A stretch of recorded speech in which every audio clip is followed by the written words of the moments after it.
Hello. What's up?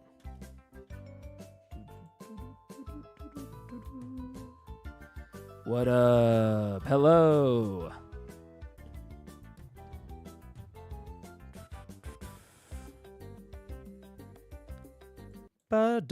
What's going on? Hello, everybody. What's up? Hello.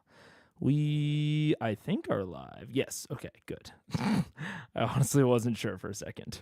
Is that Pokemon again? That is Pokemon again. All of the stream music I've been playing recently is Pokemon. Because I know it's stream safe and it is easy to pull up on YouTube Music. What's up, Crazy Teprock Daniel? Hello. Okay. I'm going to start off fast and fancy. If you don't already know, this is Critical Eyes. This is a series where I, Mega, who has been a DM for several years at this point. I've been DMing since 5e came out. I'm very experienced, and I have never seen an actual play before this series. I give my takes on it. I theorize about what might come next. We talk about design philosophy and character work, and generally have a good time. This is episode 83, which matches up to the Critical Role episode. So, welcome. welcome. What's up? And you might think, hey, next is going to be the takeaway. It's not. We are going to do housekeeping, which slightly involves the takeaway. And I'm trying to be careful with this because the housekeeping revolves around how I explain too much. Obviously, I'm a very wordy person. I am a very wordy boy. But also, obviously, the Critical Eyes, as of late, have been stupid long. And part of that is because the Critical Role episodes have also been long, and they sort of track together. But another part of it is the way that I go about it. I have like an ideal version of Critical Eyes in my head, and that is not always possible in reality with my physical vocal limits. I'd love to do 8-hour streams twice a week. I have the mental fortitude, I guess, for that. My voice does not have the physical fortitude. And for a while I thought, hey, that's my weakness. I need to figure it out. And then the more and more I looked into it, it's like, oh no, I'm just putting unreasonable strain on my voice. And so I'm doing a couple of things to address that. But part of what I realized while thinking about it is that I often do not do things because I'm very into and like concerned with collecting sentiment about things ahead of time, like decisions. And it is something that I learned in school and in corporate America, and I think it's a very good thing to try and head off potential objections, or just gather feedback before you actually commit to something, before you actually do something. I've realized I don't think that's sustainable for YouTube, for content creation, because instead of trying to get feedback from 5 people, I'm now trying to get feedback from dozens, if not hundreds, and, long-term, hopefully at least, thousands. That's far too many people. I think I could potentially head off all potential concerns, but I don't think that is a good use of anyone's time. And Dragon Week really hit that home for me. It was like, I made Dragon Week, I released it, people had feedback, they had concerns. I did one 2-hour stream about it, And then no one has said anything about it since, because we just talked about it during that stream. So that's the strategy that I'm going to switch towards when it comes to decisions about format, content, scheduling, stuff like that. I'm just going to do things. I will announce them, but I'm not going to give a big look into my like backing thought process or anything like that, because I waste too much of everyone's time when I do that, and that is like a thing that will only expand as I go. So I will talk about the short term, or not the short term, the things that I'm going to do very soon in order to make Critical Eyes smaller. But long term, if I have something in mind to try to make Critical Eyes smaller, or I mean, really for any goal, I'm just going to do it. I'm just going to do it. And I would still love and adore feedback on it. And I will still, probably put out an announcement about it. But I'm trying to move a lot of that especially out of Critical Eyes, because I've been kind of treating Critical Eyes as like my hub stream. It's where most of the people that are into the channel come to and watch. But that's getting less and less true with people like subscribing for Fantasy High and such. So Critical Eyes is becoming less of a viable hub, and treating it as a hub where I announce this sort of thing takes up too much time. So with all that said,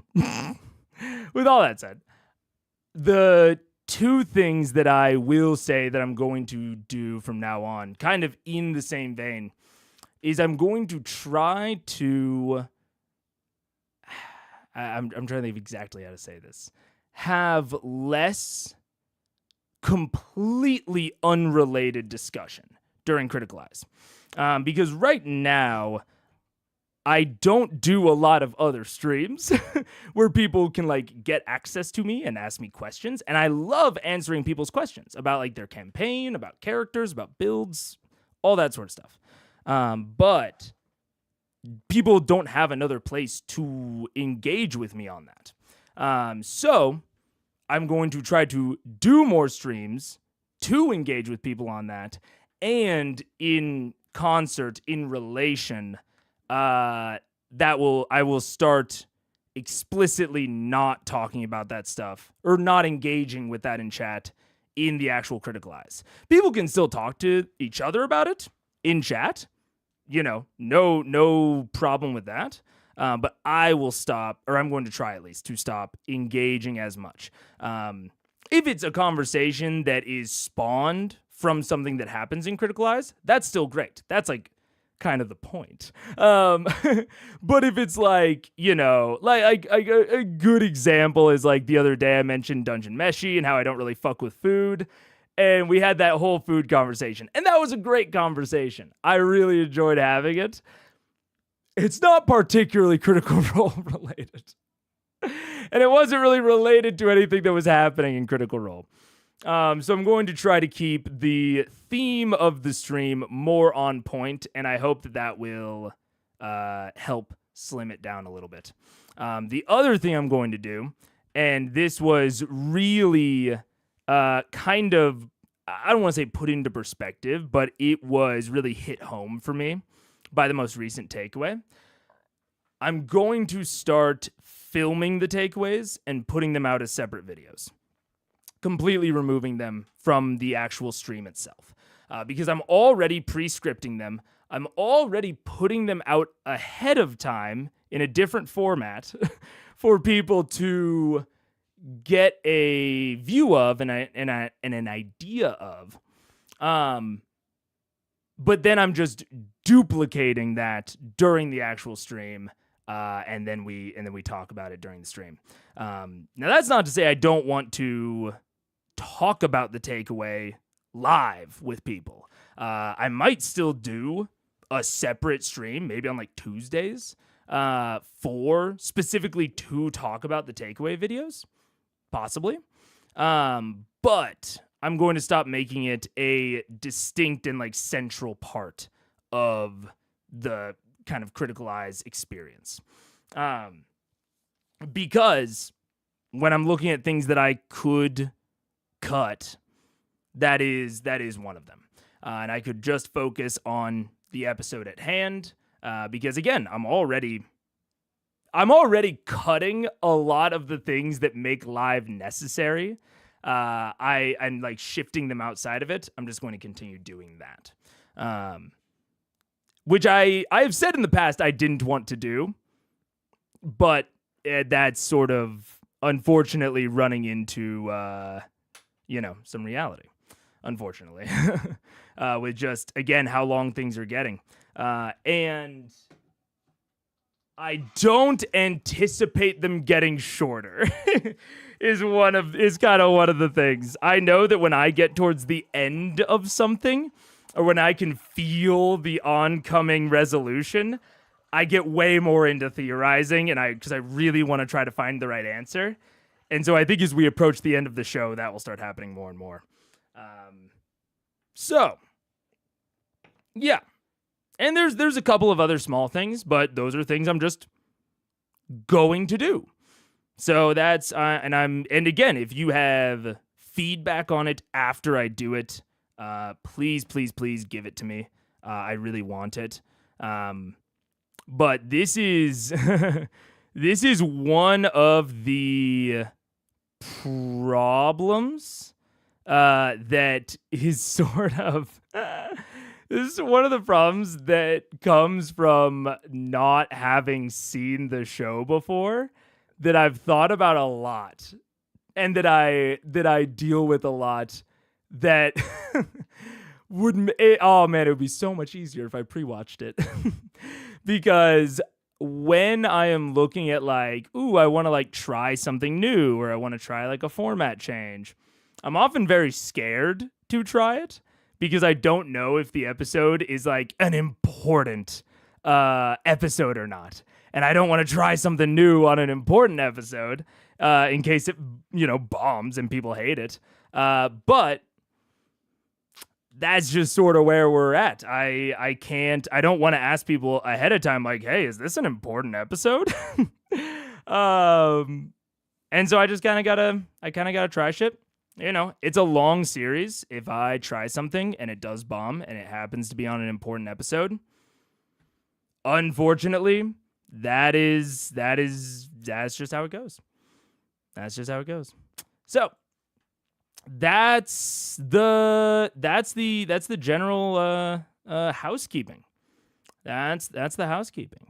And I will say, I mean, the other thing, one of the reasons about the Big Rock that it was like so like apparent to me of like, I'm not necessarily wasting time, but I am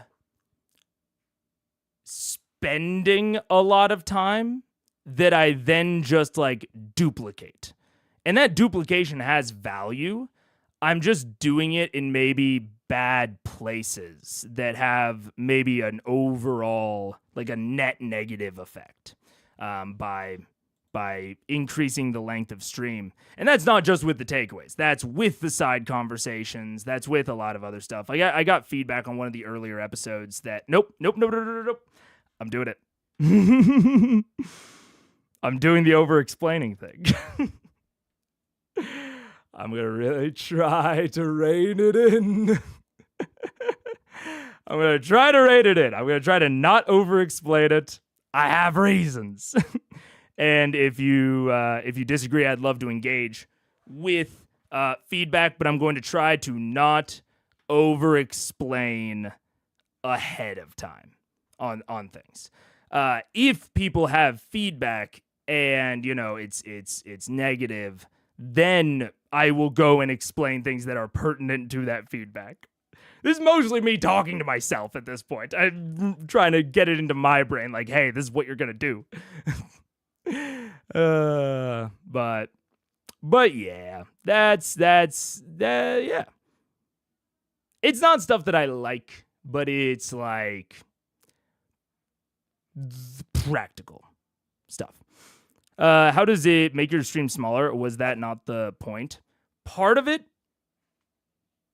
So the moving, talking stuff outside of it, moving takeaways outside of it, those are like just big examples. But most of what I'm talking about with like not over explaining things is that a lot of times I do not do things that could make the stream smaller because I don't have a great way to collect feedback on it. Or I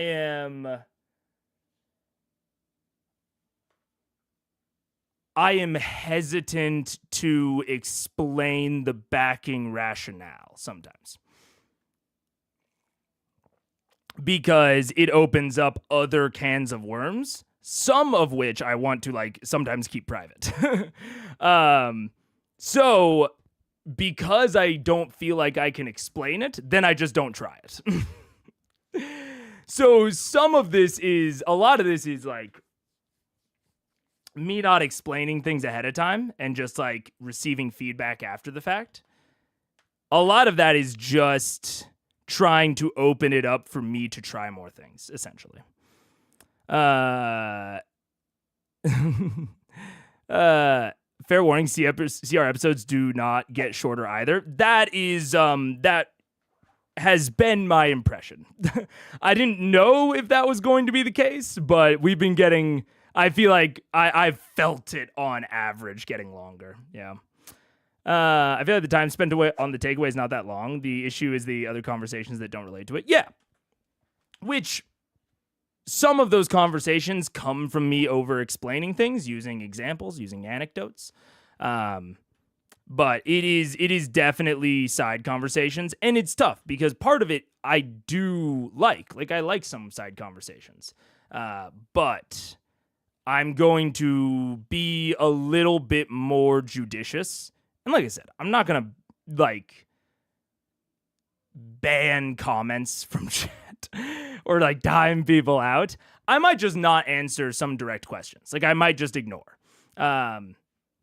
Which I want to warn about ahead of time because I have answered questions in the past and I don't want people to see me ignore their question and think that they did something wrong, because they have not. I am just changing my, I guess, policy or my strategy on things. Yeah. If it was only one thing, I agree side conversations are the larger problem, but there's no issue in doing multiple corrections. Yeah, exactly. I'm doing multiple stuff. I'm really looking forward to seeing you cover the end of VM. Me too. I am too. Gunshot on the feedback of EP1 of FH. I mean, there's lots of examples of feedback, some of which I agree with and some of which I don't. But there's lots of factors. A lot of it, I'll be really honest, is that the length of cries is a direct result of like things that I want to do creatively. Like I like the length of cries. That it is a feature not bug situation. And if I could do it all in one, not to get too Trumpian, but in one big, beautiful video, I fucking would. But my voice can't handle it, especially doing that twice a week. It can't handle that and do other stuff, and I really want to do other stuff. It's much easier to do a 4-hour stream on a Friday and a 4-hour stream on a Saturday than to do an 8-hour stream on a Friday. There's more recovery time for the voice. So that's unfortunate. I don't like that, but it's where it's kind of getting to. I'd be out of the pale to talk to people like John about which episodes to try stuff on.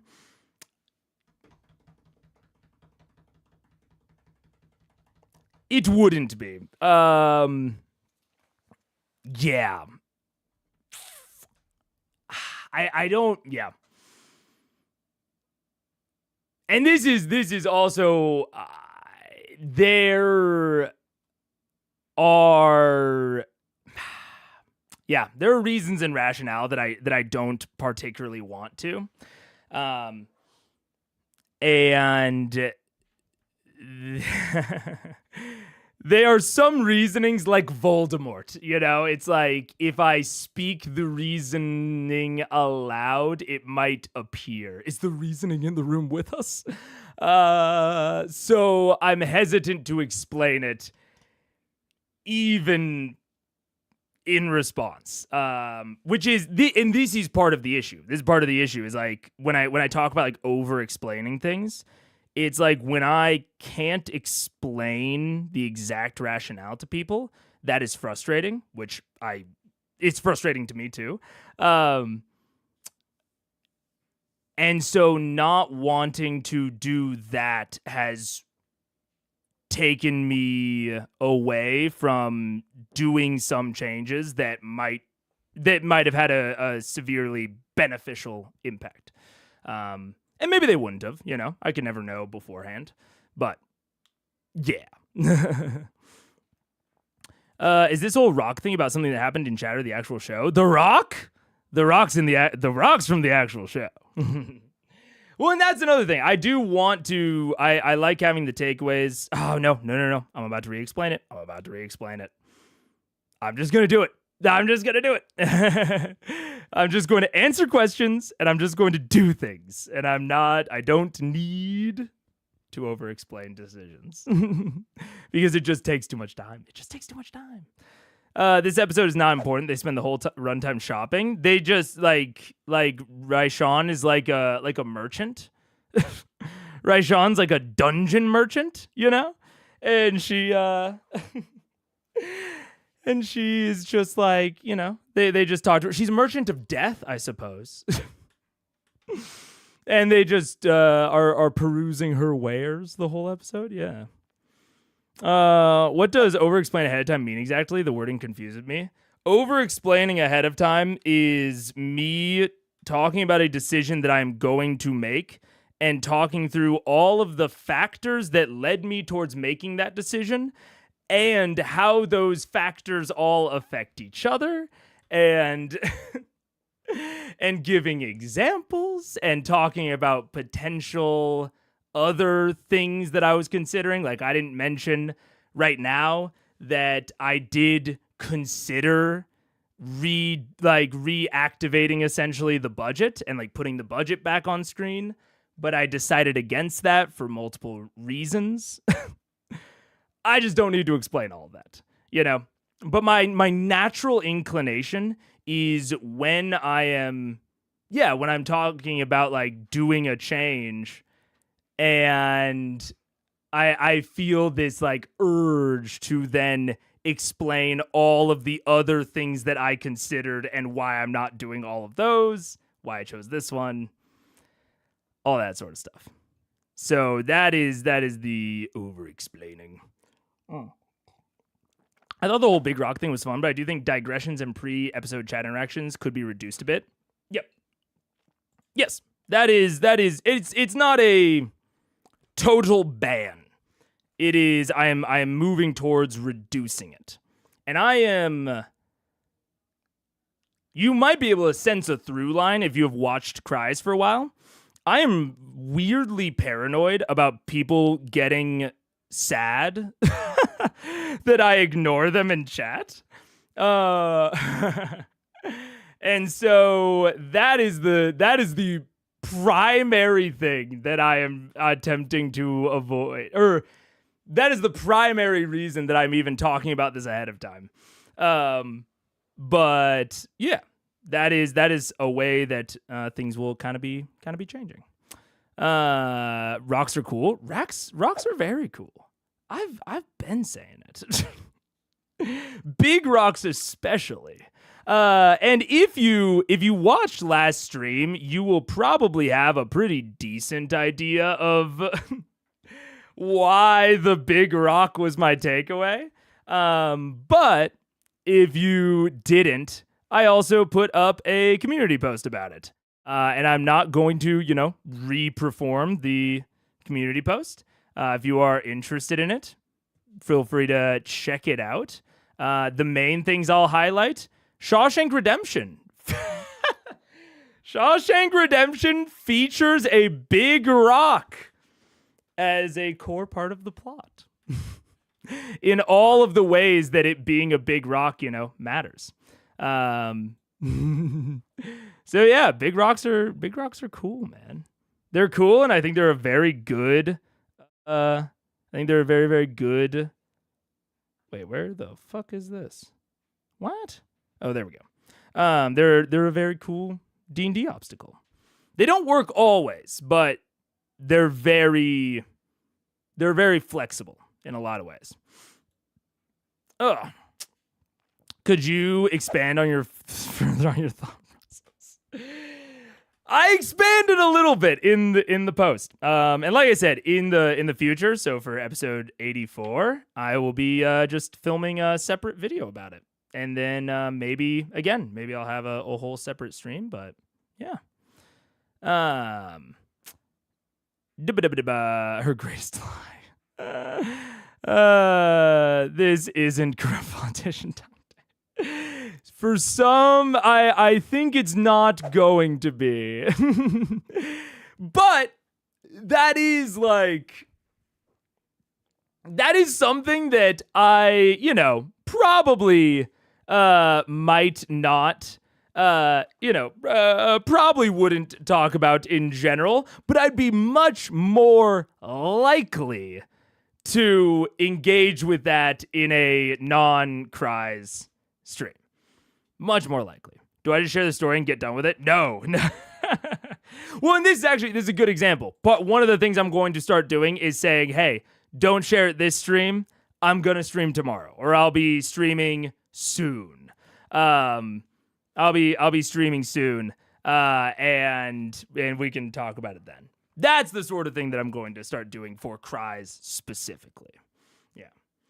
If anything, if you're worried about over-explaining, wouldn't it make sense to reinstate the timer? You can explain your initial thoughts, then time yourself on responses. It would.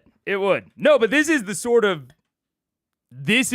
of way, when I talk about being worried about over-explaining, my thought process most of the time is to try and head off this exact chat message before you ever send it.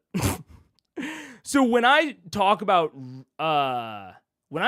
over explaining, the way that my mind naturally operates is I script out, if I'm planning on talking to someone about something, I script out everything that I'm going to say ahead of time. And then I try to predict probably the top 10 responses that they could possibly have to it. And then I address each of those ahead of time, and I script out answers to those. And then I look at I go about 3 or 4 layers deep. So by the end of it, I'm probably looking at 30 to 40 scripted responses.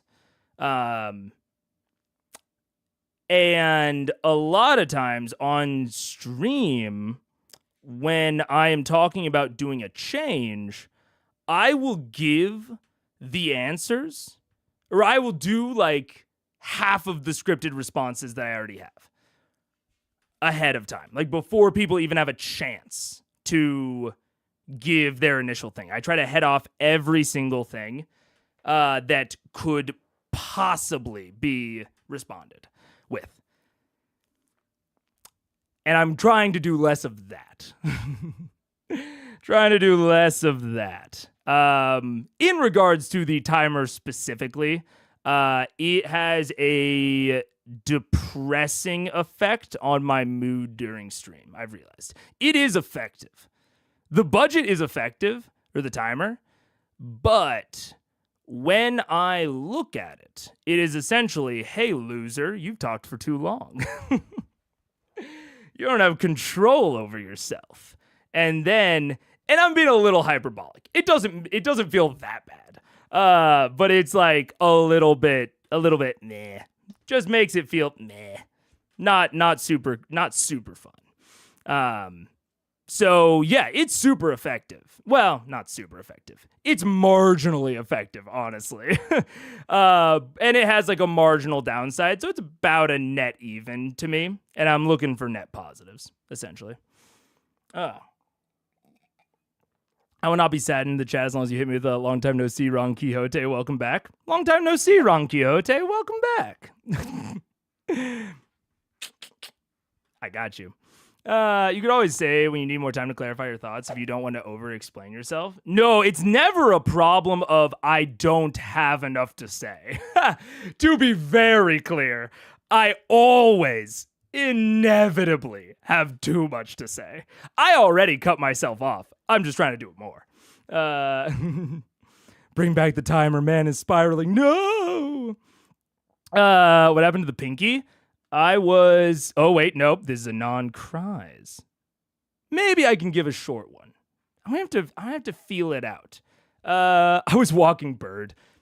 It's not even that interesting of a story. That's maybe the thing. It's not even that interesting of an answer. And so I should just ignore the question. But that feels bad. I don't like ignoring people. I think I just have to get used to it. Unfortunately. I swear bro was created by Elon. Yeah. all of the like script, like the tree of responses. Yeah. Fair. I feel like I would be the same way. There you go. Make 14-hour streams. I swear people like me would watch it. Oh no. Oh man. That is the thing. I would love to make 14-hour streams. Like my mind is in it. It's not the entire problem, but like 80% of the problem is this stupid thing right here. That's like 80% of the problem. And the more I looked into it, the more I realized that the people that I was like emulating, I was looking into voice actors, other streamers, et cetera,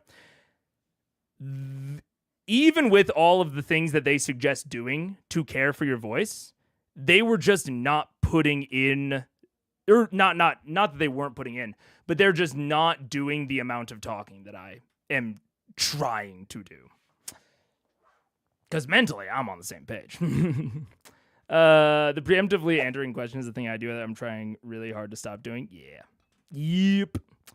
I prefer to have the other person communicate their thought process, but I also understand that many people jump straight to the executive summary. Yeah, well, and part of I still like the way that I communicate in real life.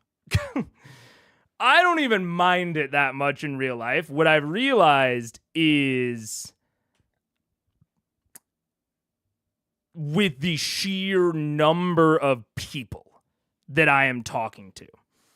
Like, the way that I communicate, I like it when I'm talking to someone one-on-one. When I am talking to, again, dozens, hundreds, thousands, potentially, of people, it is a lot harder to head things off. Yeah. A lot harder to do with a small community. Exactly. So,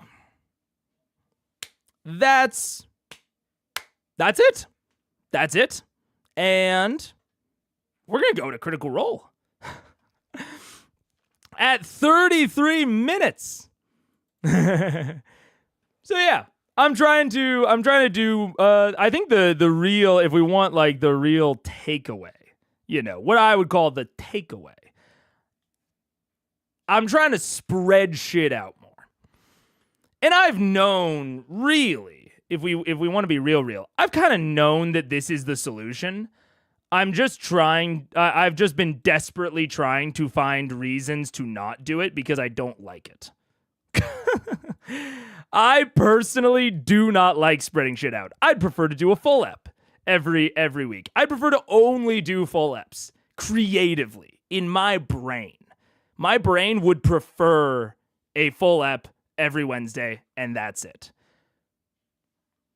The physical body cannot handle it. And yeah, I've known for a while, ever since like I started doing the half eps. Anytime I consider doing a full ep, I'm like, no, I'm doing the over-explaining thing. God damn it. I literally started. I was like, let's go to Critical Role. And then I just started talking about the... Yapping good. Yapping make stream long. No, make stream long. Timer no help. Elon AI could work. Yeah. Well, the problem is the timer does help. The problem with all of this is that there are things that help. I just personally don't like them. So I'm trying to find the thing that helps the most that I dislike the least. Because my ideal version of Critical Eyes is one where the takeaway is improv'd and it's in the episode, and I do an entire Critical Role episode in one stream, and it's like 10 to 12 hours. That's my ideal Critical Eyes in my brain. It's just not feasible. It's not feasible. This throws me a stream with a slow enough chat. Frankly, yeah. If chat was faster, I wouldn't feel so bad about ignoring people. But I feel bad about ignoring people because chat is slow enough that everyone knows I have the ability to read every chat message. And I want to read every chat message. Like, really, frankly. I stream because I like interacting with chat. But there are just the pursuit. It's what's the phrase? Perfection is the enemy of good, I believe. It's like I have a perfect cries in my brain that I want to pursue, but the process of pursuing it is making it more difficult to make a really good version of Critical Eyes. And I need to get more used to just making a really good version. Perfection is the enemy of progress. That's it. Yeah. But good enough is the enemy of perfection. I mean, I guess they are enemies of each other in a way, you know? It's like perfection is the enemy of good enough. And I mean, in reverse, good enough is the enemy of perfection. I think that heuristic is reversible in a lot of ways. Yeah.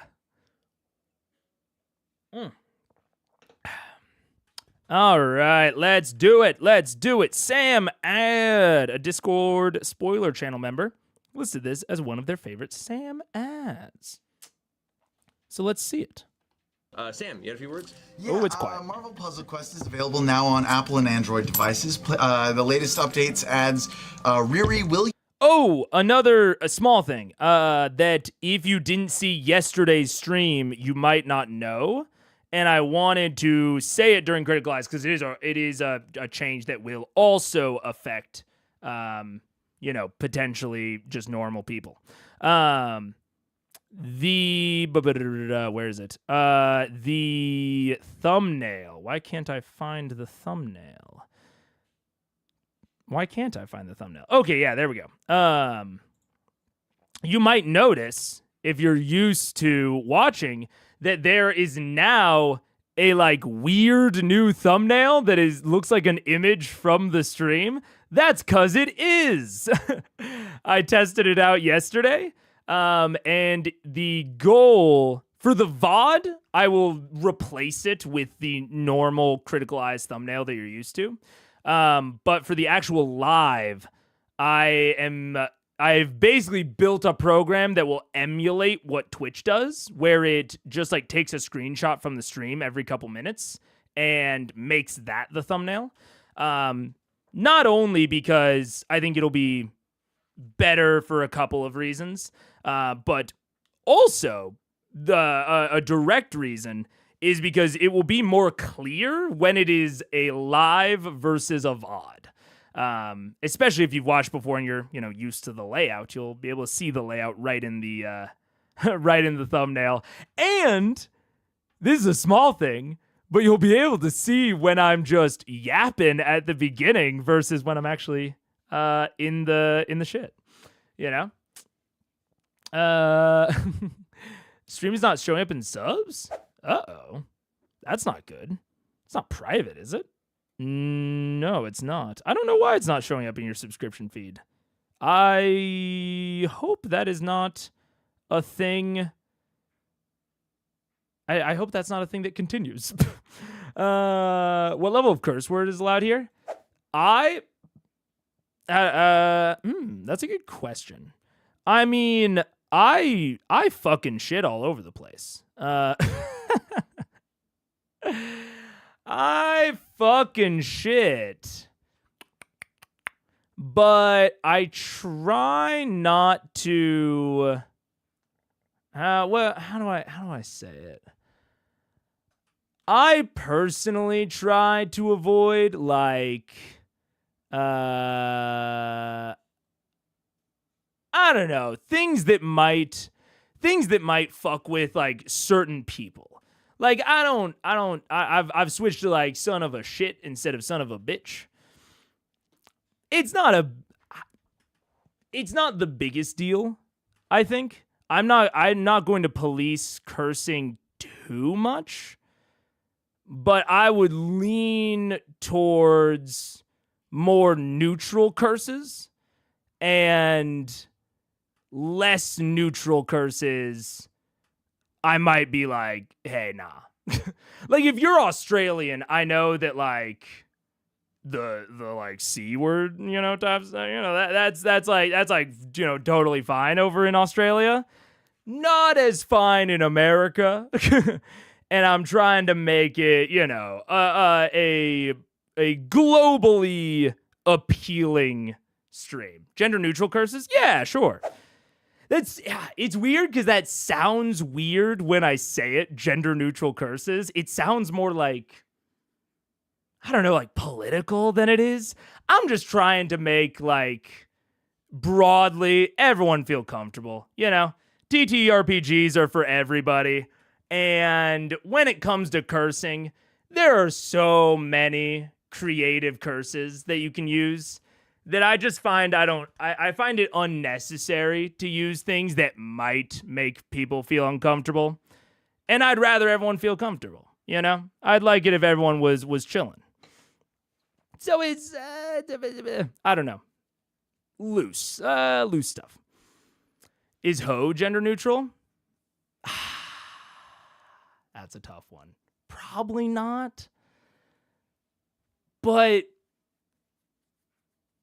it's also a thing of like, unfortunately, context is sort of key. If you're dropping a hoe once a week, it's probably not going to register to me. But if you're making like, 5 chats in a row that's spamming hoe, then it's going to be like, all right, what's up? So it's kind of not gender dependent. I don't know what gender anyone is. But it's kind of context dependent, It's kind of does it pass the sniff test sort of thing, Does anyone know if Mega was streaming during the Daggerheart launch party? I don't know. I might have been. Good thing the intro is long enough to dodge the demonetization cutoff. Yeah, I am bad at missing that. Gender neutral C word is junt. I've never heard that shit. That's crazy. Child of a tax man? That sounds like son of a preacher man. She does a son of a preacher man. I don't know. I try to say things that do mess with people. Man, I always do a double take when you say crazy. Oh, I mean, that's, yeah, you're crazy, Smith. Dude, what can I say? Because I can say I'm finna hoe that guy. And that's the one where it's like, if you dropped that like once a stream, once every other stream, it's probably not going to register to me.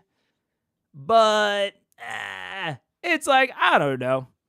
It feels, to me, cursing is one of those things where there's so much, this sounds crazy.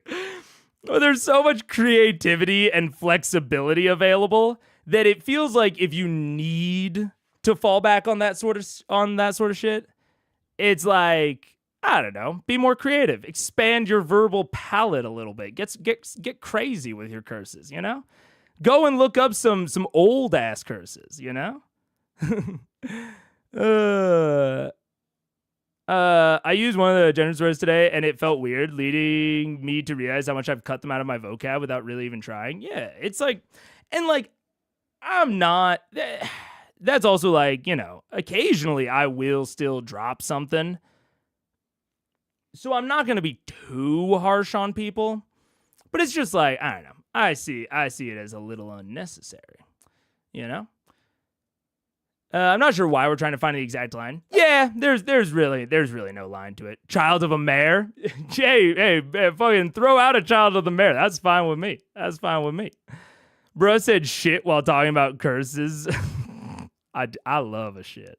Shit was my first word. Shit was my very first word ever spoken as a baby. Shit was my first word, and I will not explain further. 38 seconds. A little bit. See, that's a great use of the word. Oh, that's a great one. I love that. That makes me laugh. Yeah, I guess that's the overall takeaway. Does it make me kind of cringe, or does it make me laugh? And that's not a hard line that I can put on something. 'Cause it's like, you know, I'm a dude that's trying to be pretty broadly appealing. I want my space to be a space for all, ideally. And so it's like, if it's making me laugh, I feel like it's okay. I got wenches. That's what I'm saying, bro. That's what I'm saying. Throw in a wench. I like a wench. You can use so many more interesting words and insults to insult people to their face without cursing and have it be socially acceptable. Exactly. Like people that are like, I can't cut out bitch. I can't do it. I'm like, that feels like a poverty of imagination to me. That feels like you, if you can't do it, something else is up, bro. Something else is up. I'll just say it. Poverty of imagination is crazy. I don't want to take all the credit.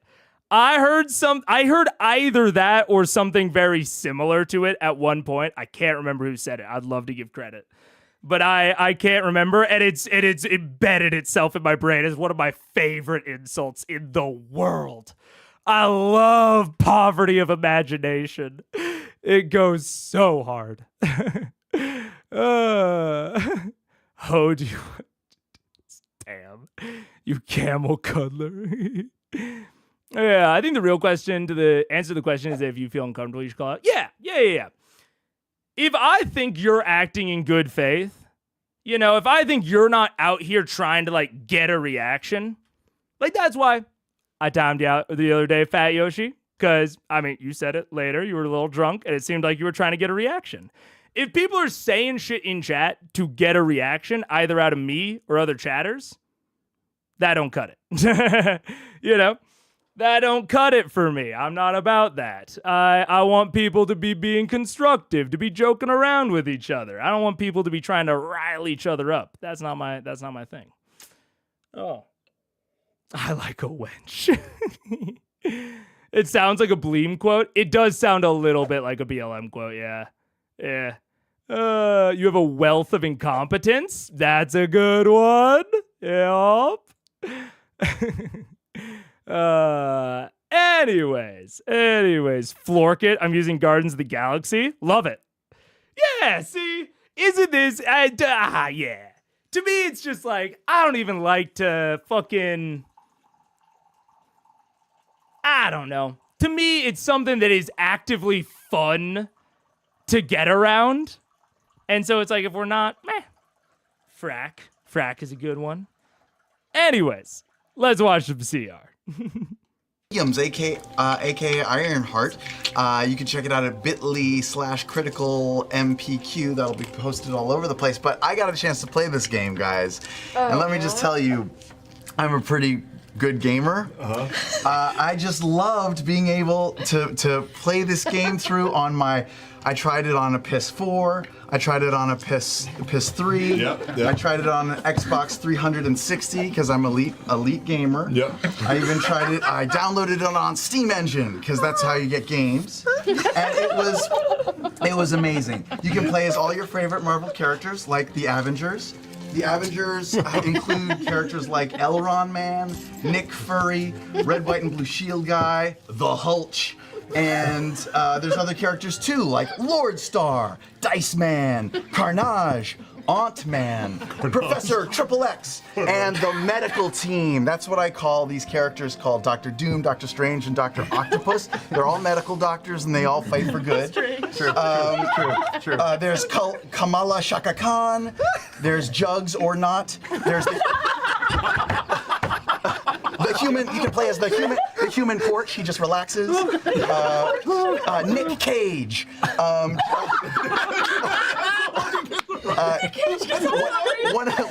One of my favorite X-Men is Jennifer Grey from Dirty Dancing. There's Rocket and Poot, and everybody's favorite Canadian tough guy, Walford Reams. Snicket! Yeah. Oh my god. And you solve puzzles, and it's really addictive. Thank you, Sam. Oh my god. Jugs or not? We're like the only show that a sponsor is going to let us get away with botching their That's the names. You haven't played like I have. That's the names of the characters, I'm pretty sure. I love the team up between Professor Triple X and Doctor Strange. Looking for Strange.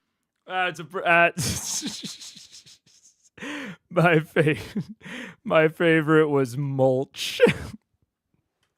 I just imagined, or no, what was it? Hulch? Hulch just sounds like a big green guy that's made out of dirt. Nick Cage is a good one. The human porch. That was I don't know if I have a ranking of Sam ads because unfortunately due to my memory inabilities, thanks to my terrible memory, I do not remember any specifics. I only remember vibes. But that was top tier. It's amazing companies pay them to have Sam lampoon their product. I mean, bro, I have not thought about Marvel fucking Snap or whatever that was in years. I haven't thought about it in years, and it actually got me to sit through one.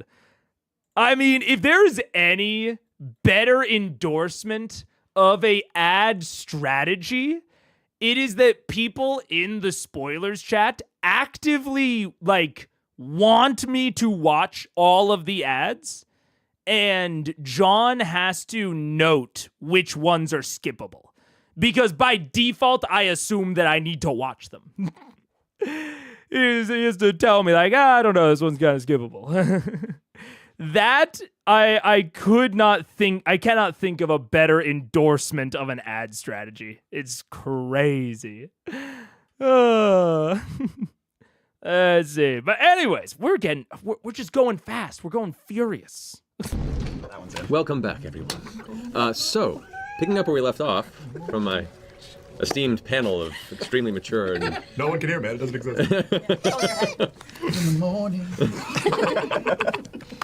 Anyway, bringing us into the next episode, leading up to where we are currently in the story, Vox Machina, having spent a period of time battling with the Chroma Conclave, a collection of evil and allied chromatic dragons that terrorize the Taldori countryside. They've acquired artifacts called the Vestiges of Divergence. After traversing the plains and locations to gather allies, they made war on the current occupying armies of Thordak the Cinder King in the center of the capital city of Amon, managed to eke out a victory, destroying Thordak, and apparently go into battle with an alliance, or a dragon they made an alliance with, known as Raishon, the Deceased Deceiver, a member of the Conclave, with which they had a very tenuous agreement to work together. After being nearly killed by Raishon as she flew the coop, essentially, you managed to collect the remaining armies of the city, make sure everyone was okay. You ran into an old friend from Western here, Carrick, who had brought a number of his able-bodied warriors with him to aid in this battle. You then made your way to Whitestone with Carrick to ascertain the location of Raishon, the deceased deceiver, which apparently she had absconded to what was called the island of Viscan. It was used to belong to a necromancer and then briefly became the lair of Thordak. Viscan, or Viscon, Matt? Pick one. And I make fun of him from my ivory tower because my players will all tell you I've never changed the pronunciation of a name of a place and or character. I've never done that. I've never had a character change their tone of voice wildly between sessions because I forgot what they sounded like. I've never done that. And that, you know, I guess I'm just a little different like that. I guess I'm just a little bit different than Matt in this case. Cinder King before his original attack on Tal'Dorei roughly 16 years ago. You then gathered your weapons, your armor, and your reserve strength, and with a couple of allies, traversed through teleportation all the way to this island, managed to battle your way through a deep dungeon of whence this necromancer called his home, going past traps and chasms filled with undead and gravity reversed through magical means. You made your way into a small tunnel just past this area into what seemed to split into two sides. Behind that would appear to be the necromancer's sanctum, some sort of a necrotic laboratory, where you discovered there within 2 of the eggs of Thordak's lair that were taken by Raishon, the corpse of Thordak folded in the corner, and apparently Raishon's female human form currently poring through books and rummaging through what currently appears to be the relatively untouched necropolis chamber. So, last we left off, the 2 twins had snuck ahead to take a look and kind of take in the information of this vicinity, while the rest of the party began to slowly approach from behind. As the rest of the party is coming behind, I would like everybody else to make a stealth check, please. Do we still have Pass without trace? Yes. No. I don't believe you cast it. I think. Did you? Yeah, ages ago. I just don't know how long it lasts. Yeah, it's been a while. Oh, you've lost concentration since. Yeah, I don't Yeah, think I've you cast it since we came out the other side. Flying up in the broom. All that business. What? Ooh. Nope. Natural 20 for Pike. Ooh. That's a good thing. Great. She has disadvantage because of her armor. Roll again. You dirty bird. Well, no, she put on the boots, the elven boots, didn't she? No, Kima Kima did. did. That's right. So yeah, roll again. Just roll another 20. Just do it again. Yeah, do it again. There you go. Hi. Hey. We put the full end. Not as great. We can do it again. Not as great. Never mind. What is it? 4? Yeah. 4. Plus. Nothing. Cool. Nothing. 13. Still hiding skin. 8 with a natural 1. Oh dear. 10 total. Not great. You know, Let's be honest. I rolled a fucking knows. nose. Where She knows. This was my 120 of the night, folks, and everyone else. Failed It just you. means you'll die first. She doesn't know you're here. Yeah, you're invisible. You have I an put on the invisible ring and I just leave. I'm just gone. one step. And that's how Bilbo's insurance company started. She's like, going home, started, get a real job, I'm done. Wait, When you're in are over the your twins head. rolling too? Just for a fresher point, sure. I mean, you guys. I should have taken that 20 for myself then. I thought we were already. I thought you did. Well, you guys are still in the same stealth rolls last time, which was you were fine. You were fine. Grog? I will say, because we're about to go into ads. We're about to go into ads. I got like 3 minutes anyways. Before we would have to pause anyways. I did think more about the dungeon. Because the rock was my favorite part of the dungeon by like a long shot. Which is, you know, it's unfortunate, but and it's really tough in Dungeons and Dragons. No. It's tough because I don't necessarily think that it is productive to hold DMs to designing dungeons that make sense. Okay? I don't think that's an overly productive thing to do because ultimately, if you look hard enough, nothing makes sense in D&D. You just have to look a little bit deeper and then it doesn't make sense again. Because a DM will inevitably overlook something, the system will abstract something that makes not make sense, you know, all of these various factors. But I will say 2 things. number one, I don't remember where I heard this writing advice, but I heard this writing advice in terms of writing magic systems. I believe it was from Hello Future Me, but I'm not entirely sure about that. That channel, Hello Future Me. Where there's this old piece of like writing advice for magic systems in that people will essentially ask like 2 questions before they suspend their disbelief. So like, oh, yep, we're going to run ads in 1 minute. Ads incoming. Take cover. Take cover. They'll ask like 2 questions. So like the classic example that they give is like Star Trek. So it's like, okay, there's an intergalactic empire or federation. They get to all these different systems. How do they do that? Do the people teleport? Are there ancient wayfinding stones that, teleport you to different planets? No. They have ships. They can go faster than light. They have a very, very fast travel speed. And so then audience is like, all right, cool. We get it. But wait a second. How do the ships go faster than light?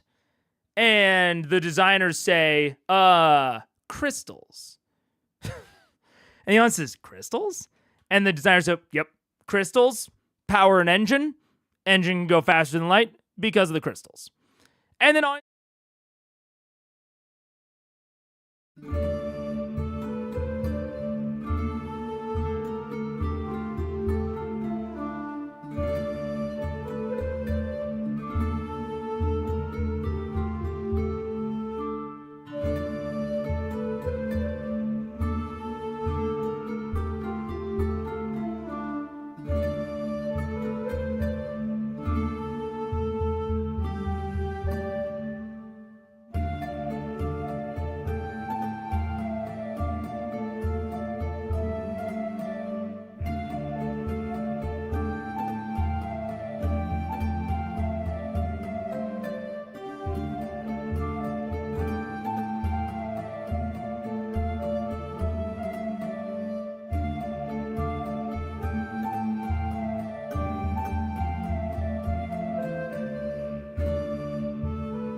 what up? So the crystals, right? So the crystals. So I think that's like that 2-layer kind of strategy is what I fall back on in terms of like grounding something or explaining it within my world. But even then, sometimes it's just cool to run something even if it doesn't make a lot of sense. And as long as everyone is having fun, that's not a bad thing.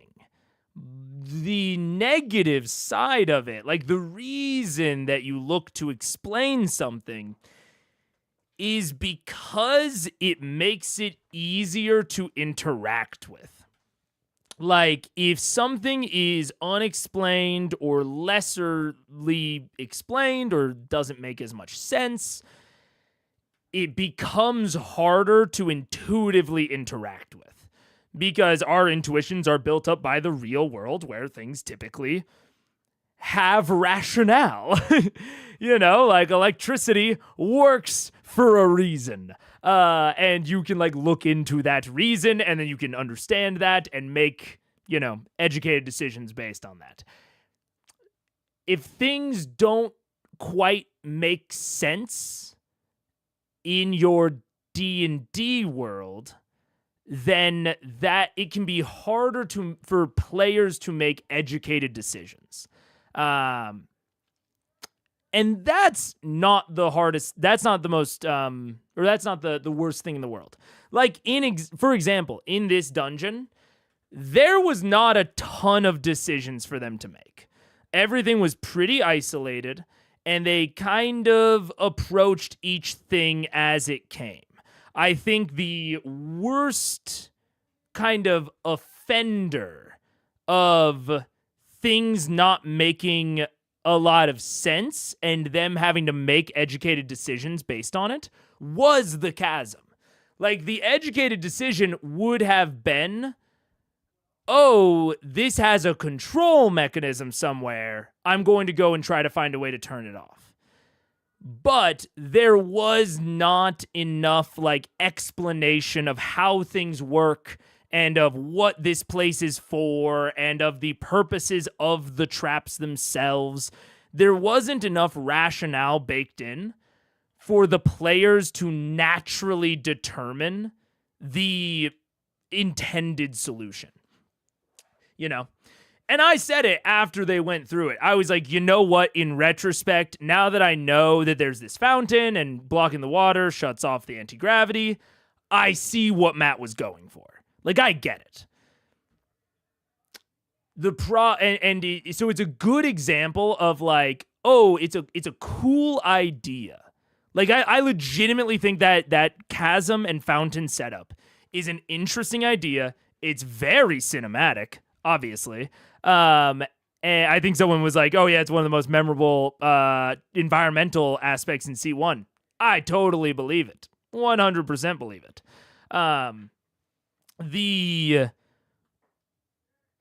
So I very much understand why Matt went that direction, why he put it in that way. But especially when it's, I don't want to say a puzzle, but when there is a very direct solution that would make, that is seemingly the intended path towards like overcoming this obstacle, that would have made Vax feel super cool. Or, I mean, Vax and Liam. Like, it was really, like, built for his skill set. The fact that the chasm was 60 feet wide, just long enough for him to throw Whisper. Like, so many things are really good about the setup, but the lack of ability for the players to make educated decisions and assumptions about what was going on led to them not picking up on I think the intended solution. So it's tough. It's tough. And there's a lot of ways that you could have built in some tells. But I mean they're not always easy.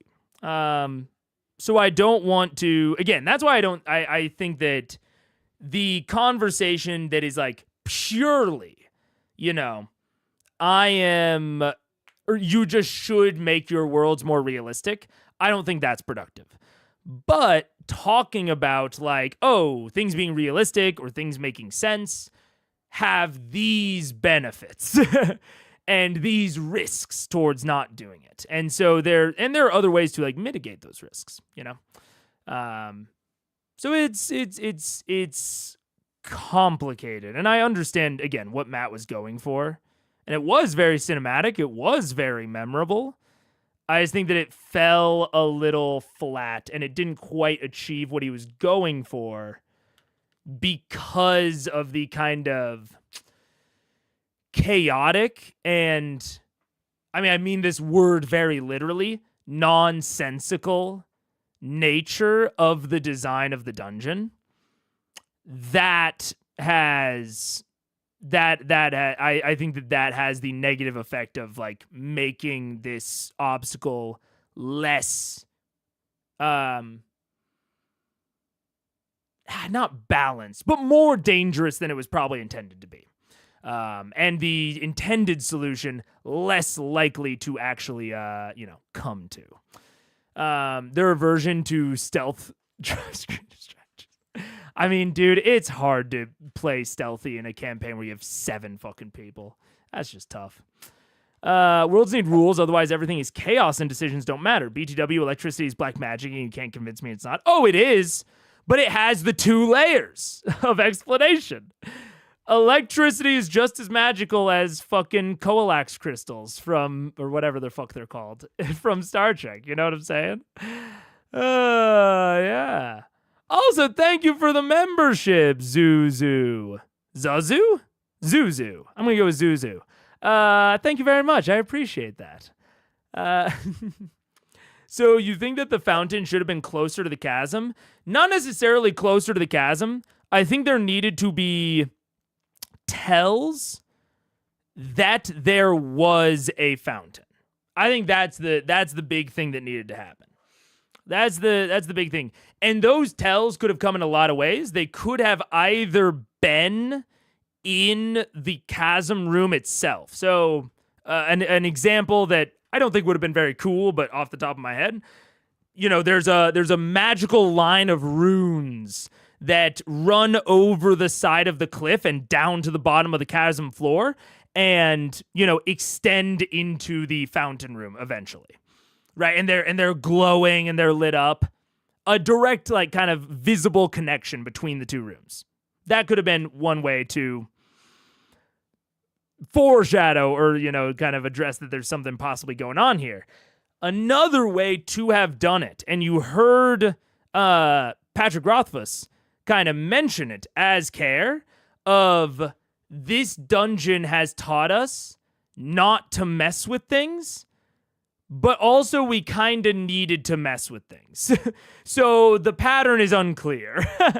If we had an example, say in the first room, instead of a blood bowl, there had been a lever on the other side of the gate, you know?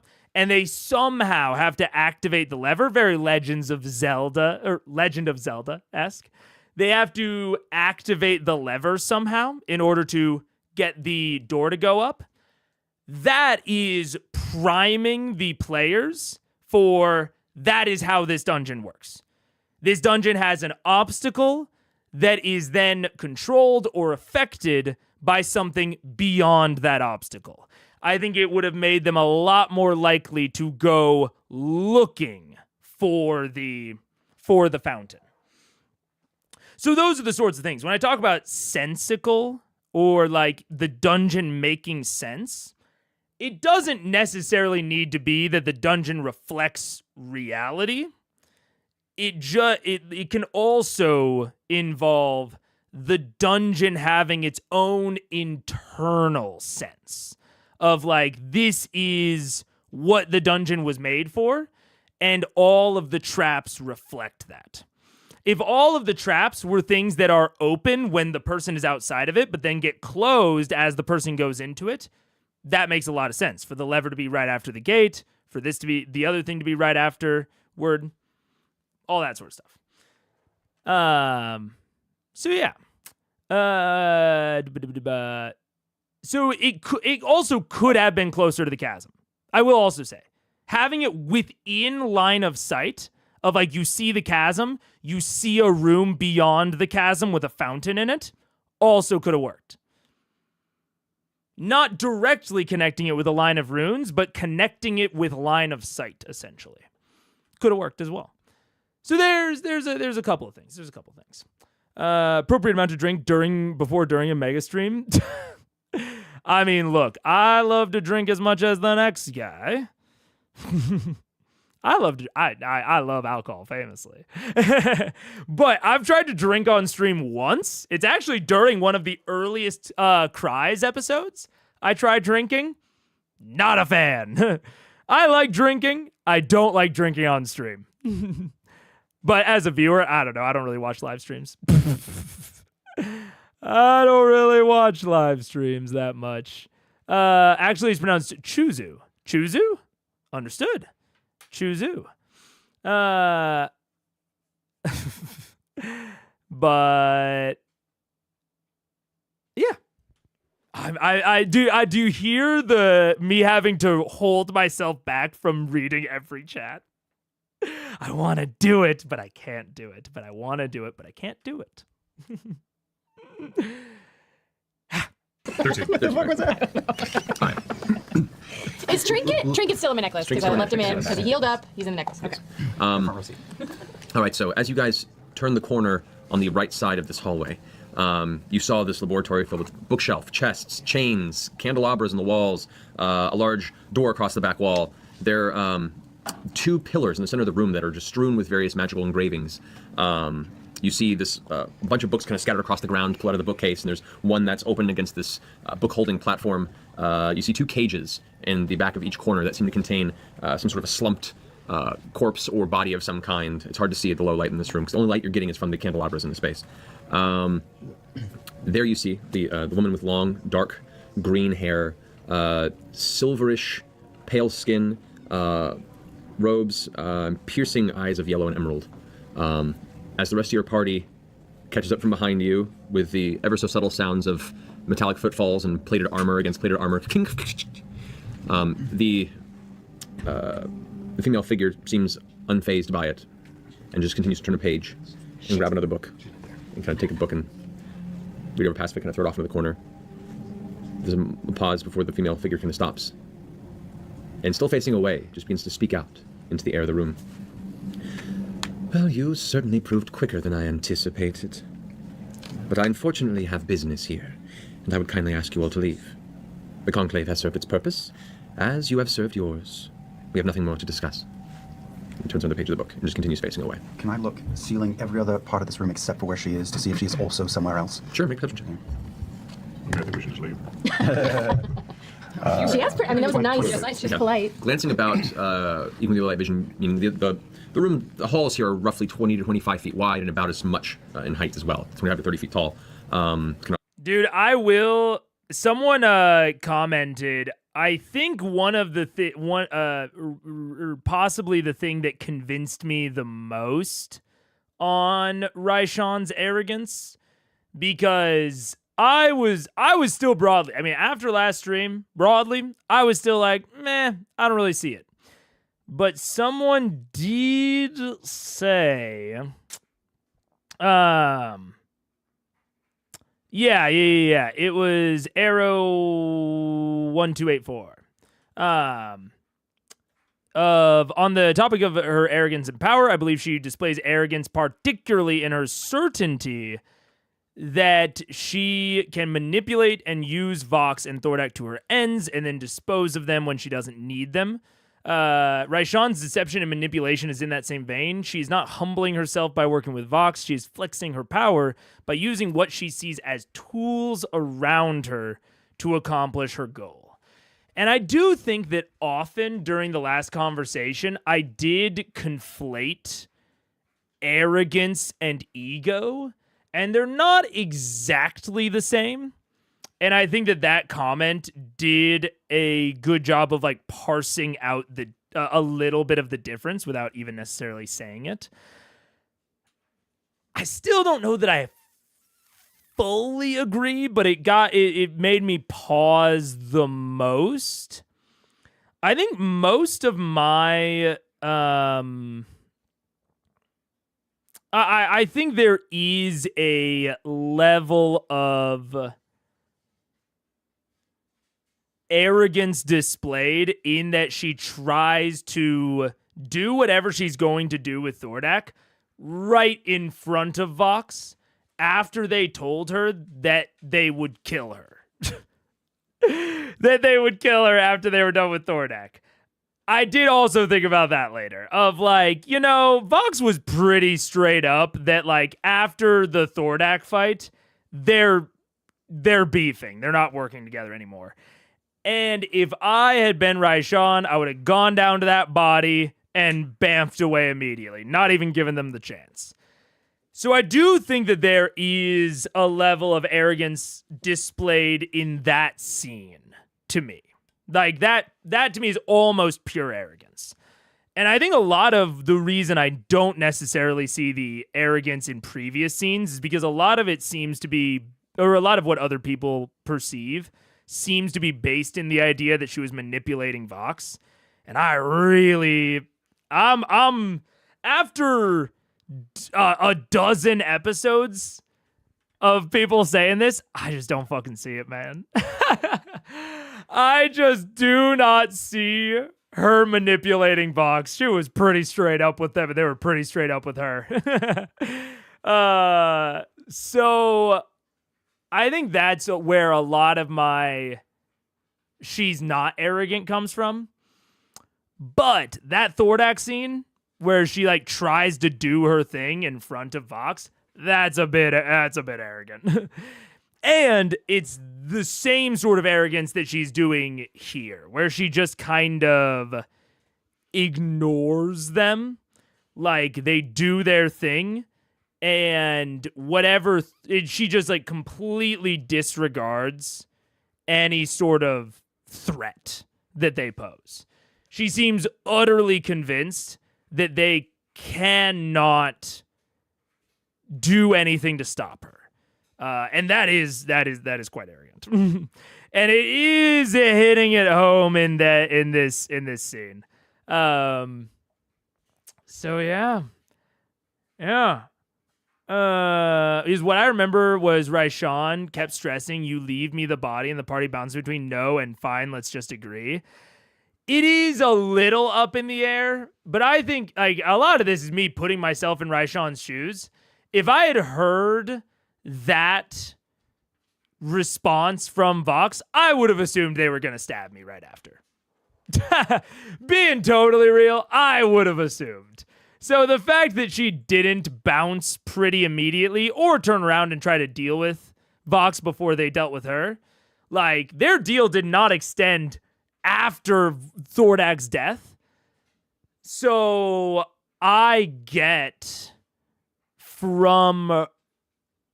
So it does feel arrogant to me that she would have tried to do something that they specifically expressed that they did not want her to do right in front of them. That is the thing that feels the most arrogant, and it feels the most like I can work with you, I can totally use you, and like we can work together. I feel totally confident that you will follow through on your end of the bargain, and I don't really care what you do after the bargain. You know? Her scroll could have been teleport. Teleport's like one action, yeah? So unless Matt's bending the rules a little bit to let Vax interrupt. Although, to be fair, I think Speak with Dead is also one action, so I don't know. Speak with Dead. Because I think teleport's a singular action. Yeah, I guess Speak with Dead is also a singular action. So it seems like he kinda... I don't remember the scene exactly. I don't know if Vax set up a reaction. He might have. The scroll could have been teleport.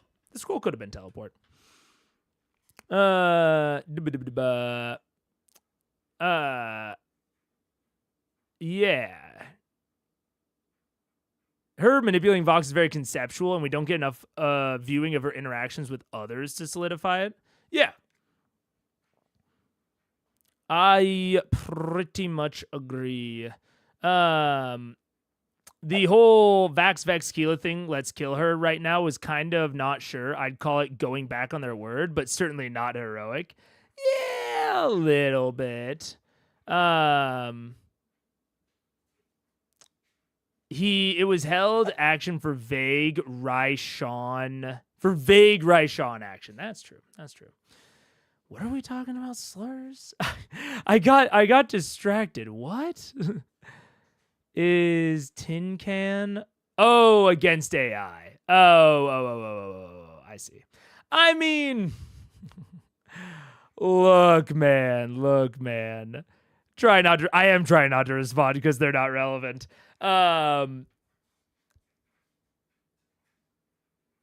mean, fucking maybe it is. I try not to go near anything that even might be. You know? Carved arches.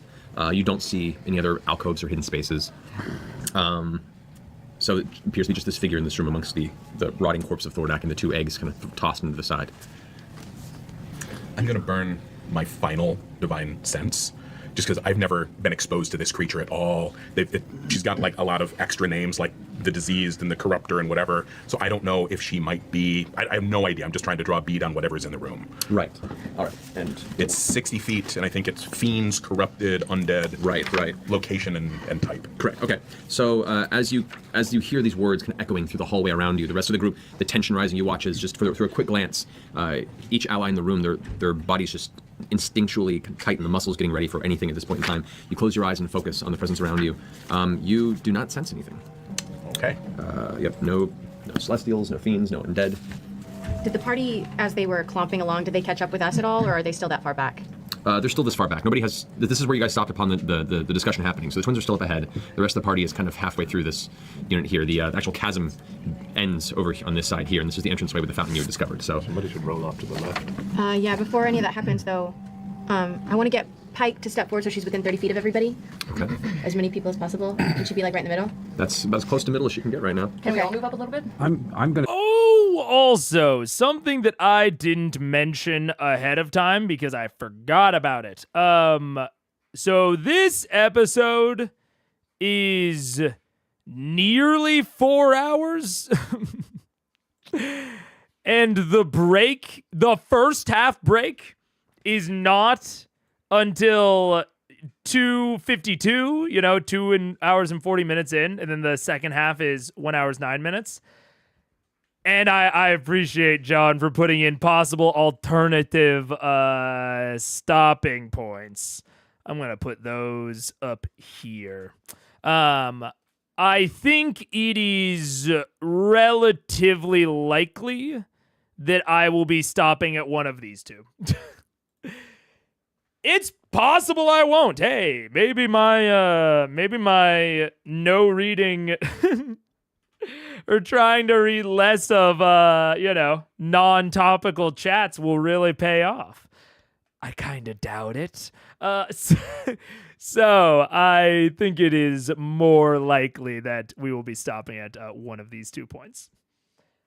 If you'd like to peel off a little bit to the But left. wait, just a fucking second so she can cast Beacon of Hope on everybody. Just 1 second. She's trying to help you. I just got yelled at in my earpiece, so I will not. Pike's like, just a fucking second. Let me cast Beacon of Hope. Sorry. I'm just kidding. I mean, Pike. So, what's the range on Beacon of Hope? 30 feet. 30 feet. All right, so that would be everybody. Everybody is currently under the effect of Beacon of Hope. Well then, which is we are very hopeful now. Which means that you are hopeful and vital. Is it a perpetual radius of her, or does it affect each person at the time of casting? It affects everybody at the time of casting.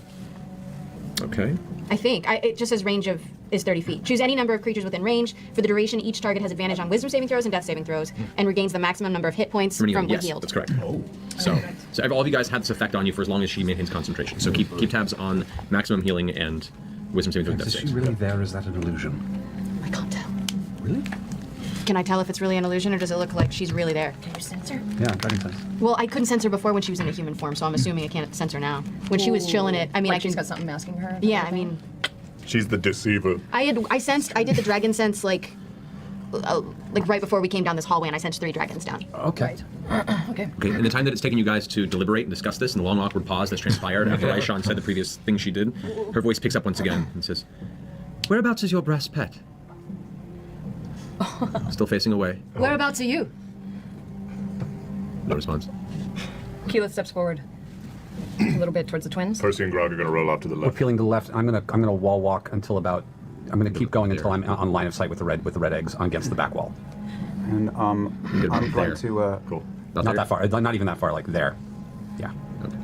I would like to move across from my sister and move forward up to. I can't tell from the overview, but a little bit of rocks right there. Right there, yeah. And stay hidden. There? Yeah. Alrighty. Keyleth just says, "Did you find what you were looking for?" I did, actually. I discovered Thordak's original intent. Before the Soul Anchor drove him insane, and he lost sight of his purpose. Well, it appears it holds the same answer that I've been seeking as well. So, in a word. And this is yes. the answer to your disease you were looking for. Your curse? Perhaps. I'm assuming it has something to do with the soul gem. Do you think you can resist the same type of madman mentality that Thordak fell victim to when you anchor yourself? Still facing away, you see the shoulders kind of shift with a chuckle. I would not dare touch such a piece. It is far too dangerous. The soul gem is destroyed. It is of no use to me. While that conversation is going on, I want to Bamf Trinket out and send him around the other way. To the left. Run yeah, this way? with Grog. Okay, have Trinket roll a stealth check, if you could. Okay. Being a big bear? Come on, Trinket! You're so quiet! Ooh. Trinket rolls a 19. I know. Why is stealth? Maybe the laird Well, or maybe something. Trinket, she doesn't have trinkets here. I'll move up a little bit too. You know, it is interesting. I don't know what the answer could be. Like, I don't know what the answer to her soul curse is. Besides another piece of soft magic, which, like, the siphons are. But, like, even going by my theory that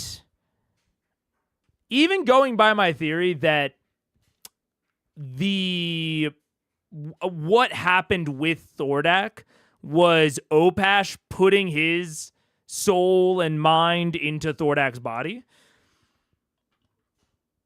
which I don't even necessarily fully believe. But even if that is what happened, it's a soul curse, right? She would still be cursed. Or maybe the soul curse doesn't go onto the actual person's soul. It's called a soul curse because it uses a soul as fuel? What do they say about the soul curse? There are simple curses. They can be temporary, etc., etc. Some that are part of a corruption of the land. And there are soul curses, usually where someone feels so wronged in their final moments that they basically burn their soul purely to scourge whoever was responsible for their pain. It's rarely ever done. The gods don't hold any sway over your immortal soul. There is no afterlife. So, it doesn't actually say that it might just be her body. So, if it is the case that part of what Opash was trying to do was figure out how to transfer a soul to a different body, that could be the solution. And that could be how Thordak found out about it. Now Opash is in his head. Opash's soul is in his body. Opash knows the way to do it. And that's how Thordak found out how to do it. Interesting. I'd say there's a possibility of that. Okay. So we might see Raishan. Ooh! You fuckers. You fuckers. I remember someone asking me, "Oh, do you think that Raishan is going to survive the next few episodes?" I don't know what accent you have. Someone asked me, they were like, "Do you think Raishan's gonna survive 83? I think that was a goddamn trick question. Possibly. Or maybe not. I don't know. But there could be a trick question hidden in there of, oh, Raishan's body dies, but her soul gets implanted in someone else. Maybe King Dwendal. Maybe... Is there anyone else who would feel real bad if they got Raishan's soul implanted in them? Pike? That'd be crazy. Raishan and fucking Pike's souls duking it out inside of Ashley, or inside of Pike's body. That'd be crazy. Kima? What if? This is me getting a little meta with it. But what if that's why people always latched on so hard to me calling Kima the BBG and me saying, oh, Kima's so evil, is because Raishan shoves her soul into Kima's body. And then Allura's all upset because, you know, that could be a little wacky. That could be a little wacky. Or that's not at all what's going on. One of the two. Yeah. With the... Wait, what did I do? God is no joke. What are we talking about? This is the only tough part about not reading every single chat, is that I get lost within the conversation that's happening amongst chat, and I don't know what's going on. It's a new skill I'm gonna have to build up. Did you get timed out? Nah. Chat's still small enough to where if anyone gets timed out or banned, I will say it out loud. But time for theories to be proven, disproven, or not answered. Yes, sir. I was asking why are they not committing defenestration. I do not know what that means, and I'm not gonna look it up. Allura Raishan is a hot ship, though. I mean, is Maya already guessing Kaishan? Kaishan's a cool name. Gil's dad would be devastating. Oh, dude, there's actually so many people that Raishan shoving her soul into would be particularly devastating. Dude, maybe that's... Because Opash was researching immortality, right? That was like the whole shtick of what Opash was researching. Oh, dude, this is something else that I didn't mention because I was trying not to overly explain. I haven't done a theory stream in a long time, which I think would help me not theorize so much on stream if I did more theory specific streams. And I also, during theory streams, used to organize my notes. And the lack of me organizing my notes has actually become an issue towards my ability to theorize. But I'm pretty sure that they said that Opash was researching immortality. And it could be that he just found out that bodily immortality is basically impossible. He could have found that out, at least for one such as him, you know? It could be that he discovered that bodily immortality is impossible. I think he was. I think he was looking into life extension, if I remember correctly. And I know, actually, wait. I know something else that might be relevant. Raven Queen person. I do love the theory streams. I know, I miss them. I should go back to them. I do. Raven Queen was immortal. What's the shit she's really against? No-nos. Using souls as fuel/energy. Oh. So maybe the Melora Temple people weren't so nice. Maybe there was more to the story. That's so interesting. That's so interesting. But also eternal life or undeath. Uh-oh. Let's see. Pike's knowledge of the Raven Queen. I remember there was something she said about, like, being not into, like, people that subvert the natural path of the soul. I can't remember. But I think that I'm theorizing that is Opash's deal. I think that rather than actually discover, like, bodily immortality, a la like a lich, he discovered how to transfer his soul between a body. So I think that the Opash that walked off of Marquette, by the time we get to the modern day, probably had a different body. And in fact, it's possible that maybe he even, like, would manage to escape from Thordak's body, possibly in, like, the plane of fire, or possibly in between that. Maybe even into one of the wormlings? That'd be kind of wild.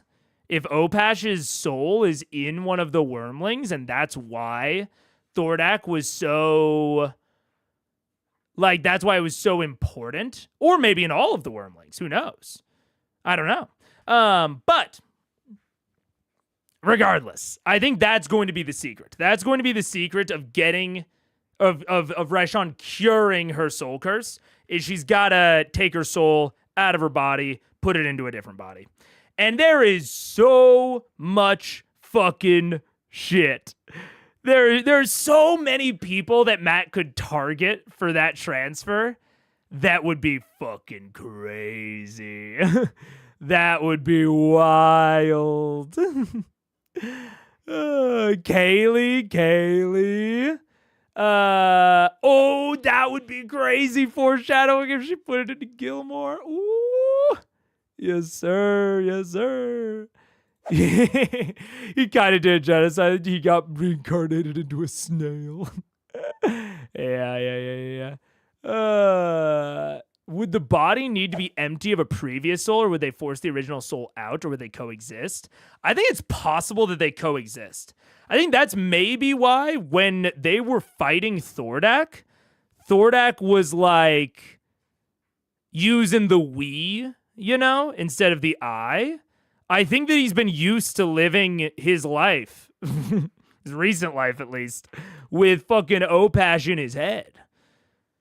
I think they probably coexist, and maybe even Opash's soul, like, eventually becomes dominant, but it, like, takes a while.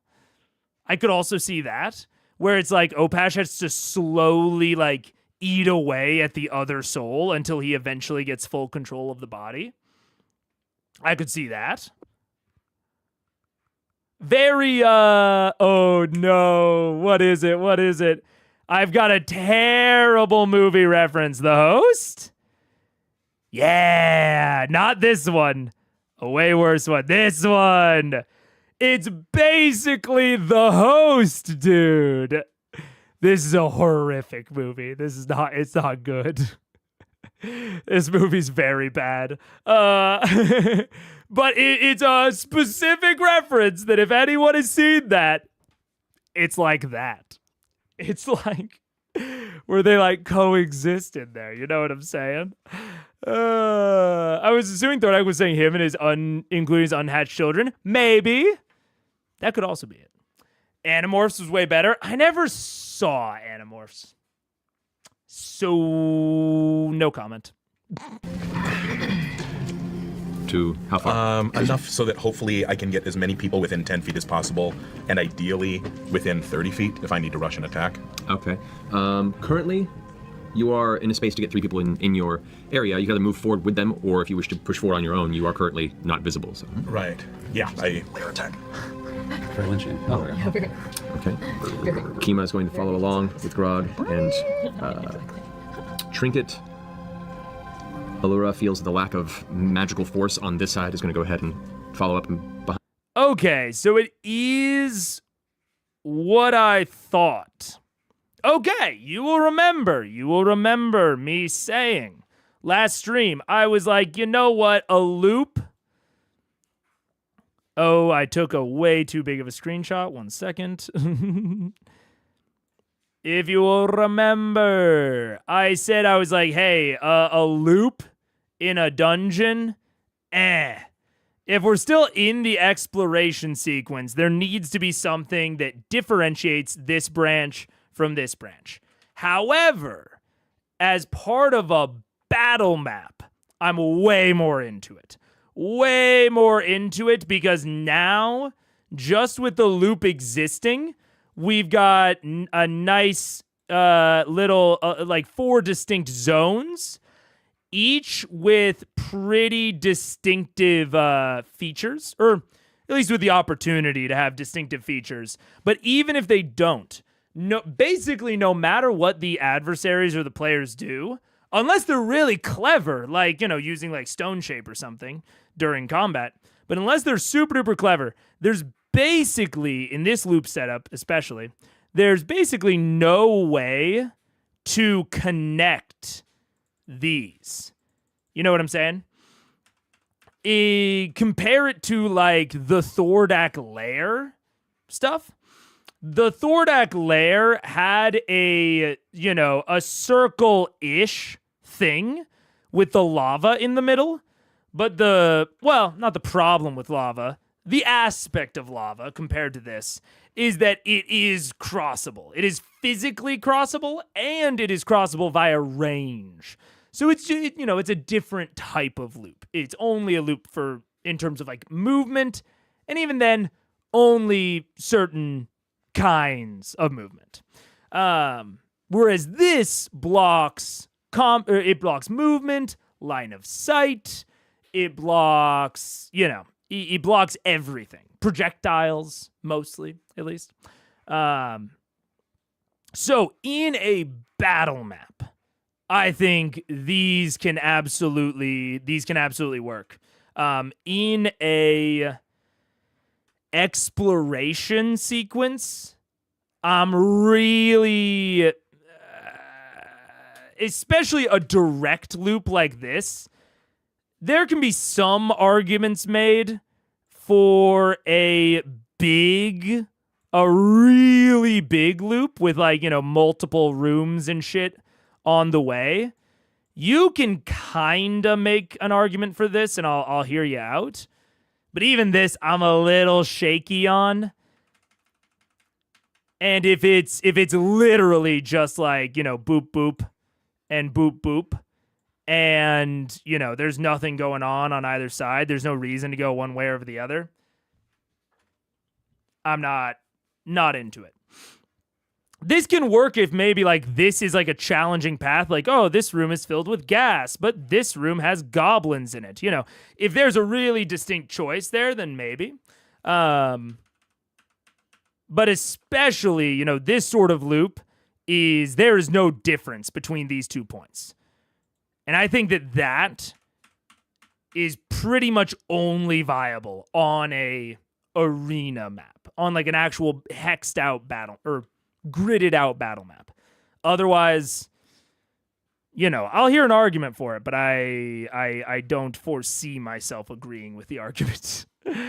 Yeah. Ideally, you'd at least flavor them a bit differently since you encounter it first in exploration mode, but it is less offensive in context. Yes. Yeah. It's less offensive in context, and I also agree. I also agree. Yeah. Because you encounter it in exploration mode, ideally, one of these is like raised up, and there's like maybe like, even like 5 or 10 feet, and there's a little bit of a shelf, and then this one is all at ground level. Just a little bitty something to differentiate them. I still agree. I think that would be ideal, but especially once you put this on a gridded battle map, it becomes much more doable. much more doable. No difference in choice will give players like Grog YOLO and the rest of VM analysis paralysis. Exactly. And you heard them. They were fucking like debating about what kind of coin to flip, which is so stupid. Like, the moment you give it some differentiation, even if it's not practical, like my elevation difference, that's a practical change. Even if there's no practical difference, just saying like, I don't know, one is more mossy than the others or than the other, that at least gives them something to latch onto. Oh, I want to go down the mossy route. And they can maybe have an argument about it, but it's going to be at least a more engaging debate than let's choose at random, you know? Find you guys as well. I'm over there. Even with her hood up, she kind of gives you a glance like, Stay behind me. Muscle magic. well, of course I am. That's part of the reason. Magic Grog, the Magic Mike sequel. Yeah. Ooh. Hero of the beach. Scummy? I'll just inch up a little, still kind of hiding behind those outcroppings there, and then I'm gonna call out the dog. Ooh, nice. Pike's gonna walk to the middle, like to where she's in between the two parties. Ooh, that's really clever. You're gonna. Oh. I'm gonna summon the dog. Do I just say good doggy, right? Yep. And I throw the figurine. No. What's the English? I'm really hoping it's a Pomeranian. Like Reginald or something? What's his name? I forget. We never figured out his name. We know it or something. You said it was very cryptic. Well, I wrote it Bosley? down at one point in time, but I'm not gonna look for Well, it right the now. dog hops out. Okay. So we'll use this badger for the time being. It's fine. You put a badger? Couldn't find an actual dog figure. The badger? I got a mastiff. Well, it's still a mastiff. I'll We're donate a fine. mastiff. It works. Badger doesn't give a shit. No. And then Pike wants to walk in between the two parties, so like hiding behind that wall outcropping. Okay. All right. Okay.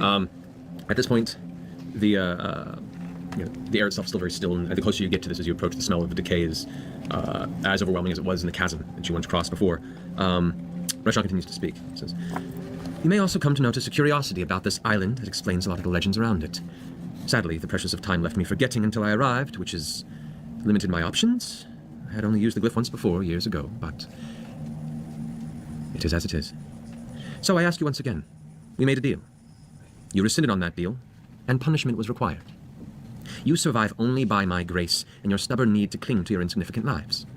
Regardless, I have what I sought now, and I offer you this opportunity to leave freely. Decline." All right.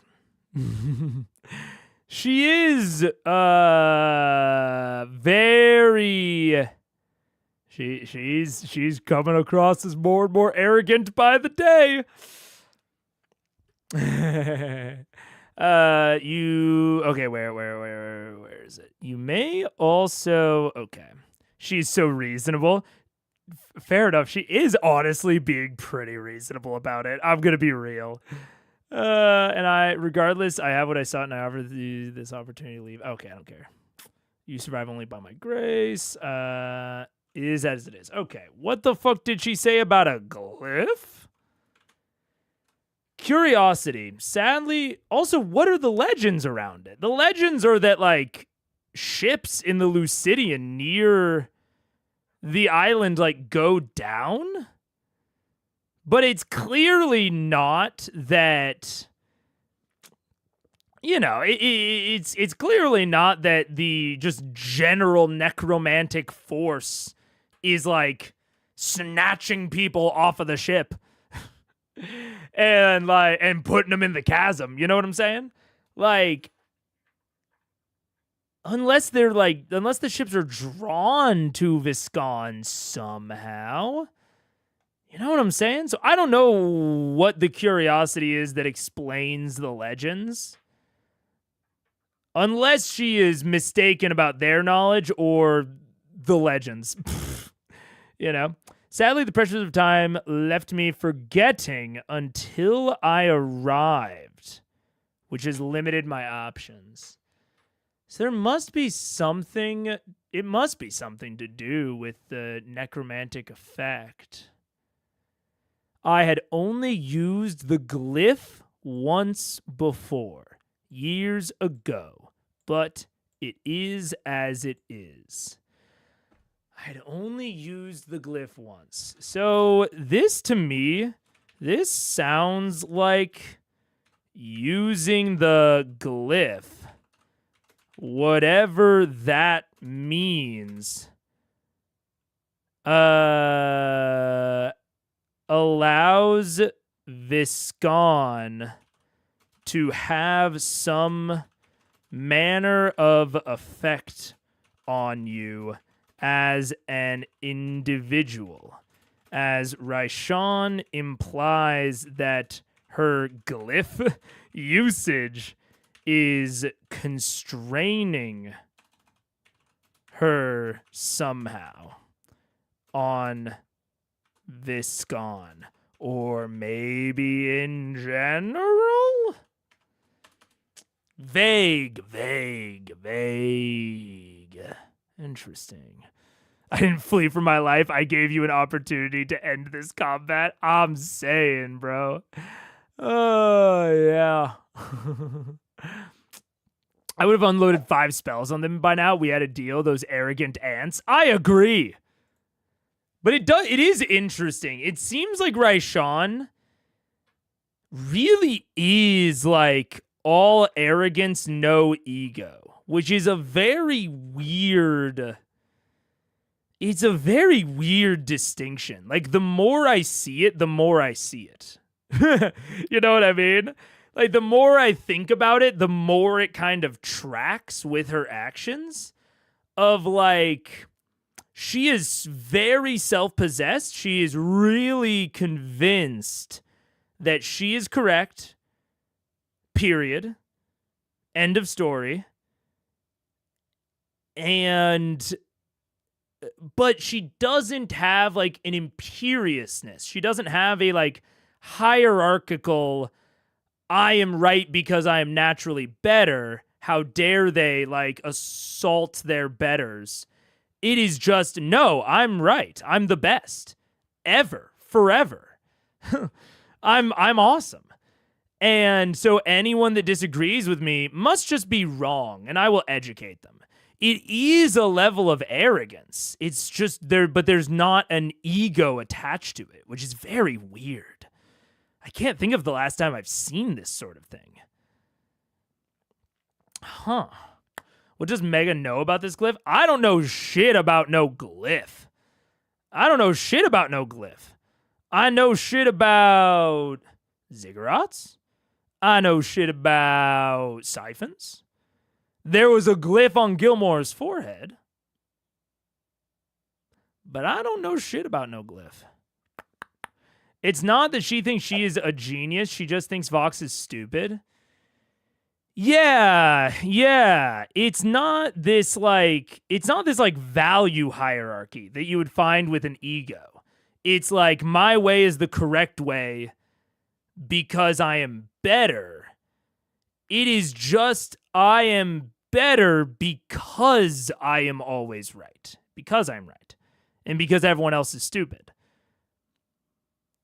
But I'm not naturally better than them. I just happen to be. It's weird. Sounds like white savior mentality. I am right and doing this out of compassion for you lesser people. A little bit, yeah. But even that like lesser mentality is like kind of missing, at least to me. She's like, you are acting lesser, not necessarily you are lesser. I mean, I'm implying a lot, but it seems very action oriented rather than like identity oriented, if that makes sense. In distinguishing between the ego and the arrogance. And I can't think of another time where I've gotten this impression of something, you know? It's very interesting. And you choose your resting place here, away from your loved ones, to be forgotten, and join the undying dregs of a long past madman's fancy. Somebody do something. Maybe we should just leave. Keelan steps forward again, a little bit more, and says... You bump into the shoulders. Sorry, excuse me. Sorry. Okay. Persistent. I want to kind of keep walking up to her as much as I can. Okay. And So you just step out of the shadows. Yes. Shit, I've got to follow. If I see her moving, I'm not good with that. Okay. I would also, on the other side, like to advance as far as I can without reaching her eye line. You'd be And, right uh, there, roughly. I still want to Kima be... sneaks up behind you. Trinket follows up behind there. Laura kind of stays just out of line of sight. While all this is happening, Keelan is speaking to try and keep her attention. You know, Raishan, you've taught me a lot about myself these past few weeks. Arguably more than I've learned about myself my entire years of living. Good. I'm glad I could enlighten and inspire in these final moments. Inspiration's a word, I guess, you could use. I would say more of a cautionary tale. In an odd way, I hope I never become you. All those years of long life, and some many call a blessing. I'm sure there are many, many lonely moments. And I hope, in my darkest of times, I don't turn to rage and anger and selfish actions the way you did. You know nothing about me, child. Nothing. That may be true. She turns around for the first time. Ads incoming. You can see. Take cover. I need to build into the ads incoming take cover. If I accept it, I need to build in it pausing the show so that it doesn't talk over. But ads are incoming. Take cover. Yeah, interesting. Huh. I don't know shit about no glyph. Somebody do something. Grog, please find something I can do or I'm going too strong. Honestly. Yeah, to me that just sounds like I have an idea, but it feels like a stupid idea. So someone that is smart come up with smart idea. Or I'm gonna do the stupid idea. I'm giving y'all a warning. Why they ain't killing Raishan? They are being very trepidatious. Which...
What's up? Hello, we're back. But yeah, it's the trepidation. I would have, well, it is interesting, and I wouldn't have expected it, except that the last 2 times that they have attacked a villain that talked to them first, they've gotten pretty fucked. With Ripley, she killed Percy, and they got explodified. And then the second time was Raishan herself, you know, attacking her before she attacked them, put them in a bad position. So from Vox Machina's perspective, I mean, I'm not even saying it's necessarily rational or conscious. I don't know that they are consciously making this decision. It's probably an example of, you know, DMs teaching their players and the players teaching the DM back. It is an example of like the last 2 times that we have gone against a big villain that talked to us first. One of which is the same villain, Raishan. She survived, and in both cases we got fucked. At least one of us died. So I think that kind of, to a degree, just kind of explains the trepidation a little bit, at least. When I have to go trepidation, I do. I heard a quote from Northern Lion that was like, Northern Lion was saying he wishes he was less wordy, like use less big words, and I am with him. I wish that I knew how to explain myself in less words and with less big ones. It's something I'm actively working on, honestly. Can I speak off, share stories, shout out literal hoods and gangs in chat? Probably not. Probably not. Because, you know, I'm not familiar with hoods or gangs around the world, but in America, I know that there are, we'll say conflicts between groups. So shouting out in my chat, probably not. That's I don't want to affiliate with someone or with a group on purpose or on accident. The kind of gleam of bright, sickly yellow and dark, deep emerald green for pupils as she turns the slight smile just curling across her porcelain skin. Ah, I see I have your attention after all. You've had my attention since you entered this place. You aren't the subtlest of adventurers. No, we know. I was waiting for it. Thank you. Point to you. Yeah. Touche. So what is it? You've come here to speak on your enlightenment and die? Or do we wish to maintain the agreement we had? Go our own separate ways?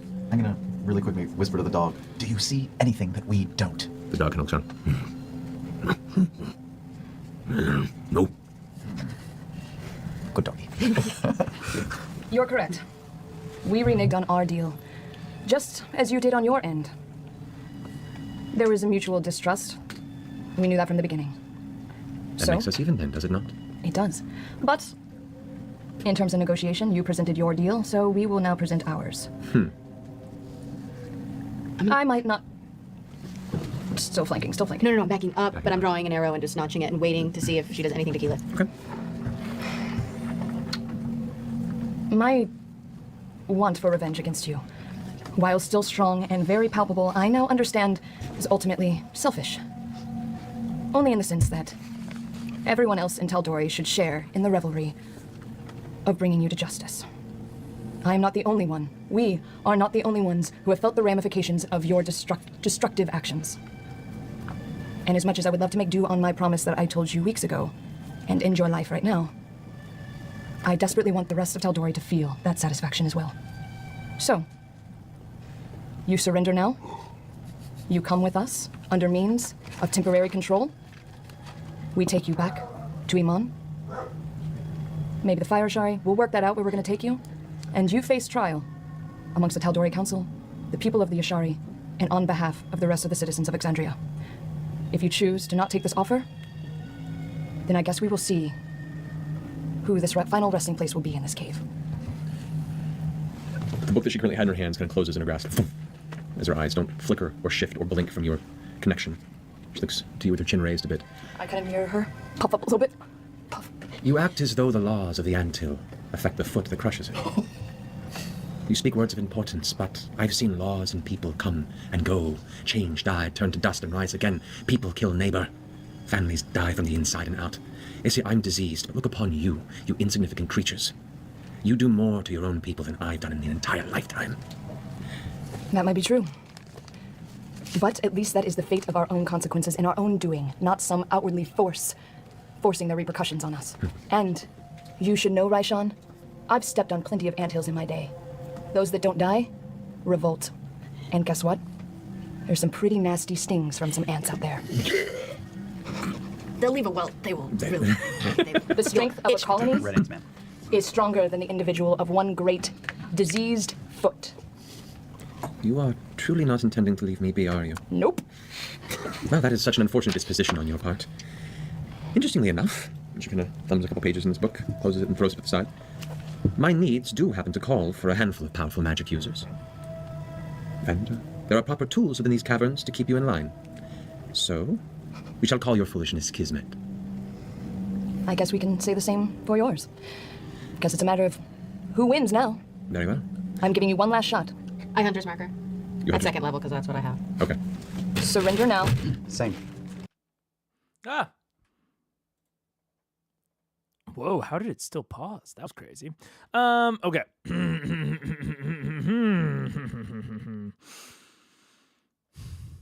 Let me see. From my needs do happen to call for a handful of powerful magic users. And there are proper tools within these caverns to keep you in line. Okay. I mean, sounds like some mind control shit. You know, easy enough to assume, easy enough. The powerful magic users, I mean, easy enough to also assume that that is just like fuel for the fire. You know what I'm saying? Like, it's a pretty natural direction to go in terms of, oh, this soft magic ritual needs power. It needs magical power. And oh, powerful magic users have more magical power inherently, like, inside of them. Or you need a group of powerful magic users in order to accomplish the ritual. And the tools in the cavern that allow for the mind control will also then will allow her to take over the magic users and have them all perform the ritual together. That's all possible. And it makes a lot of sense.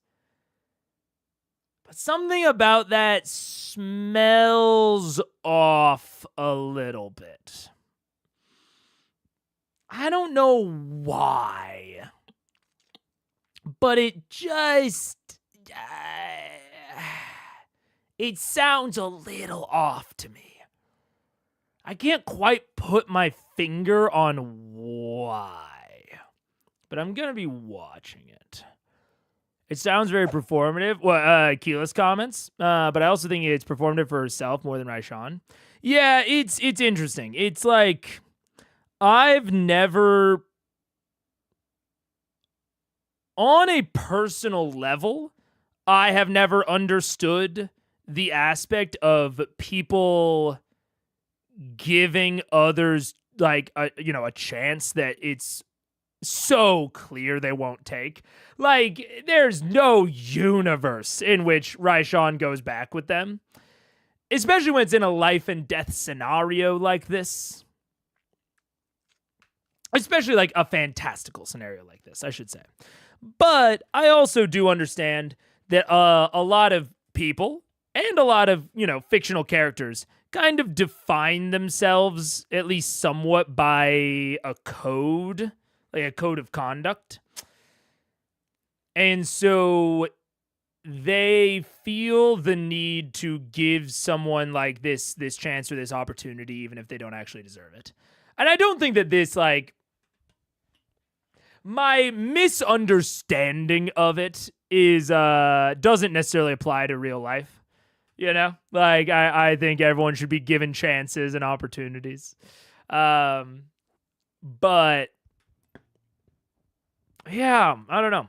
I've never personally gotten it, especially in like these fantasy scenarios. So I think it is performative to some degree, but I also think that Keyleth might feel as though she needs to do it, because if she doesn't, she is essentially like stooping down to Raishan's level. That's kind of what it feels like to me. When did she go back on the deal? She was compromising with helping with Vorugal. They didn't keep their word with keeping their secret, so VM betrayed her twice. I kind of fully agree. That's why it's very when people bring up, you know, the Deceiver and her deceiving Vox, I'm like, when? I don't recall her going back on her word at all. She seemed to pretty much keep to the deal. But then, you know, Matt agreed with it there, so I don't know what they're all thinking of, honestly. Who really feels bad for Raishan? I mean, it's tough, because that is, like... And maybe this is why Keyleth feels the need to do this, is like... Raishan has done some bad things in the pursuit of a cure. Right? A cure for a disease. Now, it's a little bit less complicated because, you know, she got that disease through being bad. But also, if we go by the Raven Queen theology, the people that Raishan was attacking in the Melora Temple were also bad. And Raishan tried to contest Thordak when he entered her domain. So it's like, I would generally call Raishan a pretty gray figure. She's like relatively evil, but like, I think she comes off as much more evil if you want her to be much more evil, if that makes sense. Like, I think if your perspective is like fully neutral, I think she comes off as someone to whom the ends justify the means and very, very selfish. Possibly selfish to the point of evil, but not like someone who's like down for wanton suffering. She's just putting herself over others. She's not heroic in any stretch of the imagination, but I don't know that she comes off as explicitly evil in the way that we would normally think about it. But Vox really does treat her as if she is just evil, and therefore doing bad things to her don't matter. But they do, you know? Or maybe they don't. I guess it depends on your worldview and your own philosophical takes. Are bad things done to bad people still bad? Can we, you know, throw out the rights of someone because they did a bad thing? Or we perceive them as a bad person? I think you'll get very different answers depending on who you ask. You know, and so I think to that end, maybe I do understand why Keyleth feels the need to do this. Because if she doesn't do this, Raishan kind of didn't do anything bad to them, specifically. And she did a lot of stuff out of self-preservation. And she still did bad things that she needs to be held to account for. But if you just murder her in a cave, rather than giving her the same chances and opportunities that you would want afforded to you, does that make you kind of a bad person? Does that make you bad, the bad guy in this situation? I think it's a very defensible position to say yes. I would also understand people that say no, and I think, several people on Vox Machina would say no. But I think it's a very defensible worldview and position. So maybe I do get it. Yeah. Yeah.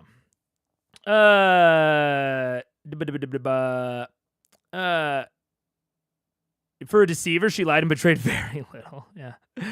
VM revealed Raishan before they had a full deal. It was more like a temporary you got mine situation. Yeah.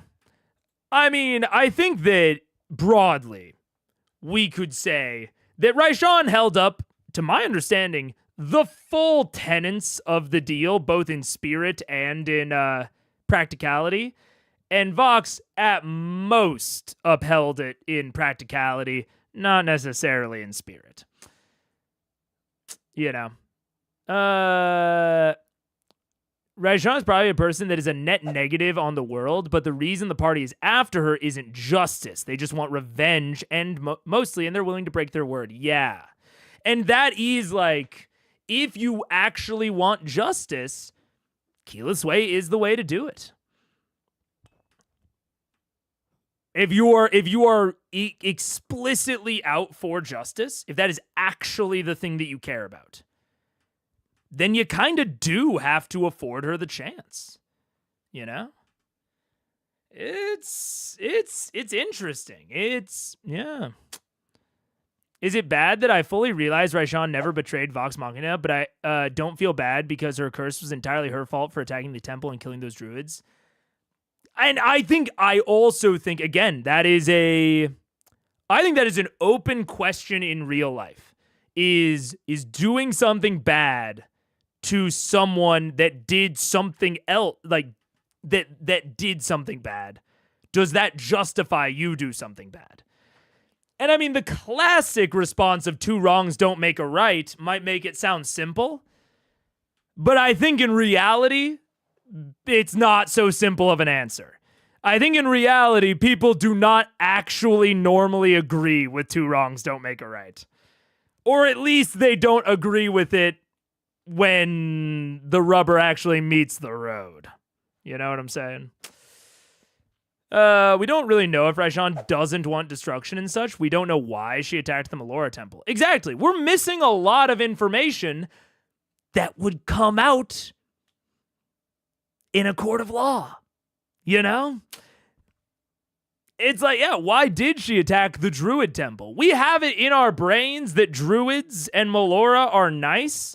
They might not be. That temple might have been doing some iffy shit. I mean, the High Priestess used a soul curse. The High Priestess used a soul curse, which is explicitly against the Raven Queen's tenets. And we know that at least one of the members of this party is following the Raven Queen's tenets to such a degree that it is giving him magic powers. So, at least by the Raven Queen's tenets, the Archdruid was a bad guy. So is Raishan rooting out the Melora temple, her killing a bunch of innocents? Or is it her killing a cult? We don't know. We don't have enough information. And it's not like she just went in and massacred the Pyra. She opened the gate at the place that she had to open the gate. Could she have warned the Pyra? Absolutely. Would they have still allowed her to open the gate? Probably not.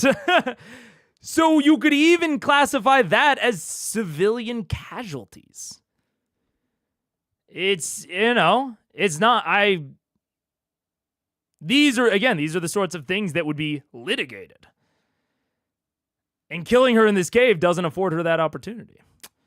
If Raishan was real, would you hit? She's a dragon. No, I would not. Let's see. If you steal some thing from the sick mother of a serial killer to piss off the killer, are you a good guy? And it also, it depends on if you're, preoccupied with being the good guy. Did bad to kill it by killing members of her sister tribe? Again, she did something that she could reasonably have assumed would kill some members of the Pyra.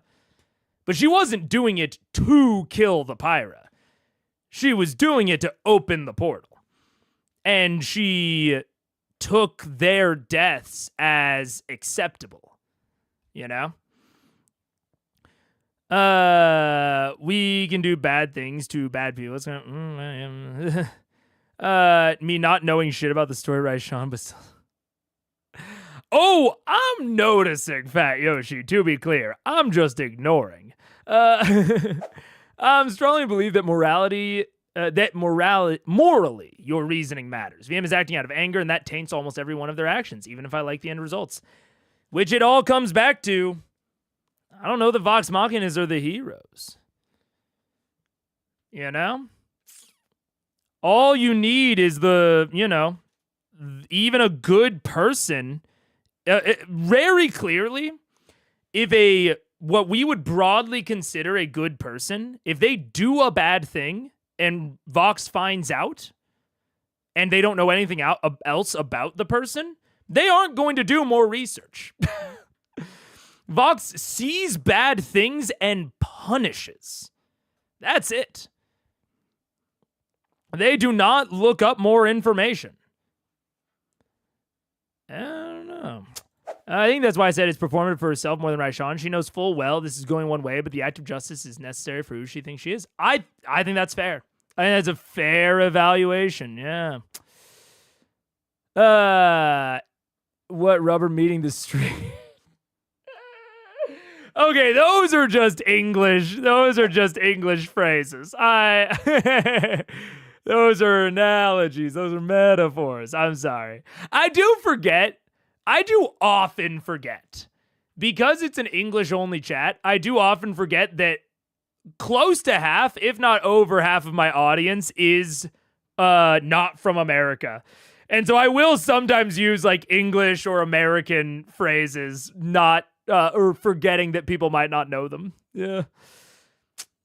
Rajan was willing to let Thordak burn the world for her cure. I do think there is a nuance, but I think it's justifiable to put down Raishan.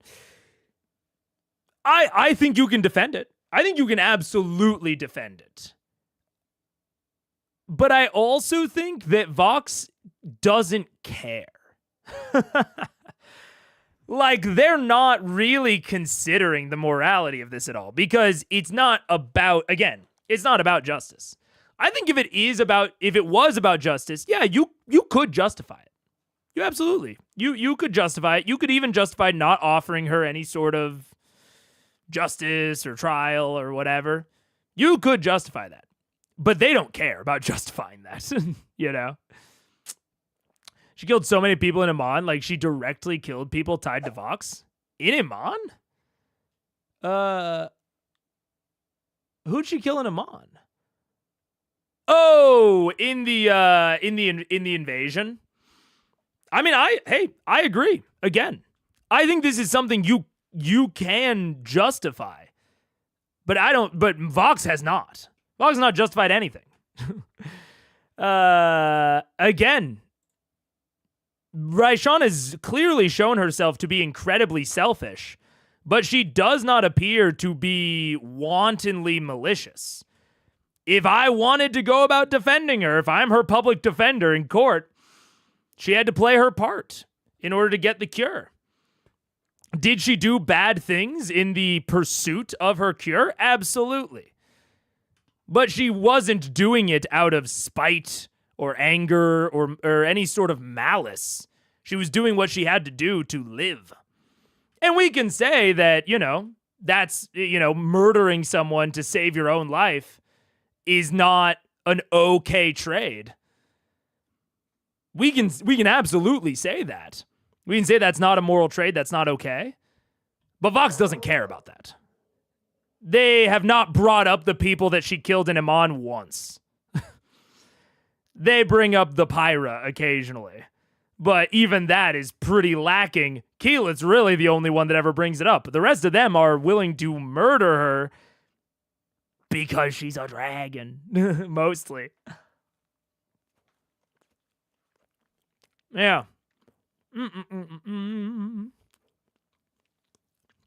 But I think I will end it there. I think you can absolutely defend her. I think any court of law would probably say that she, is too much of a danger to society. She's got it. I think they would say that.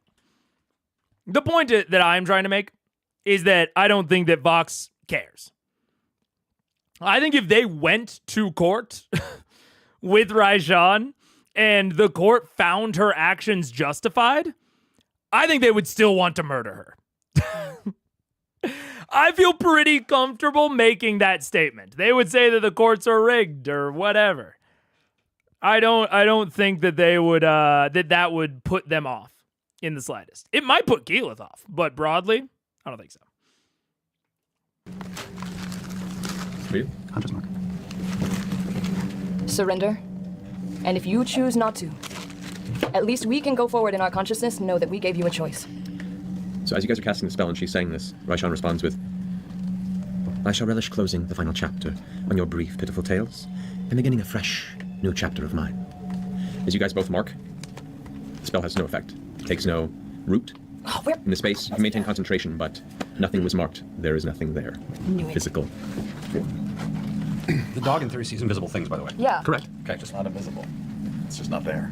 Is she like hologram? She an illusion? What are we doing? What are you doing? Aside from rolling initiative, which I think probably would be a good thing to do right now. Oh, okay. So let's go roll initiative. Wait. Wait, that's that party of Thordak, right? Correct. She's not like possessing Thordak, is she? She's Oh, no, speaking man, from I don't Thordak? know. Find out. Another paladin check for. I sense 3 dragons. That would probably undead, sense, that's unless right. there's some sort of masking going on here. Which she's good at. Oh, God, I don't like hearing that.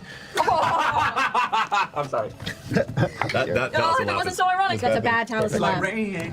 On wedding day. Please do not. Do never sing that song again. No. Doomed to die if you sing that song any further. All right. Wow. So, folks, initiative tracking going down now. We have 25 to 20. 25. 24. 22. 21. Thank God you guys roll high. Big fuck. 25, 24, 21. 21, 22. 22.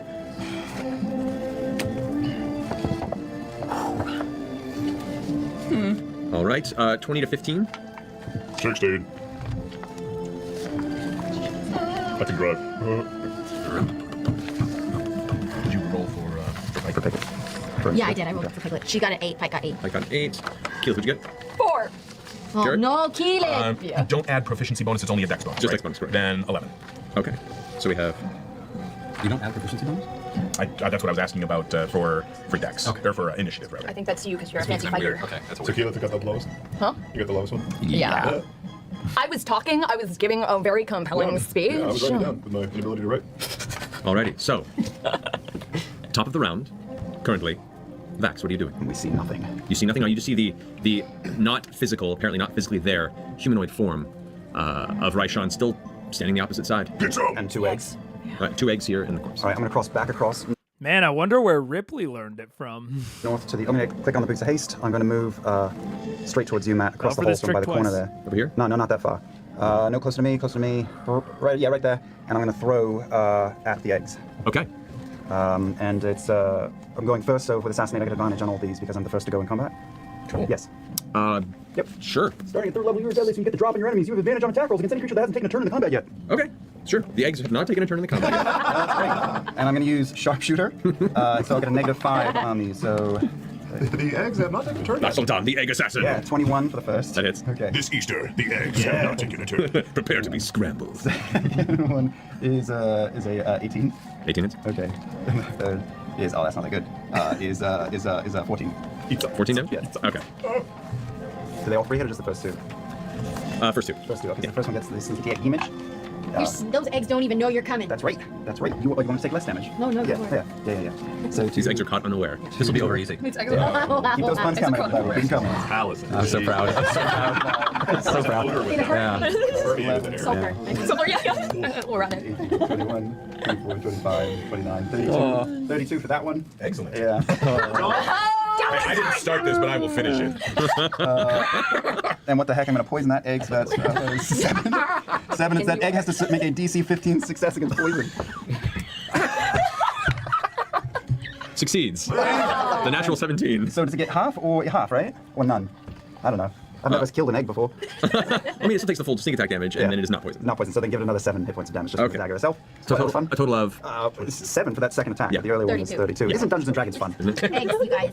So as you rush past and curving around the corner, throwing these 3 daggers out to the side, the first one just smacks into the side, and the egg, which had already been kind of previously damaged structure-wise by a somewhat resistant but still impactful burst of druidic magic energy in the previous conflict, the first dagger cuts through like a hot knife through butter. Out the other side of the egg, you watch as the shell on the other side just kind of scatters, causing this splatter of some sort of thick liquid against the wall. The other 2 daggers, one just kind of careens off the side. The second one that does impact continues and causes the egg to actually crack and fold in on itself, causing it to out the side of the shell as it collapses in on itself somewhat. That's 1 egg down? So that egg there, I will mark as currently scrambled. Sunny side up. 1 sec. I'm full. I'm gonna go put the hummus back in the fridge.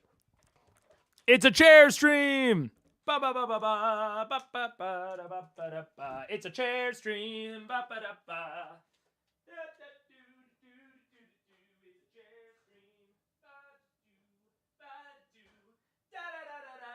Chair stream. Ba do. Chair stream. It's a chair stream. All right. Lord. Benedict. There you go. That one is toast. All right. Is it your turn? Yeah, I'll do it. Okay. Next up is Vex. That's me. Okay, I'm gonna immediately say over the earring, I don't think she's really there. And then try to look and see anything any sign of her that I can spot. Can I see anything? Make a check. 30. 30. Glancing around you in the current space, that is definitively an illusion. And in fact, the way it shimmers, and you look at the books that it was kind of using and messing with, while you were kind of keeping more of an eye on the area, you notice now the books that she dropped just vanished. It was all part of the illusion. Definitely not there, but you don't see anything around you that resembles a hidden or stealthed dragon-sized creature. Okay. What else would you like to do with your turn? Fuck. I think I'm gonna save my... I'm gonna back up against the wall, like just straight back. Right here? Yeah. Because I feel very uncomfortable with the situation. And I'm gonna save my attack for if Thordak moves, if anything... If anything moves at all, I'm gonna wait to attack. So you're holding your attack action in case something moves. And, yeah, in case Thordak moves or something, I see Raishan or something. Okay, cool. Percival. Just on this back wall here. Okay, first things first, I'm going to take a shot with bad news at the remaining egg. Okay. So... She was responding too creatively, right? I was about to write that in the notes. I think she was responding too creatively. I mirror her, I puff up. The book she currently has closed or is no further shift. Fire shard, we'll work that out. You surrender now. I think she was responding too directly. And we've seen her as an illusion, be part of like a meeting. So I think she was responding too creatively for it to be pre-recorded. She had active control of the illusion. Huh. Also a chair. Oh, we have started combat. Well, kind of combat. She's not really there. Be a recorded message. Yes. To be pre-recorded. Like, yeah. Let's just do that. Why are you doing that? Okay, good. That's a 22 to hit. That hits. So that's a... ooh, that's nice. 25 points of damage. Alrighty. The first shot hits. You see the front of the egg kind of spider crack inward previously, like how you shot in the Thordak battle, but the egg still holds firm. As you begin loading for your next shot, you watch as part of the egg begins to crack outward, like something's pushing out from the inside of the egg. Okay, never mind. Then I'm going to take another... Okay, I'm going to take another sharpshooter shot at it. I'm going to try and kill it dead. Oh, yeah, I'm having a weird premonition that's making me really uncomfortable. 16? 16 to hit? Yeah. With its armor, that probably won't hit, unfortunately. The bullet ricochets off the outside of the hardened eggshell and just... I don't know if it makes a difference. I called sharpshooter on my shots before, but forgot to add the additional 10 per attack. You destroyed the egg, so... You threw them all simultaneously at a single egg, and... yeah. Did you add 10 to yours, you said? No, I lose sharpshooter. I lose 5 to hit, yeah. which is why I didn't hit it. Oh. But I get 10 extra points of damage. Right. I'm feeling like now is the time to take this out of play, so I'm going to burn an action surge right now. Action I'm surge? going to burn an action surge. Sure, buddy. And I'm going to take another shot with bad news. Go for it. Surge. Same thing, sharpshooter shot. Do it. It's time for action surge. Love you. That misses. I'm gonna kick you. Ricochets off And again. a regular shot goes target. Come on, man. That hits. Yeah. That's 9, 20, like 32 to hit. I should have just taken it, but it's okay. Let's see what we do damage-wise. That's not bad. 22 points of damage. With the second shot, you actually tear the top half of the egg off. As it goes splattering to the side of it, you can watch as what looks to be some sort of a very, very young primordial dragon, like the ones that you had yanked out of the eggs before, that was trying to pull its way out of the egg, just kind of and slumps lifelessly over the outside of the egg, destroyed. Terrible, Allison. You're so hard-boiled. Oh my god! That's awful. Wow. I don't suppose I have time to run a weird perception check, do I, really quickly? A weird one. Do I have a moment for a perception check? You've used all your action, your bonus action. I haven't burned any movement. What are you looking for? Is that center wall real? This is the center wall here. Yeah. This would be an investigation check. Oh. That's Nothing's real. Yeah, I'm calling that. Let's see. They're all hosts.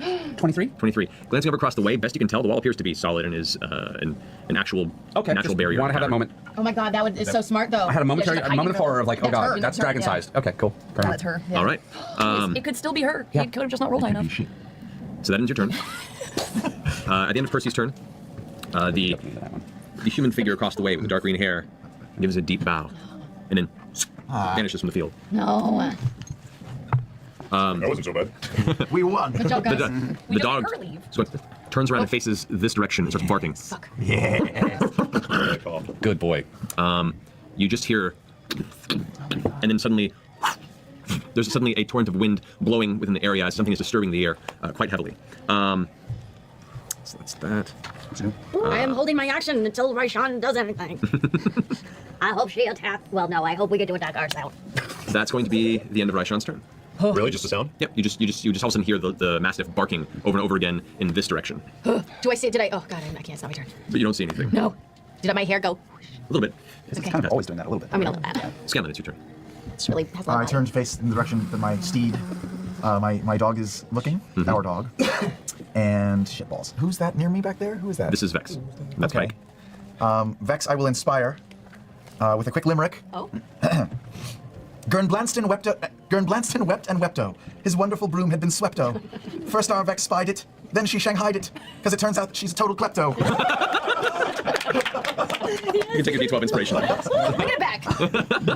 And then I will Mills. I want to hold my thing too, but I'm not going to. I'm going to hope this works, and the dragon's coming at us, maybe.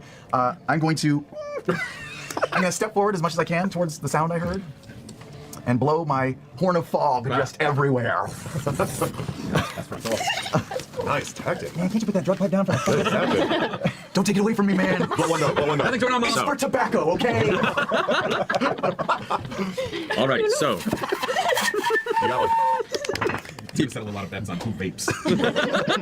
He who vapes. all right, so yeah, 20 radius, Spice. 7 point in the range. So you create this area here and obscures it. So now you currently this whole tunnel is just filled with fog. You have no vision beyond the outside of it, right where you are. Okay, good. But if something comes through, it will disturb the fog, correct? It may. Oh, shit. Congratulations, we can play laser tag now. Okay. Dude, I'll be honest, because Raishan can absolutely see through the fog. She has true sight. But I might not have thought of that as a DM. But the moment that Sam says that, I'm like, well, damn. I mean, a dragon body is awful big. And especially, you know, it might have been a little bit of a debate. You know, I could see it going either way. But when Matt just narrated the sound and like the pushing of air and how her hair got blown back a little bit, I know it was all flavor. And I don't think that DMs should necessarily be held to what they say in regards of flavor.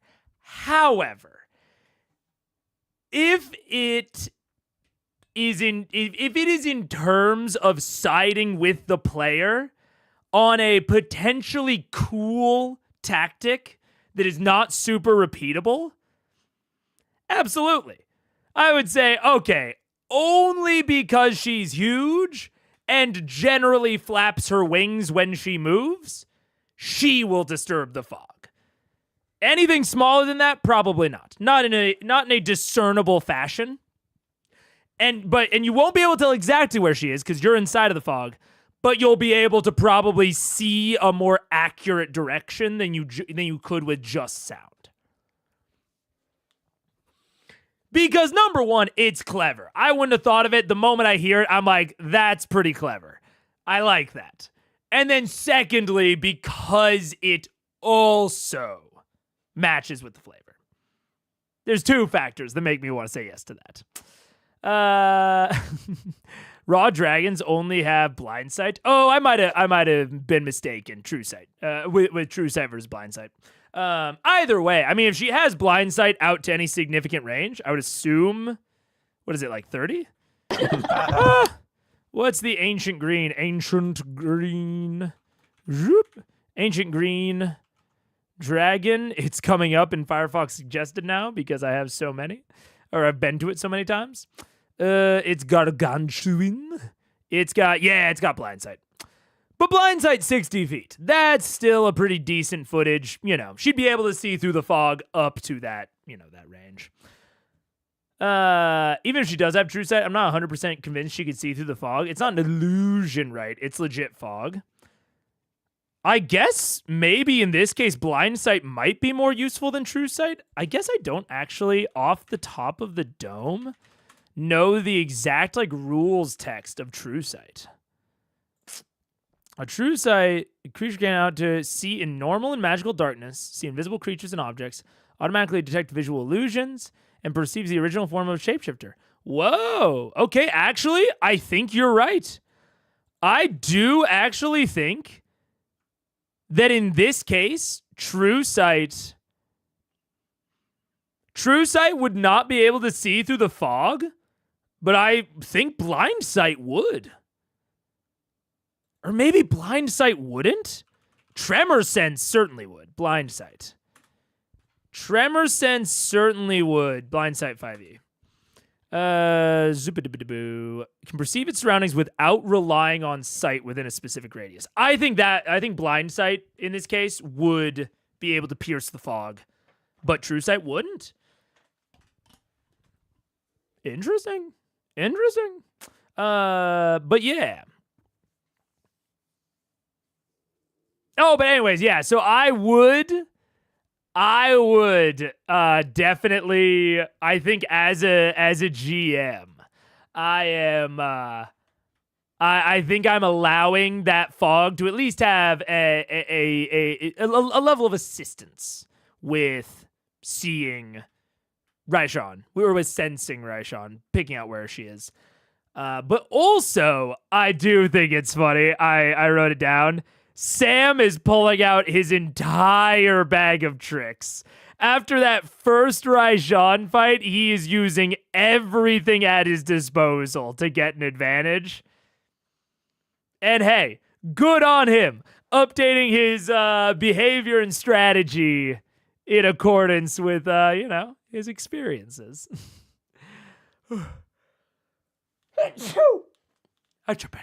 Achoo. Ugh.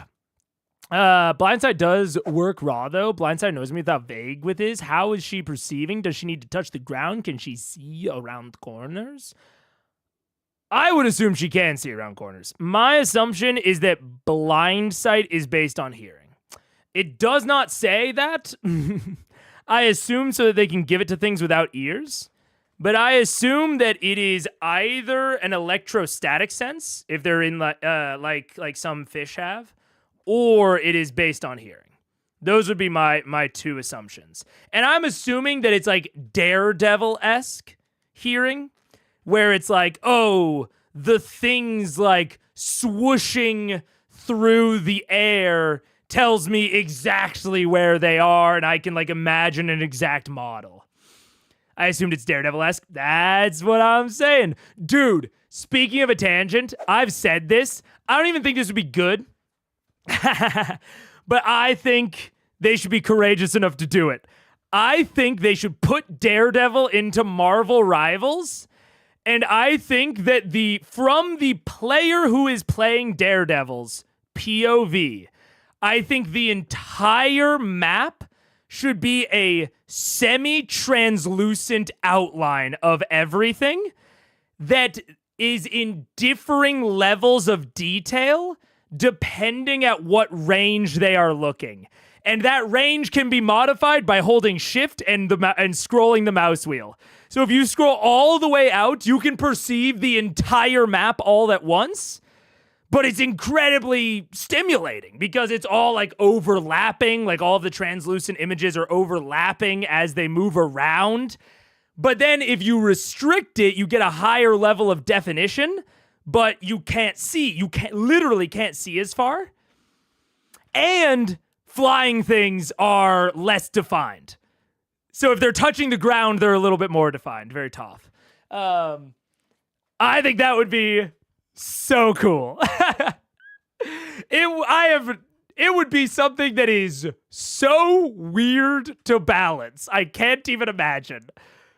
But I want some crazy shit. I want them I want that's what I really want out of Marvel Rivals. I don't even care if people talked about like everyone's OP, no one's OP. I don't even know if I fully disagree with that, but I love that Strange has the portal. The portal is so weird and would have taken so many development hours to be as smooth as it is for one character.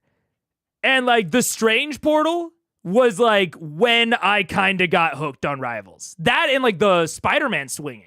The Spider-Man swinging is so smooth. I actually feel like goddamn Spider-Man. That's what I really want out of it. Anyways. That would be cool. That would be crazy. It's out of budget. It is out of budget, probably. Anyways. The computer friar himself, Dr. Strange. Look, I don't know how the fuck they do that with projectiles passing through and preserving momentum. That shit is legitimately a coding marvel. I cannot believe it works as well as it does. It's actually crazy. Mega just wants to be Liam. All right, that ends your turn, Scanlan? Yeah, I'll just say I think think she's over here, guys. What a hero. All right, Rob, your turn. A rage and with I would like to rage. Okay. Yeah, and with my 50 feet of speed, can I try and make it to Thordak's corpse? See how far I get? Ooh. Yes. Get it. You get right up to it, yeah. Okay, cool. Can I take? I found out that the hammer, the dwarven thrower, is a versatile. Dude, okay. Small theory that I will accept no comments on. That I will not read any comments on. I wonder if Raishan put herself into the soul anchor, and the reason that she responded in such a pshaw manner was because when she's like, I would never touch the soul gem, that would be far too dangerous. I wonder if she's trying to throw him off the scent. You know what I'm saying? I wonder if that's a little bit of deception from the diseased deceiver. I could see that. Dude. Wait. Oh. Wait a second. My wheels are turning. Okay. So,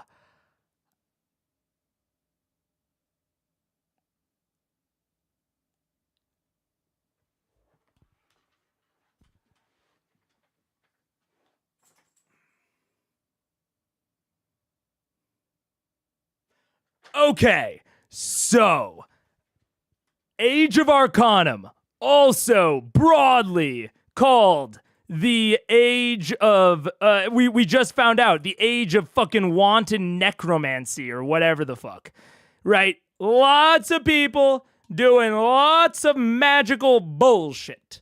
The evil gods are teaching them things they shouldn't know. Very Pandora's box.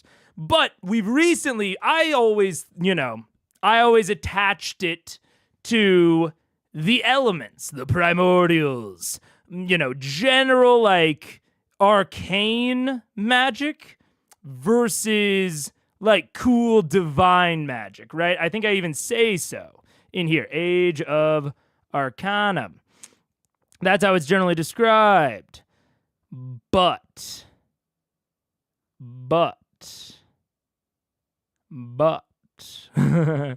Oh, we don't even have it. God, it's in the things I haven't organized yet. Okay, I know. It's probably in the Heartstones, actually. Wait. It's either in Heartstones, or it's in Osisa, or it's in Iyun. One of the two. Yes! Right here. Heartstone. They generally shatter, and the few that can be brought across temporarily, the magics that contain them do weaken, and those that attempted to harness their power leave it to ruin, destroying all around them before it whirls itself into a frenzy of uncontrollable arcane mass and destroys everything nearby. These were many of the fools who ushered in the beginning of the Second War. Number one.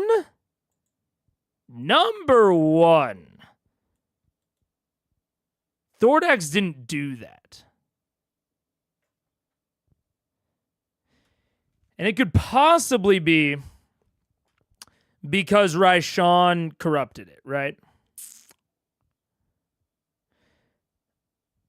And it says that these were remnants of the First War, the very core of the elemental chaos itself, the hearts of the Titans left behind. The Heartstones are the very basis of the shadows of the basis of what made the elements when creation came to be. But they've also been called soul anchors, soul gems. I wonder. Osisa has heart glass that allows her to extend her vision. I wonder if the thing that stabilizes a Heartstone in the like prime material plane is a soul. I wonder if you shove a soul into that shit. If that, like, you know what I'm saying? And I have one of two thoughts on it. Either that's how you corrupt it, and that's what Raishan did, or possibly that's how you form a Heartstone that can survive in the material plane. Is by shoving a soul inside that shit, right? Because they keep calling it like a soul gem, right? And the fact that the people in the age of wanton necromancy, the fact that that was started by people messing around with Heartstones, that was what I'd been led to believe. The Second War was started by Heartstones. But then we get it described as the age of wanton necromancy. So clearly they're doing some necromantic bullshit.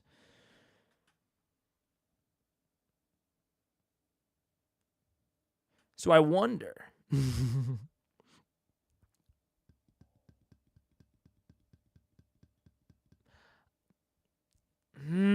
It's just not quite coalescing. But there's something there with, like, the Heartstones and shoving souls inside of them, potentially, and Osisa, and Allura, potentially, because we don't fully know how the Heartstone was crafted. Maybe in order to craft a Heartstone, if you're not harvesting it from the remains, if you're crafting it, possibly you have to use a soul as fuel.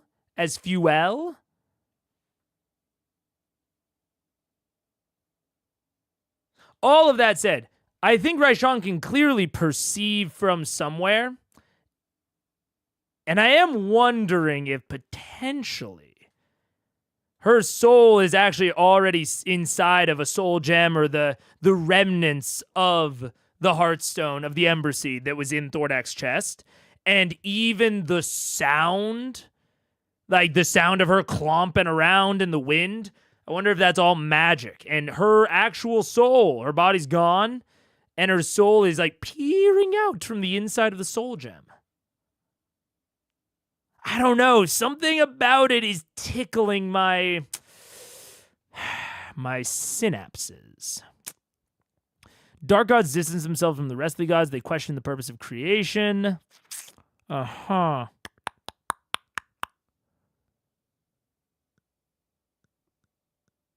I don't know. Something here smells a little fishy. That's all I'll say. Share his soul and prevent the broken heart.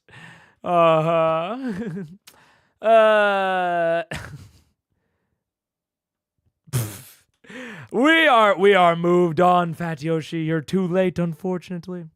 But that is what Keyleth was offering.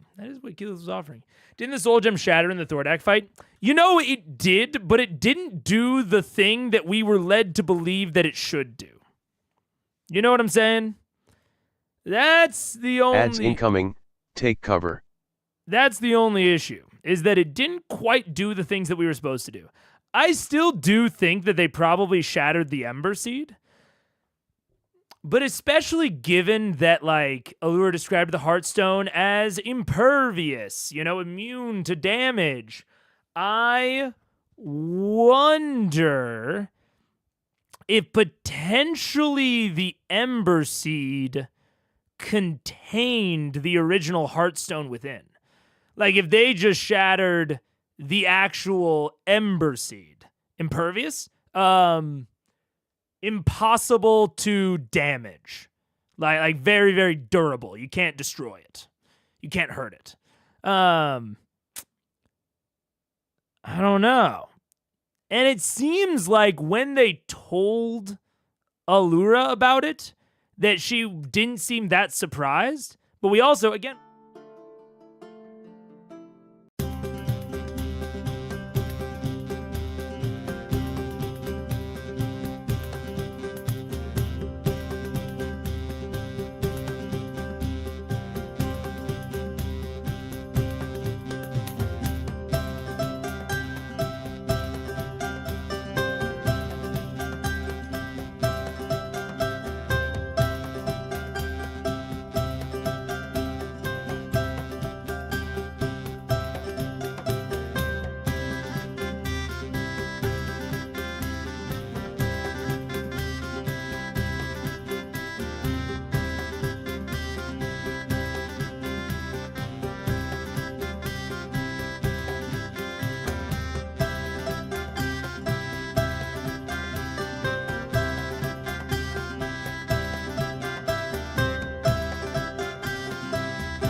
what's up? Hello. Sorry, give me one moment.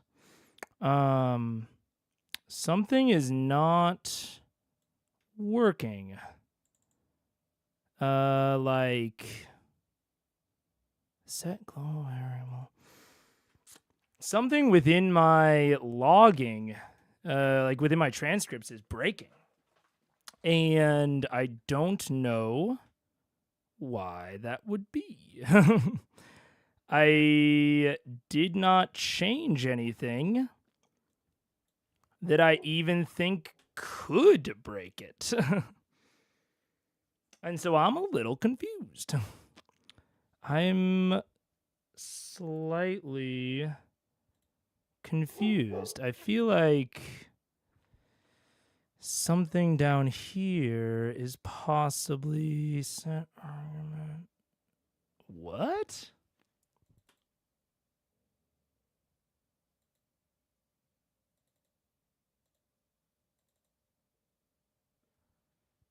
Why is that the output?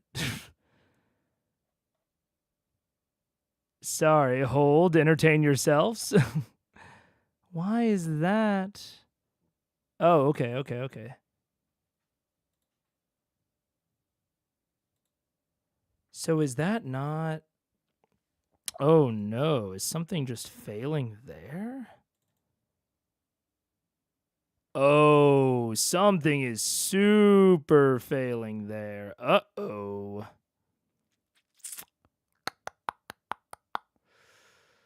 That's not good. I broke. I'm off work and can chat. What up, Delphi? Oh, yeah. Something in the code is clearly breaking. What the fuck? Is it that the stop words are broken? Save result to a variable. Result.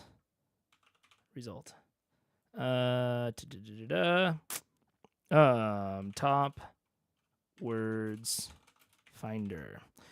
Entertain ourselves, Daggerheart. We can't see anything weird on our side. Yeah, that makes sense.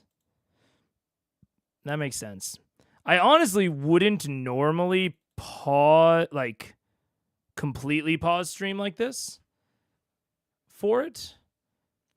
But something is super breaking with the logs, which means that the chapters will be broken. And I hate it when the chapters are broken. Non-blocking action. Oh, geez. How did... Today the 21st? It is. But it's not logging anything. Dude, something is super fucked up. What did I do? I know that I am being entirely vague about this, and that is somewhat on purpose. Stopwards path. So if I go to the action queue,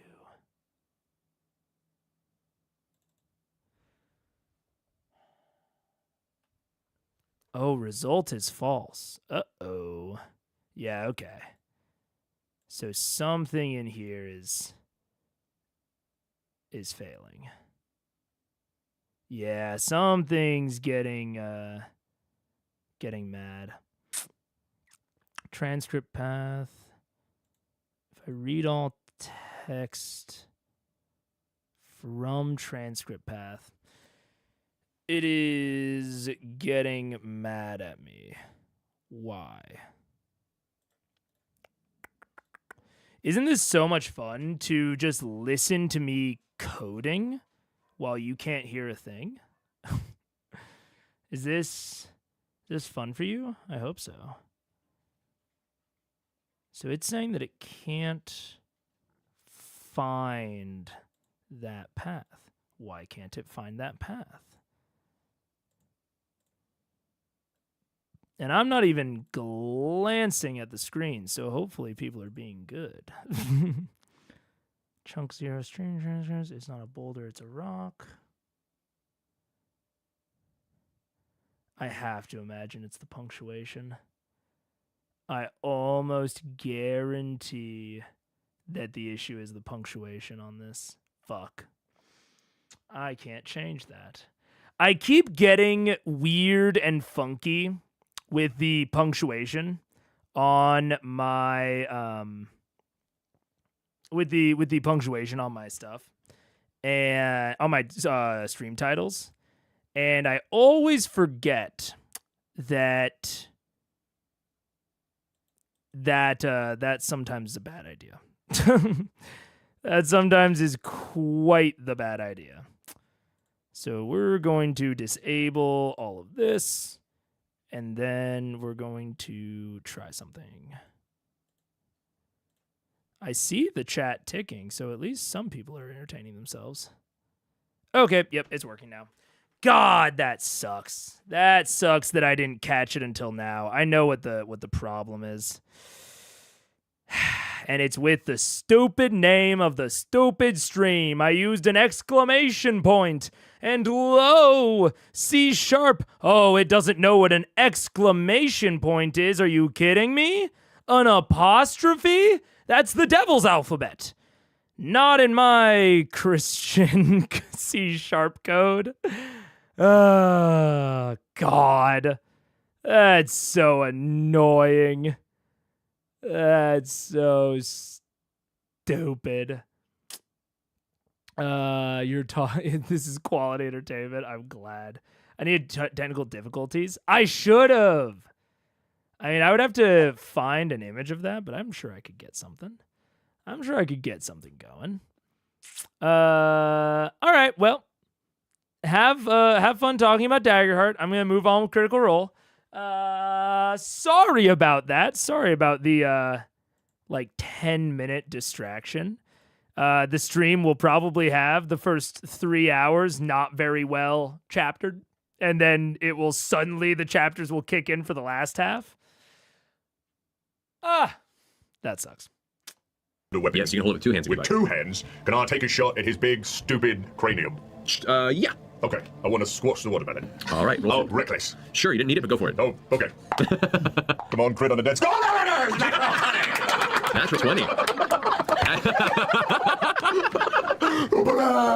It's like a beached whale. Dude, yo, how do you want to do this, Grog? I talked to the new dwarven thrower hammer. This is the beginning of a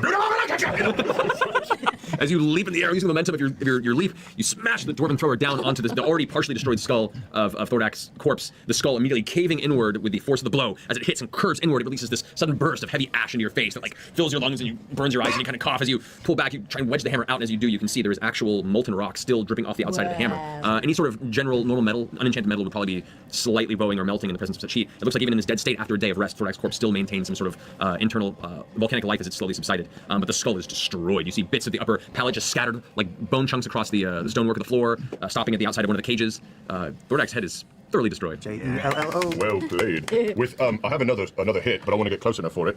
With my bonus action, can I use the boots of feral leaping to make a horizontal leap 20 feet towards the remaining egg? Oh, the second egg didn't destroy. Oh, they're all toast. Yeah. But you're welcome to if you'd like. I want to leap. There's potentially corpses in those cages. That could be something. Yeah, no, do it. I'm focused on the egg. Okay, All sorry. Deadly trap. I'll leap towards the egg. How far can you leap? 20 feet. All right. But I have to make a DC of 16 athletic check. Big man. Oh, each of those little 18. squares is 5 feet? Yeah. Not the big tiles? Yeah. Okay. Yeah. All right, so you... Not as far as you'd like, but that egg is staring you down. There is an unmoving baby dragon corpse that is you got to date with your hammer. For the first time, may I throw the dwarven hammer at baby and corpse? Go for it.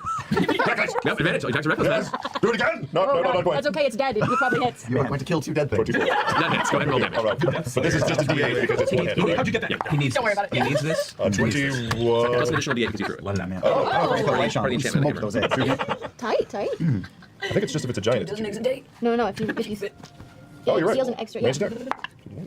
Just 1d8. Well, so that's 26 total. 26 total. The currently lifeless, limp corpse of this nearly hatched primordial dragon, whatever this new entity was through the merger of the power of the soul anchor, the fire elemental plane, and Thordak, the ancient red dragon, this remaining dragonkin is turned into red oatmeal against the table and the stone wall behind it. Just come back from that, bitches! Well done, bro. We're not worried about that. No, you're good. You're good. Trinket's fighting every urge to go lick up the egg. Oh, don't eat that. Come on, Don't he's eat that. there. No. I'm good. You're good. All right. At the end of your turn, No. let's see here. Blowout. Two magical columns right there. Those aren't even there. Galen, you feel a strange kind of warm sensation through your You've been dispelled. chest. Bitch. Also, at the end of your turn, Grog, or as soon as your turn ends, you hear this strange sucking breath-like sound. Don't do it. Listen, I like you the way you are. Don't. Right? Make a perception check. Oh yeah, that's a fucking 5. 5. You are talking firmly at your hammer.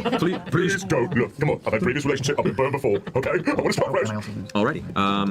No, that's something. Well, that may be something else. Well, be careful. That's That'll do a it. different thing. But is it It depends on what she dispelled. The time you're focusing on the hammer, you aren't paying attention to your surroundings until you just see the shadows tend to be coalescing closer to you than you expect. And by the time you look up, you watch as two black smoke wraith-like entities that had slowly pulled themselves out of the two cages in the sides have shifted up aside and lash out at you. I scream like I'm in a haunted house. Which, by the way, is like a little girl. Yeah, I was gonna say, I've seen that. Yeah, it's legit. Really. Boots of leaving a nothing, y'all. Like an NBA player. Just, Halloween Horror Nights is That only is, fun when watching them. yeah. 19 to hit?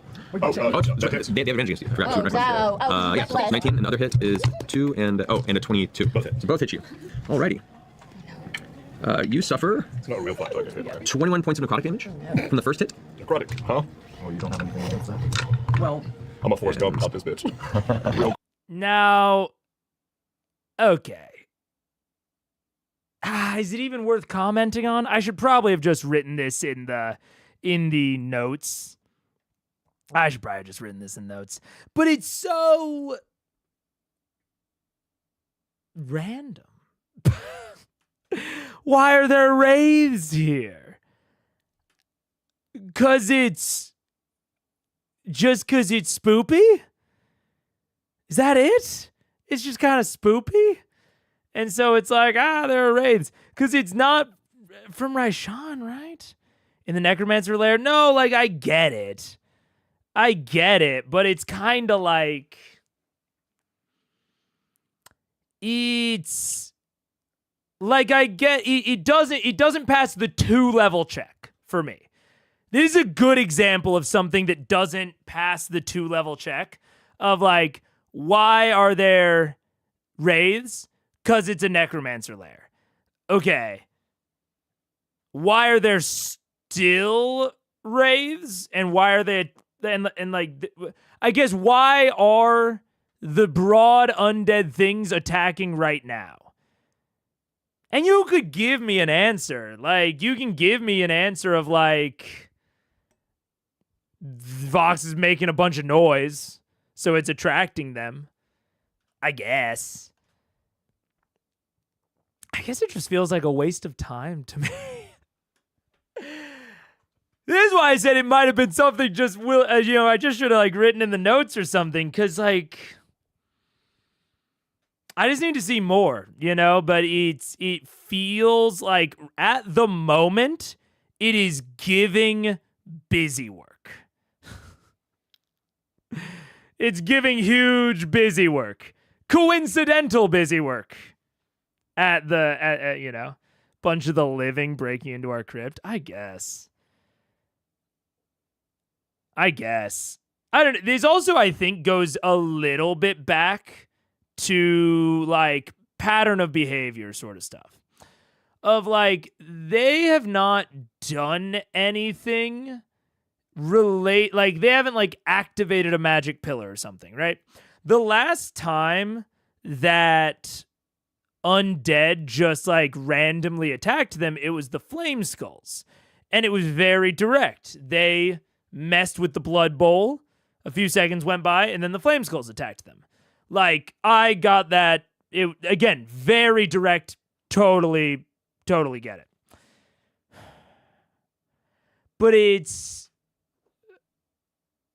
But then this is seemingly noise-based,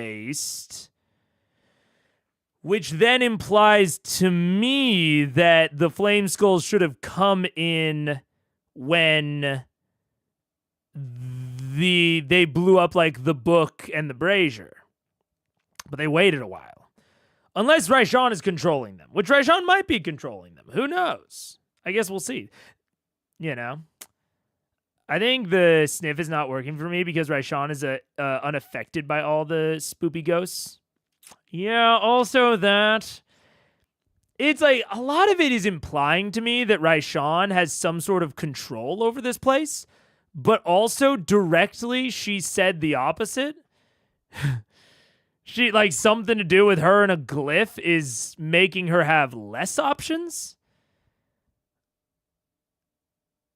But I don't know. But she does seem to have some knowledge, because she said, oh, there are tools that will allow me to, you know, control the magic users, or deal with the magic users, or what have you. So maybe she does know how to control the wraiths? I don't know. At the moment, it's giving busy work. I need for it to not give me that, I think I need some extra justification at some point throughout the fight. I need some evidence that Raishan is controlling them. I don't even think I necessarily need to know how. Honestly. It's just like, oh yeah, Raishan has a way to control them. And I think that'll be enough. But right now, it's kind of like, it feels random. Feels a little busy worky, you know? Everything changed when the flame skulls attacked. Yeah. In a manner, it is just filler time wasting. That's what it feels like currently. I was a runner. And 20 points of necrotic damage, so a total of 41 points of necrotic damage. I need you to make 2 Constitution saving throws. Oh, Joe. Which I think we have advantage on right now. Is this a saving throw or just well, a Constitution? Wisdom. No, you have advantage on Wisdom. This is Constitution. It was from the Hero's Feast. No, Hero's Feast is it's Constitution. wisdom. Wisdom as well. Minus 2 everything, right? You're minus 2 to everything. But it makes you immune to poison. Oh, that is a 3 minus 2 equals not a 1. natural one, though. But it's not natural. And the second hit? Is an 11. All right, so your maximum hit points are also reduced by 41. As both of the wraiths drain the life force out of you, their claws kind of rake through your body like it's nothing, and as they pull back, you feel the breath sucked from your lungs, and you kind of instinctually cough for a second, almost tumbling to one knee as both the wraiths kind of chuckle on the sides of your face. I feel like we aren't taking this seriously enough, you guys, because I feel like this could be really bad right now. No, we made some good omelets. We don't know. For now. Alrighty. This is important work. The room was empty. You watch this happen over here, as well as seeing the fog cloud suddenly fill the opposite side of the cavern, and for a brief moment you feel like you're a little bit out of your element, but you click in and your combat sense kicks in. What do you want to do? No, this is my game right there. Horrible thing from beyond the grave. Plus, What a paladin. my new boyfriend is in a bad way. So, That's me. Good go. I missed one episode. I got movement to 30. That'll get me up there. You're 5, 10, 15, 20, 25. You can get right. You can go 30 and get right next to both of them if you like. There's probably advantages to that. Up to you. Doesn't matter. Advantages to both. I will make one attack, one closer to me for lack of a better choice. Go for it. 20. 25. When that hits, go ahead and roll damage. Okay, now I'm not going out on a limb here thinking that this is an undead creature. This, in your time, and you've come across quite a few undead creatures based on what you've walked through in this endeavor. While he did not see it, you watched these things rise out of the pile of corpses that are jammed at the bottom of each of these small cages. You have a pretty good sense that these are undead. I misjudged the scale before. I thought my divine sense was big enough to cover this whole area. Right. So I am going to use my paladin ability, and I'm going to burn a first level spell slot for my special paladin ability. Divine Smite? Yes, Divine Smite. Alrighty, so that is a 2d8. And plus a d8 because they're undead. So plus 3d8 to your attack damage. Oh, hell yeah. Yeah, so, damn it, 4, and then another 11 is 15, plus one more is 23, 31 radiant damage. So as you rush up, then from your perspective, Keyleth, you watch as this is flash of light, and from thin air, you watch armored Carrick just streak down with his glowing-headed warhammer and slamming the side of this wraith-like entity. As it hits, you watch as the creature turns, the radiant energy just consuming part of its torso in the blast, and it streaks out in pain as the radiant energy tends to burn into the side of its undead form. With the secondary flashes, the divine energy bursts outward. You watch the wraith go from eager and smooth to look like it's kind of shimmering in place, and its form is starting to kind of shake and hold itself present. Keyleth just says, I've never seen a gardener do that. And I will take my second attack. Same one? Yeah, same one. Go for it. Jesus. That is not as good. Now, if I'm coming in invisible, do I get advantage due to surprise? On the first strike, you would. Only the first. Okay. So this is a 17. 17 still hits? Yay. And I will burn another spell slot. Go for it. I don't want these hanging around. Weapon damage plus 3d8. Burn smirk. 8, 16. Oh. 16 plus 13. Somebody help out the English major. 29. And 35. And just to let you know, the Dust Hammer also gives me plus 1d8 against undead, so I'm taking that extra one. Just so those of you at home see I'm not... Yeah, it's actually the ability of the weapon. Right. Okay, so that... 35 radiant. Rufus. Nice. OP. That's how we do it. Level 7, folks. As the second strike, using the momentum of the first swing, you pull back and backhand it right in the face. As it cuts clean through with no resistance, the wraith seems to scatter, and the shadow reforms in the space it was, but barely. It's like you're watching as part of it is kind of flickering, and bits of shadow are dripping and disappearing into the stonework behind, and its original kind of chuckling, evil, hungry visage is now this fearful, oh shit look on its spectral skeletal face. My boyfriend's back. Hey now, my boyfriend's back. I got weird. Like Adam's family version. I was so pleased. That got so awful. That's awful. Somebody's cat at home just died. That's awful. All right, that ends. I'm gonna get my socks back. I'm very excited. That ends Carrick's turn. When the invisibility goes off, is my Displacer Cloak still in effect? Do those things layer, or...? Yeah, they're still in effect. Okay. You had 3 things you could attune to, and so while the ring is no longer invisible, and you know... I know that'll be kind of out for a while. It's out for a while, but the cloak is still in effect, and your hammer's still. The way that cloak goes is they're at disadvantage. If they hit you once, then it goes away till the start of your next round. turn. So it keeps you at 7. I was mostly wondering, like, if I was invisible and displaced, if they can detect invisible, do they see me displaced? But let's not worry about that until it becomes an issue. Yeah. Well, in the circumstance, since you are visible for the foreseeable future, it will make a difference. Okay. But if you were invisible, the invisibility would take over. They'd have disadvantage against attacking you anyway, but they have to even know where you were, even try to make an attack. That would work. Okay, so ending Kair's turn. I mean, this is like I definitely get what you're saying, Jonathan. Like Matt specifically chose to add things he could attack and be more likely to be successful on with than just Raishan. I definitely get that. I think the weird part of we could go the same thing with the flame skulls. I'm honestly kind of surprised there wasn't any other explicit like undead fight that they did, even just like a couple of zombies in a hall, where Carrick might have been able to be like, I got this, very Paladin from the D&D movie, I could see that. There is also an aspect, I will say, of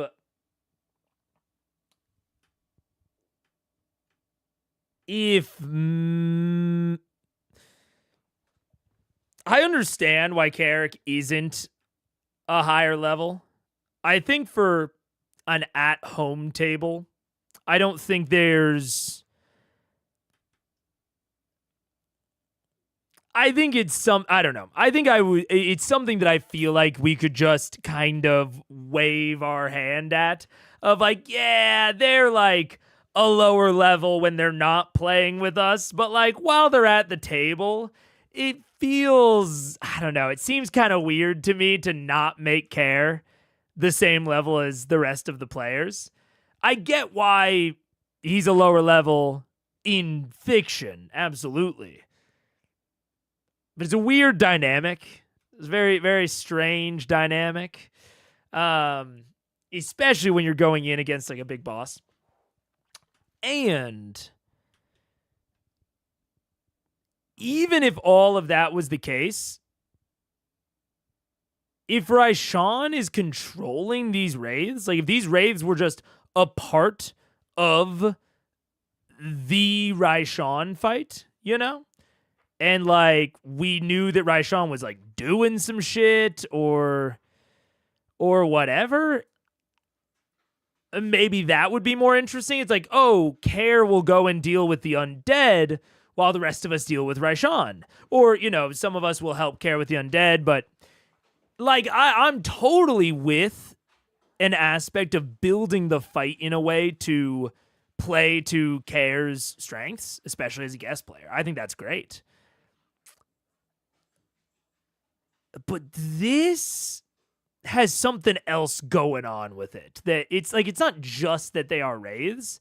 It is like how they are being introduced and like the timing of it. That makes me kind of go like, what? It's just a little strange. I think he's an outlier not being introduced as the same level. Yeah, it seems like. It does seem like that is an outlier. And yeah, like I said, if that's something you... Like, I get it. It feels unnecessary to me, but I do understand why you might want to have him be a different level. He's only level 7, Jesus.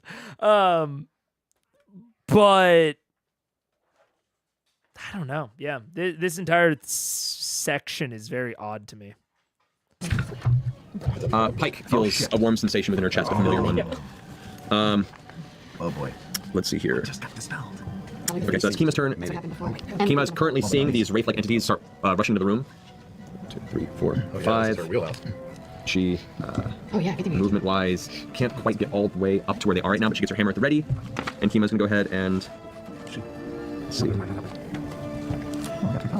ahead and cast Crusader's Mantle on herself.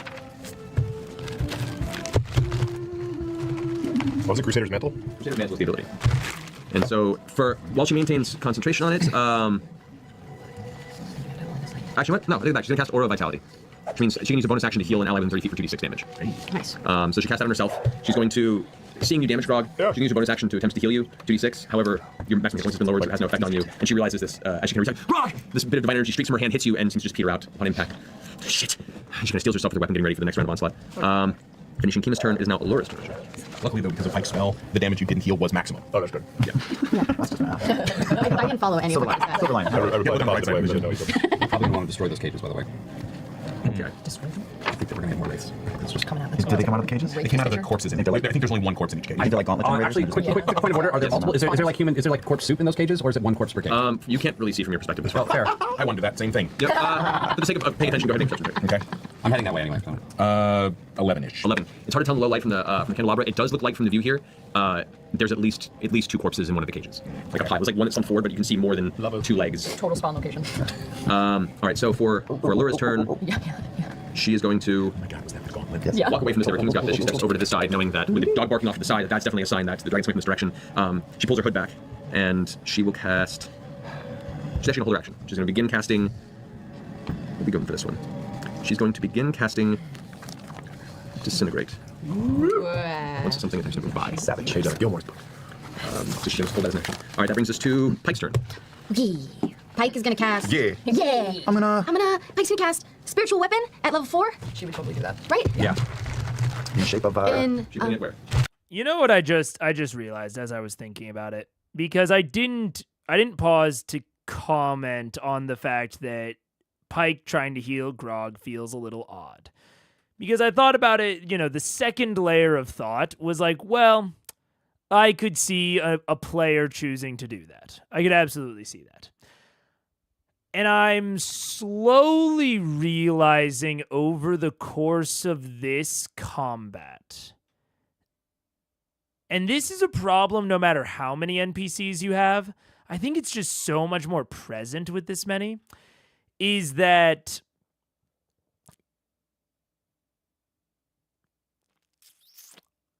how exactly do I say it?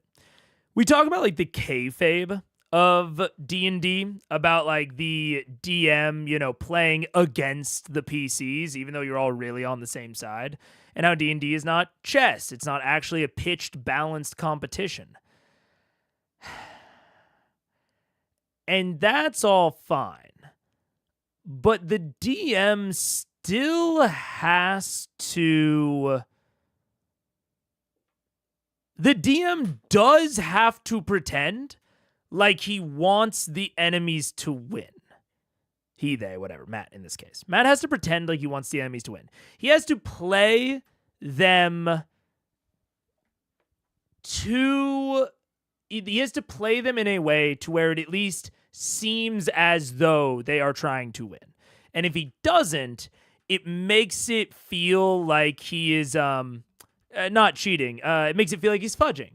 Like if you feel like your DM is playing a monster in a suboptimal way to like give you an advantage, that feels like cheating. Or not cheating, fudging, right?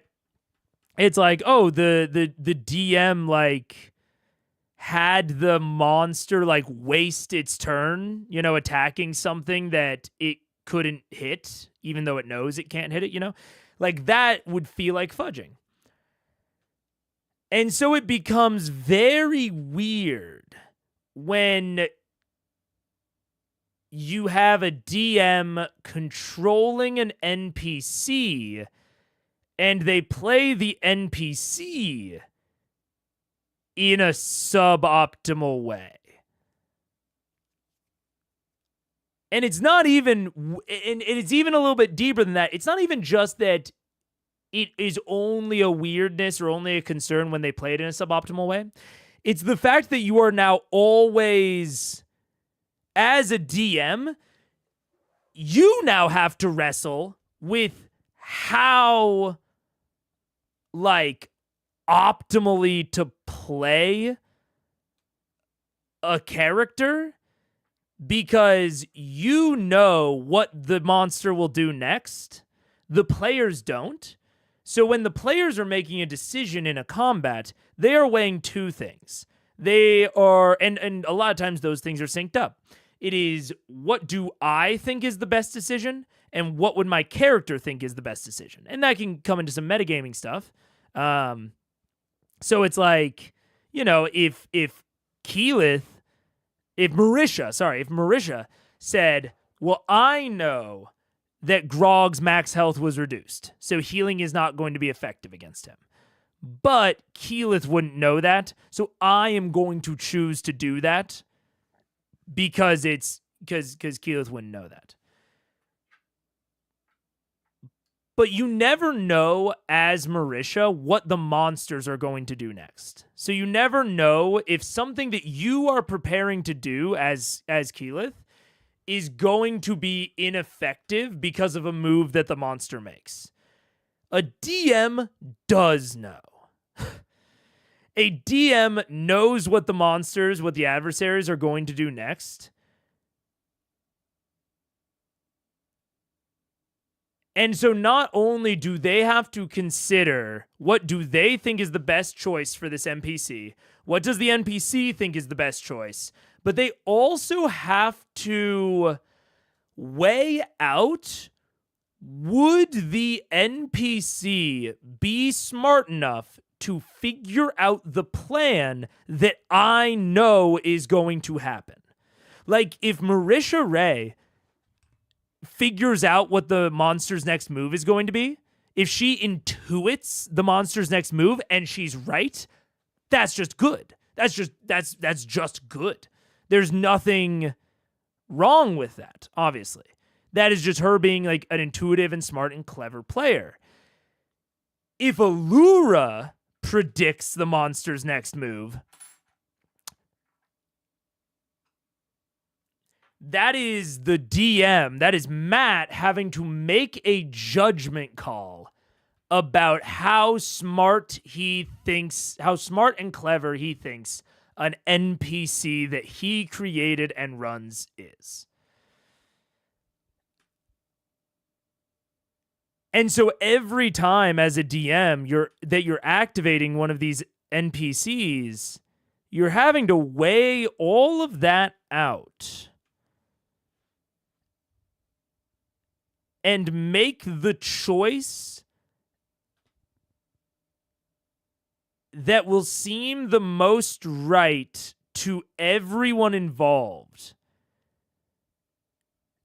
with like the backing knowledge that like constantly that you maybe could be doing something better, but you never want to kind of show that you could have done something better, because then that feels like fudging. It goes back to the like playing a monster unoptimally, right? If you play an NPC too optimally or unoptimally, you can go either way. Like,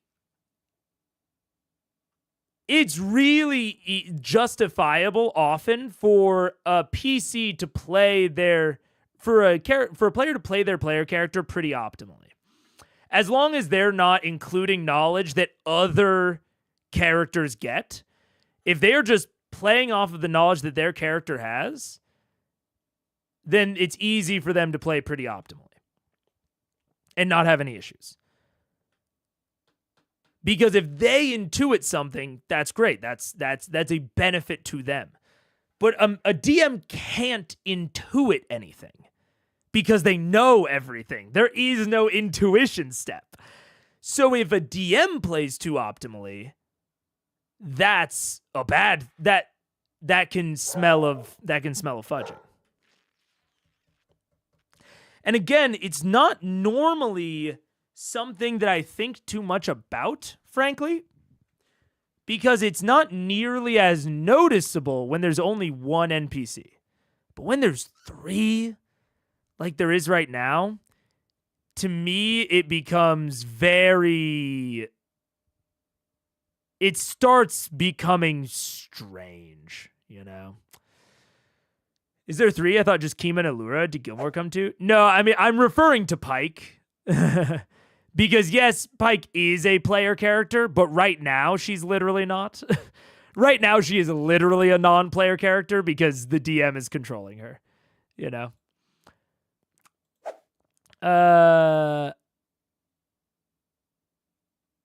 Oh, we're just talking about yeah. I think Matt has the problem of doing Saber Suck monster spell on monsters with LR and make them look stupid. I get he wants the players to shine, but he often makes bad spell moves from the NPCs. And that's what I'm saying is like, if Matt makes a spell move that is too good, then it feels like fudging. But if he makes a spell move that is too bad, it also kind of feels like fudging. It feels like he is like fudging the combat to have the NPCs be less effective in a generous light to allow the PCs to shine, in an ungenerous light to make the fight harder. You have to like ride a line in the middle, which is very strange. What do you call that beatnik snapping thing the audience does for spoken word poetry? Because I'm doing that for this monologue. Yeah, well, I appreciate it. But it's, yeah, man. It's strange. I don't envy Matt here because this is also like, Matt has some control over this. Don't get me wrong. But the players are also absolutely influencing how many NPCs are coming with them, right? They're like directly being like, hey, like they're trying to be like, hey, Allura, come with us. So it's also somewhat on the players, but yeah, I don't know. My rule for DMPC, make the most minimal impact on the fight as you can unless the players RP out a help order request. I think that's... Man, it's really tough because I think that's a really good way... How do I say it? I think what I'm realizing during this monologue is that both ends of the spectrum of playing an NPC, either not optimally enough or too optimally, both of those can feel weird and fudgy, especially when you're like taking up time at the table. But I will say, you know, you're leaning to this side of, you know, play them less optimally, you know, minimal impact, right? I do think that is the better side of the spectrum to lean on, honestly. I think that if you're going to lean on one side or the other, I would lean on playing them worse. I would lean where Matt is maybe leaning of, you know, making non-optimal spell choice and shit like that. But, and again, it's not normally something that I notice, but I think it's because there's so many, and this is a relatively tense fight. And I think especially Matt trying to have an NPC prepare for an action that the NPC thinks an adversary will take. Matt obviously knows what action the adversary will take. But like he said out loud there of like, you know, she would think that a dragon would be coming from this direction. Which is like...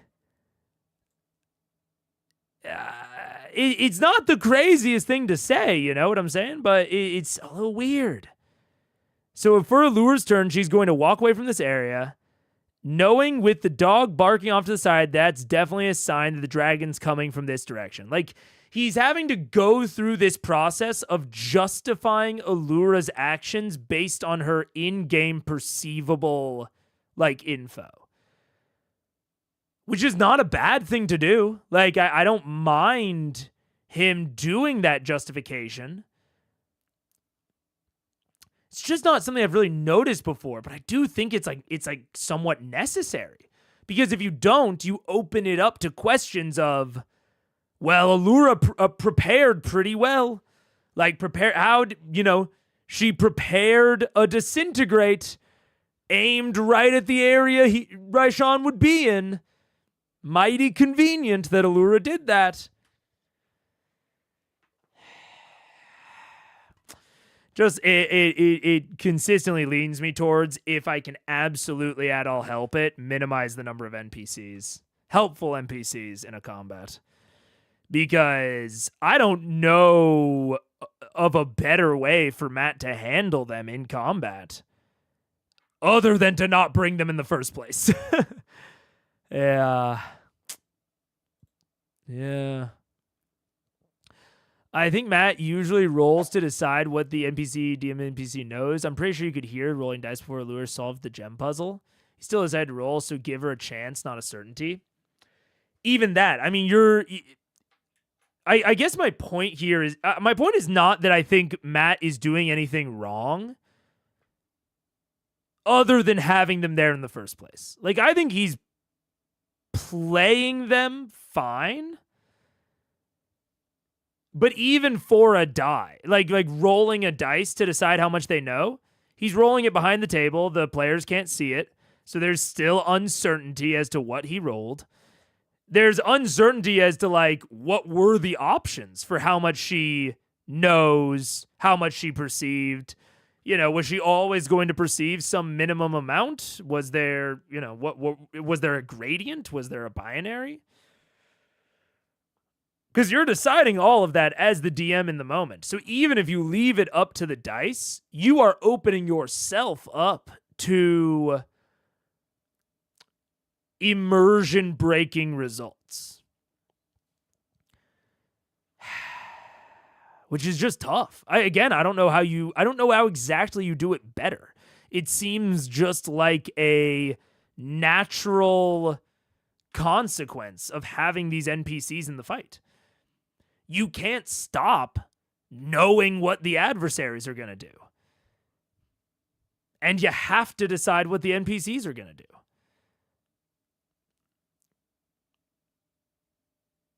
I guess the only way that you could do it is to pre-decide tables and then have the players roll, but then at that point just give the sheet to the players, It's just strange. It's strange. But we don't know that he did a legit roll. Yeah. But it's heavily weighted in the way that I want. Exactly, yeah. We don't know the weighting, yeah. Love the thumbnail. Hell yeah. I'm glad. I'm going to find out it's just a rock. Yeah. Yeah, it's But Allura is a wizard. She has high end. She does. So it's like, but it's still it's a challenge as a GM. That's the thing that I'm coming the most to is like, what does a high int mean? Should it mean that I can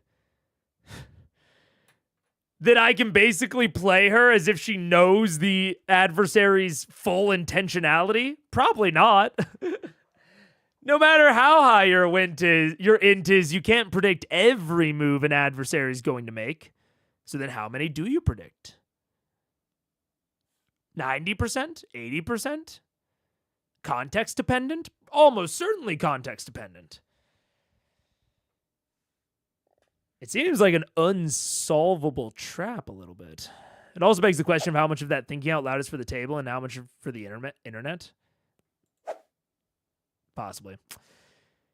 I don't think the players would actually question NPC tactics either way. Maybe. Maybe not. I mean, it depends on your players. Maybe these guys would. Maybe they wouldn't. I don't know. I honestly don't know. Yeah. Matt may or may not have let on how awkward it is on his side of the table. Yeah, that's a good word for it. It's just awkward. It's just awkward. Like, I'm picturing doing this, and it's already kind of awkward to run it for one.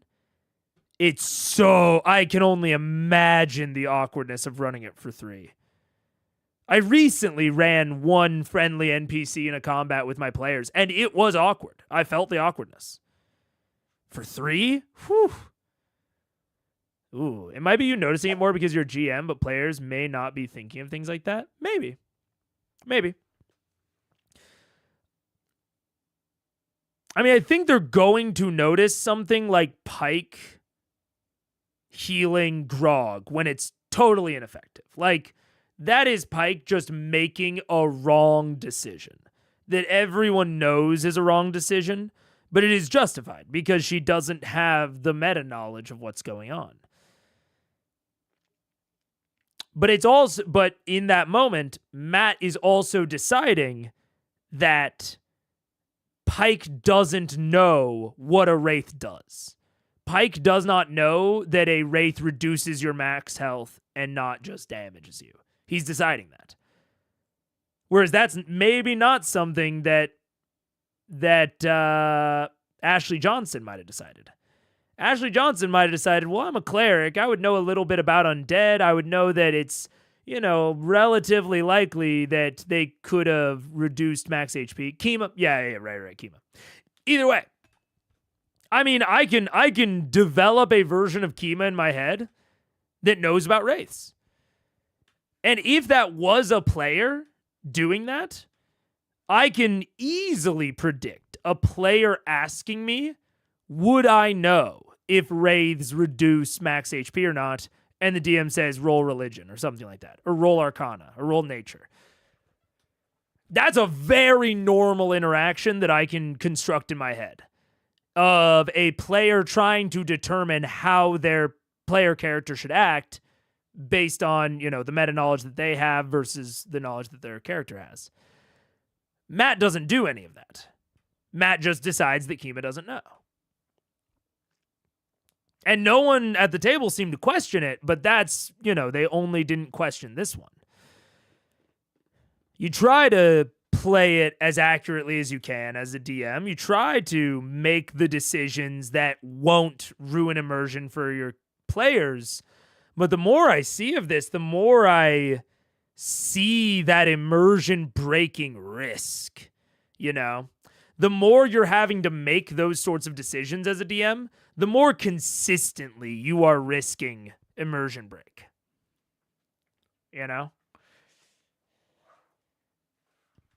Awkward. Very awkward. Yeah. I don't think most players would intuit how awkward it is. Liam has GM'd a very different kind of game than what Matt is doing. I think Taliesin GM'd a long time ago. Yeah. Because it does also depend on the game. If you haven't run any NPCs before, even if you have GM'd, you might not intuit it. Yeah. Party of 5 had 3 backstory NPCs with us. DM had 3 of us separately pilot an NPC in combat so she could focus on the 10 enemy NPCs and 1 friendly. That makes sense to me. That purely makes sense. I can see a reason that you might not want to do that in maybe you don't want to reveal the NPC stat sheets to your players. I would get that. But man, I lean towards that being... I'll put it like this. I lean towards that being the better option to have the players control it. But I also acknowledge that there are situations and factors in which that just might not be feasible. That might not be feasible to have them run the NPCs. But if you can, I really think I would. Yeah.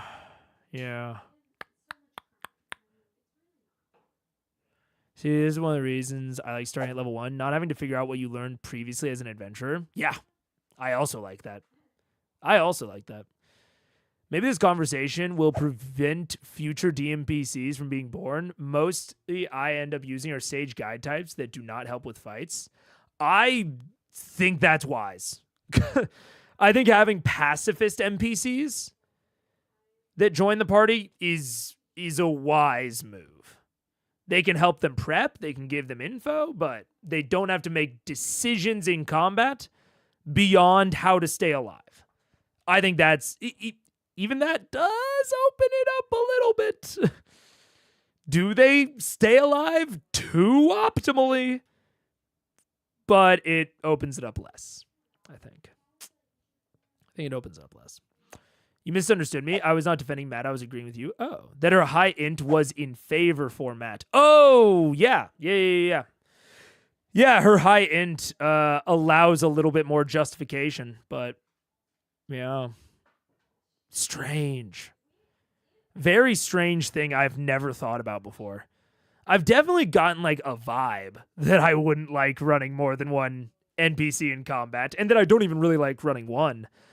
But watching it, I'm starting to get why. Why I wouldn't want to run more than one is what I'm getting from this fight. Is like, ooh, that just looks hard. That looks really tiring. She's putting it right in the middle of the hallway. There? Yeah. Alrighty. And Radiant Sword appears in the center of the air. Right behind me. Right behind you, yeah. Disconcert. And then, no, it's protection. Damn it. Okay. And then she's gonna use, I guess it's only within 10 feet. Can she move? She's gonna cast light. Just to create a little bit of a better vision on that pile of rocks in the middle of that. Here? Yeah. Okay, so it's now a very Very bright bright. area here now in the center of the hallway. Alrighty. Thinking maybe that'll help spot Raishan or something. Sure, yeah. Brace yourselves. That ends Pike's turn. Yeah. Keyleth, you're up. Okie dokie. What's she doing? I was just trying to see if I could actually get this. It was Did giving me a the problem. work? Oh, is that like a stalactite? Yeah. Interesting. Okay, Keyleth is going to kind of move a couple closer to the wall. This way She's here? close, yes. Two. Forward a little bit, kind of going towards this tunnel. Other way. Allison My really way. has later. Right there's good, that's good. Thank you. He's literally, yeah. Can I take like my bonus action to kind of do like a perception check and see if I can sense any faint movements, fog being moved, pebbles being kicked? Go for it. 21. 21, okay. Yeah. You can see the fog cloud that's there. There is heavy swirling in the cloud. It looks like the fog, which is stationary because the magical effect the spell creates it within the vicinity. The fog itself is... and occasionally you see what looks to be almost like a big gust rapidly right at the outskirts of it. I got you, bitch. All right. I want to do right over top of Scalen's fog cloud. I want to do fairy fire. Glitter bomb. Okay. Glitter bomb. My catch music videos. Yeah. So annoying. Why? Oh, God's everywhere. She's never gonna get off. Never going to labyrinth again. Next 3 All right, bathtubs. so glitter. As you step out of the way, coming towards the fog cloud, you focus it, and you begin to bring your fingers across to deliver the incantation of fairy fire, and you watch a sudden slow blue spark of energy from inside the fog cloud, just within. So it's like a little firework in a cloud. Just like, and when it happens, your spell fizzles at the tip of your fingers. She fucking counterspelled me. Or legendary did away. Or legendary did away. She's in the fucking cloud, you guys. Seems like it. She's uploaded herself to the cloud. It's going country. Look, never forget your roots. Go, Okay? country, yeah. Alrighty. That's why you never upload anything. That brings us to the top of the round. I'll get Back to round. It's a Black Mirror episode all of a sudden. Are there still dead things with Groggy? Correct. There's two of them flanking him currently. They're full of piss and I'm gonna attack them. Back, please. I'm gonna go one dagger at the one on above him. This one? Yeah. All right. I think the one on this side is the one that's hurt most. On this side. Yeah. Okay. And that's the one that I roughed up real bad. Okay, we'll both rough up real bad. No, I hooked up. All right, You attack on one. One is untouched. One is All like right, so the one flickering. that's fucked up, I will attack. Okay. So I'll throw one at that. That is good. That is a 31. 31 hits? Yep. And then and I'll throw another one. Yeah, throw another one at that one. Same one? The next one? That Just how is much damage? 18. Can I wait to see how much damage I Yeah, did? you can roll damage, then, you know. yeah, then the first, then I'm just gonna attack one at a time. I'll Okay. save that roll though for the next. So that is 2 plus 8 is 10. Plus Is there anything standing next to it? Yeah, a bunch of us. Oh, So Brog is sneak flank, so sneak attack. Thanks, buddy. You're also my buddy. 16. You ain't my guy, friend. I mean, it's got to be gone. You're my 16, buddy. 18, Bajillion damage. 28, 33, It 35. screams as the shattered form is sent to join the rest of the shadows of the room, unmoving, cold, and without life or undeath. Okay, okay, the next two. for it. The first one gets 18. 18 hits. Okay, and the second Next one one. is a 17. Also hits. Okay, so there it goes. Didn't hit it, I'm gonna roll this one.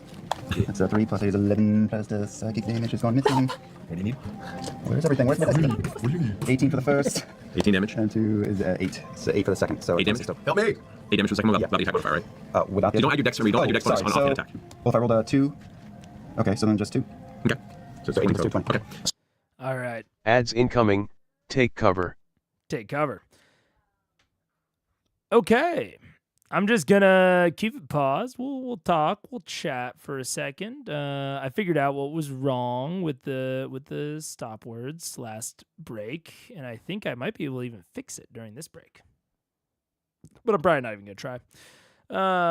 Minions to kill time while she does her sneaking around. Yeah, which is like, I mean, it's nice. I'm unclear as to how she's doing that, and or if they even were actual minions. But which breakpoint you stopping at? Probably 213. If I had to, probably the earlier one, maybe 26. Did you ever hear back from CR? I didn't. I actually checked right before stream.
what's up? Hello, hello. How far into the fight? We are 1 minute or 1 minute.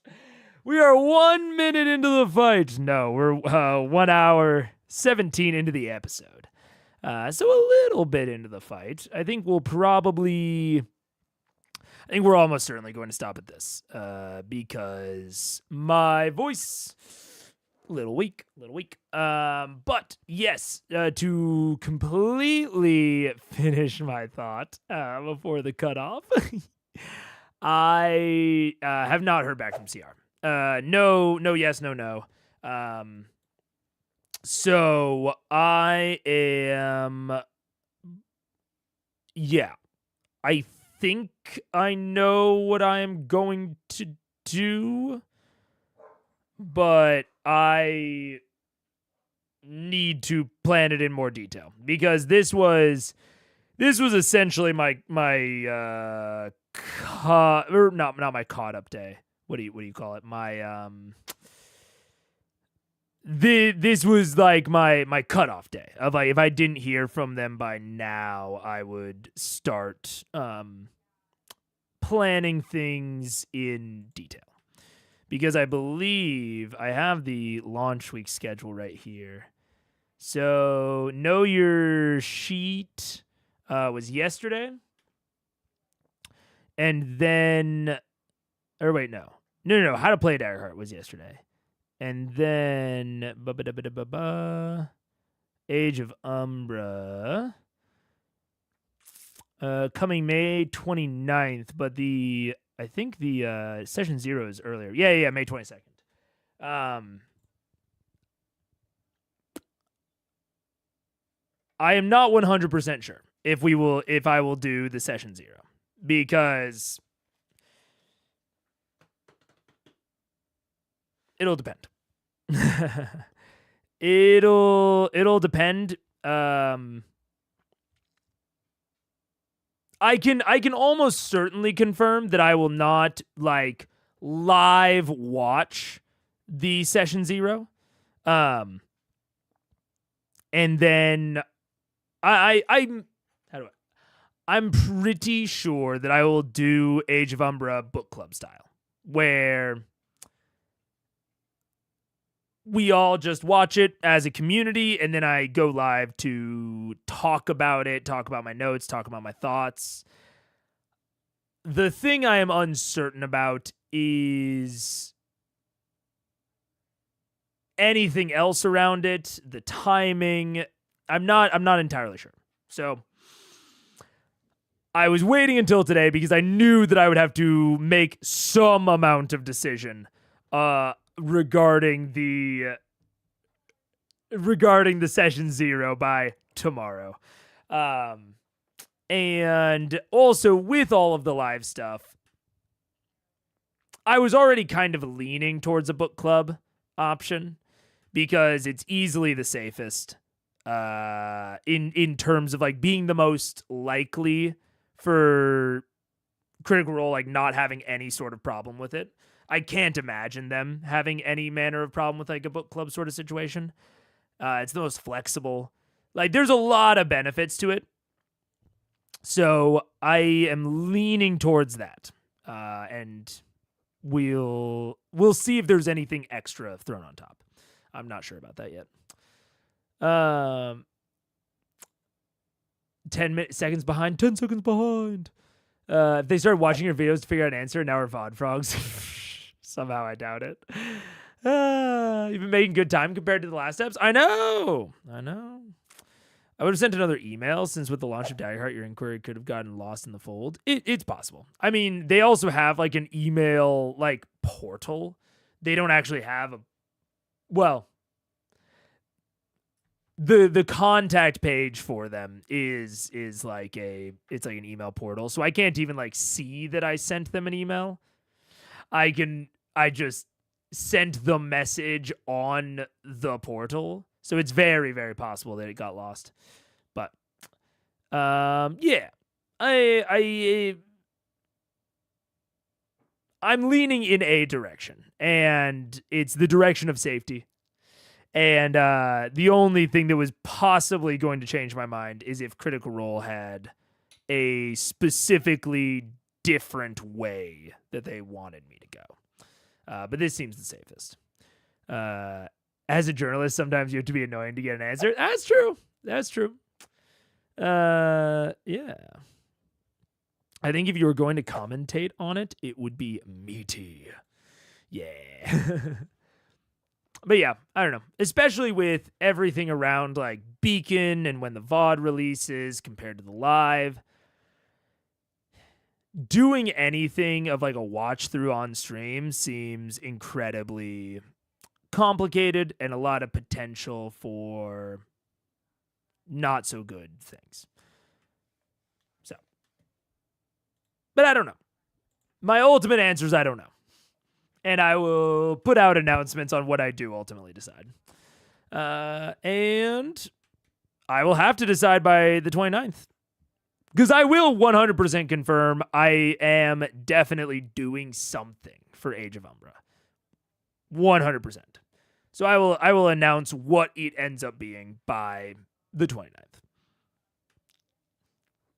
So both of the daggers, after destroying the one, slam into, and the magical effect then manages to cause the form to shimmer slightly. The impact as the daggers pass through and then vanish in the opposite side, returning to your side. The creature seems to have taken a few hits, but it's still strong and still kind of swirling around Grog's rods, trying to find a way to get a beat on it so you can smack it with a hammer. Okay, and I see that Grog's in pretty good hands with Carrick, so I'm going to use my movement, which is hasted, to slide around this way and crouch 10 feet in front of Keyleth. I think that's Keyleth you're moving. Oh no, I'm sorry. Ahead of Keyleth, between Raishan and right there? Yeah. Cool. All right, next you're up. Okay, I saw Keyleth say that she was in fog, so can I like come around that corner and see her? Make a perception check. Come on. Dragon sense. Dragon. Yeah. 31. Yeah! You can see within the fog, as difficult as it is, winged form swirling in there. So you can make your attacks at it. It's a little disadvantage because it's invisible, but you can actually attack her right now, yes. Okay, I'm gonna attack her, and I'm gonna try to do Bramble Shot. Okay. With a blazing bowstring. Okay, before you do that, you still have Hunter's Mark up. Oh, yeah. Concentration. Okay, Bramble Shot isn't concentration, though. Can I shift it over to her? You can technically, yeah. Didn't your Hunter's Mark just disappear? No, it was up. It's still up. It's concentration. You just have to choose another target. Use bonus action to shift it over. Because the illusion isn't considered a target? Right. So once it's like up, so once I knew where she was, I can go. Yeah. So since I'm new with Hunter's Mark, later I can take my floating Hunter's Mark and bring it over to her. Eventually, once you have a beat on where she is, yes. Okay. So now you can take your attack. Go for it. Okay. Big money, no whammies, come on. That's good. Okay, that's good. What is that? 30 or something? 32? Going with disadvantage, right? That was, okay, the 26? 26 hits, yeah. Okay, so that's a Bramble Shot? Hits or hits? Hits. Bramble Shot with the blazing bowstring. Yes. All right, so go ahead and roll damage, and then let me know what the saving throw is. Oh wait, let me get my deal. It's out here. Oh, good Indian accent. Thank you. Jeez, it's powerful. She was a 23. 28 plus 2 lightning damage, plus 6 for Hunter's Mark. 34. 34 plus the blazing bowstring is 9. So 43 points of damage. Nice. And then she has to do a strength saving throw Well, of... first concentration check. The 20, okay. Okay. And then And then a strength saving throw. that is a 9. Oh, so she's restrained! She is. Shut up! She's still invisible. Shut up! She's still invisible. We can't see her. But she's restrained in the fog! Yeah. You hear a. You watch the fog kind of pillows out. You can still kind of vaguely make out the form. It's kind of, Okay, I'm gonna pull out a sleep arrow and do my second attack with a sleep arrow through the blazing bowstring. okay, go for it. Yeah. Invisible gives you disadvantage because she is currently restrained. That gives you advantage, so it's just a straight So roll. straight? Come on. 26. That hits. You'll get golden gun afterwards. Come on, 14 plus 1, lightning, plus 2 for sneak attack. So 4 more, and then and then a sleep arrow. What's the total damage? 18. 18. Thank you. Okay. Thank you, She maintains concentration. So for the purposes of the spell, Oh no. roll 5d8. Come on. 5d8? I think you have to beat her hit points. Yeah. Oh, okay, okay. It's gonna be tough. Yeah. But she's diseased and whatnot. Got that hep C, y'all. 18. 18. You fire the arrow, but you still hear thrashing about. It does not seem to be. Well, it was worth a try. Yeah. It was All right, that ends. Oh, and then I'm gonna use the rest of my move to duck around that corner and back up. This corner here. Yeah. That's as far as you can get right there. Then I want to be behind that stalactite or whatever. There? Yeah. So Might. that's- So might. Yeah, right. Might. You might what? Yeah. All right, cool. I might That hide. ends your turn. Percy, you're up. Did I see this go down? You're over here kind of watching the egg off distance, and you watch her fire a couple arrows and then rush around the corner, and you hear the slam into the ground. Though you can see the fog moving around and it's thrashing. If you want to try and attack something, you have to roll a perception check. All right. I'm sort of making my way along the wall anyway in that direction. So while I'm walking, I'm going to see if anything looks worth shooting at over there. Okay, go for it. Perception check. Hey. Let's call that 25. 25, you can just make out the outline of a form thrashing within the fog cloud. So yes, I would allow you to take attacks with disadvantage. I'm going to cast Hex. Okay.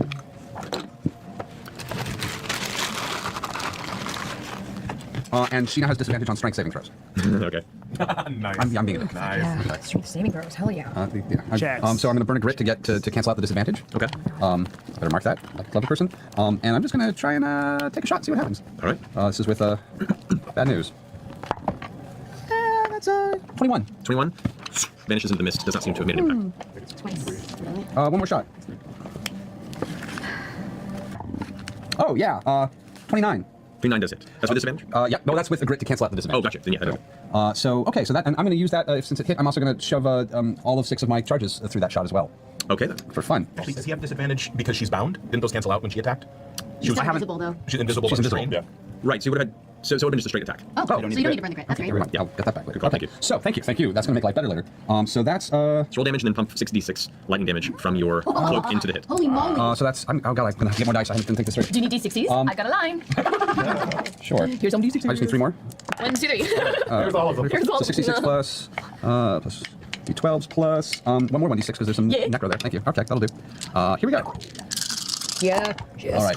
Oh, wow. Okay, I'm going to make that the necro because that's fun. That's hot. Yeah, it's pretty good. I wish I had your power to do that crazy. All right. Come on, let's see what we did. That's... Ha ha ha.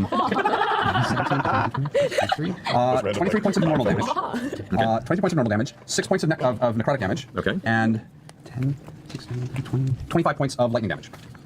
Nice. It's a total of 54 points of damage. Oh, yeah, fuck it. She still makes her save. For her maintain concentration. Wow. All right. I'm going to keep moving my maximum move in that direction along the wall. Dragons have high constitutions, plus 14 modifier. So I moved. If I can move any further, I will. But like that. You can move from where you were. No, that's as far as you can go. That's fine. I just call over the headpiece. She's down and vulnerable. All right. As you finish your turn, you watch as the wind, the fog shifts in your, and a voice retorts out, "Not as down and not as vulnerable as you think." Backs up into the fog. You just barely see Scanlan as it steps away, like this kind of form vanished into the... What were you holding? Did you hold your action for something? I was not holding my action. I thought about it. Right. So you watch the figure back away into the fog ever so slightly, going... Oh, she's casting something.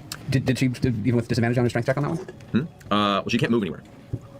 Because she's restrained. Oh, she is still restrained. Right. She's She can't move. switching She's still restrained? She's still restrained. Because for the item, is it a saving throw at the end of the turn, or does it have to use an action to break free? Let me find that, because, let's see. You wrote it, I mean. I know, but I haven't looked at it in a The while. restrained target can repeat the saving throw at the end of each of its turns. Okay, cool. So yes. Oh, and it's a DC of 17, not 16. I have it written down wrong. Okay, that's fine. Still rolled poorly for that one.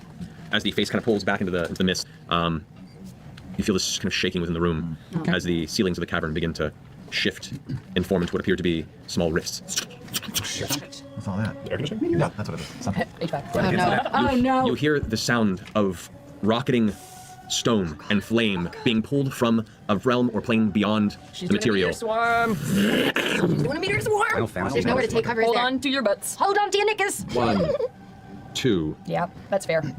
It's going to be 2, 3, 4. All of you. Wow. One day I will have that spell. Scanlan even got hit? Scanlan got hit in there? I was on the edge of one of them. Oh, balls. Yep, everybody got hit. No! So I need everybody to go ahead and make a dexterity saving throw, please. Yeah. Nobody can counter that or anything. Woo! Yeah. I'm gonna get a plus 3 from me. Oh, nice. I don't wait, know. oh, no. Is the other? Who else is next to me there? Is she close enough to be within my aura? Get a boy. Espero. Who, Kima? Yes. Kima has her own aura, thankfully. Okay. She's a paladin. She's a paladin as well. Am I close enough to get a it says 10 feet. You guys are not close enough to affect each other. No. Okay. So you guys know you do not get to receive each other's bonus, unfortunately. All right. So, Scanlan. 8. 8. Okay. You suffer. That's 118 points of damage. I'm immune to meteors. Oh my god. It's 20d6 fire damage and 20d6 bludgeoning damage, and half as much on half. So yeah, it's 118 points. Tell me this: do I have how many hit points do I have? Because when she dispelled the hero's feast, do I lose those temporary hit You points? Okay, so got it. So you're unconscious, aren't you? Nope. No. He's a hardy little gnome, man. Oh, wow, that's impressive. Percy. Come on. 18. 18. You suffer 118 points of damage. Oh, also, well, 19. I'm sorry, 19. Still suffering. Okay, that's fine. when she dispelled things on me, 118. did I also lose my pike advantages and things? Beacon of Hope? Beacon of Hope? Or was it just No, one? no. It was the only thing she dispelled was a single specific effect, which was the hero's feast. So you have to pick an effect. You have to know Only what it's a you're single dispelling? effect. Okay, that's Yeah, good. Roshan is well aware that you guys prefer Have the hero's hero's feast. Yeah. Keyleth. 24. 24. You suffer 59 points of damage. Okay, that's better. I know. Don't you guys wish you were me? I wish I did. Yeah, really we do. That's genuinely a thing. What, 50, 54? 59? No, 59 points. Okay. I'm alive. It's nice. This is like instant run away. One spell she does. Kima is already down, No, unconscious. Kima, sorry, Laura's down. Kima's still up. 57 hit points. Um, I'm at 57 hit She didn't even points. get to do anything yet. She started the cast. No, just no. Wasn't she saving her action? Laura, wasn't she preparing to disintegrate? Yeah, until she was, but she never saw something come through. So that Is that like a hand grenade where you fall and? And it goes tick, tick, tick, tick. not so much that. And see, that's a tough one there. She never saw something, huh? Other people saw enough shit to target Raishan. Guess not Allura. I mean, I get it, but it's a little bit like, oh, Allura couldn't. Interesting. Just, it just smells a little off. I get it. I get the explanation, but it just smells a little... Perception check wasn't high enough, I guess. I mean, that's also like, there's a whole conversation there about the perceptibility of invisible creatures. Because all invisible gives is disadvantage on attack rolls. A dragon is loud enough that you can tell generally where they are, regardless of if they're invisible. You just have disadvantage. Raw disintegrate needs you to see the target. I suppose that would play an issue. It's debatable if the fog would give that, but also maybe that's what the perception check was for. I don't know. Just opens up a lot of weird shit, which is why I don't like it. Yeah, I am feeling a little tense. Shorts and long sleeves, bro. That's my fit. I love shorts and long sleeves. Think I'm waking up tomorrow afternoon. Get some sleep, Yoshi. My man, you're not saying anything bad like last time. You're just oversharing. Get some sleep, get some rest. You got a day tomorrow. You don't need to stay up with us. Your internet stopped working for a while? That's not good. Yeah. This is another combat. This is a combat with an enemy that is very uniquely flexible and powerful. And last time it was in an arena that I thought was cool. And this time it's in an arena that I think is not a white room. Hey, that's tier 1. That's not an F. Or actually, well, it's tough because I feel like a white room is on the tier below F. It's just like, that's like the base tier. This is probably like an F or a D tier arena. And it's like, ooh. So I don't know. It's reminding me of the things that I didn't love about the actual combat. I think the combat last time was very thematically placed. And I liked a lot of specific aspects about it. But it did remind me of why I thought... It is reminding me of why I thought it was very risky. It happened to work out last time. But I still thought it was quite risky. And I'm thinking the same thing this time.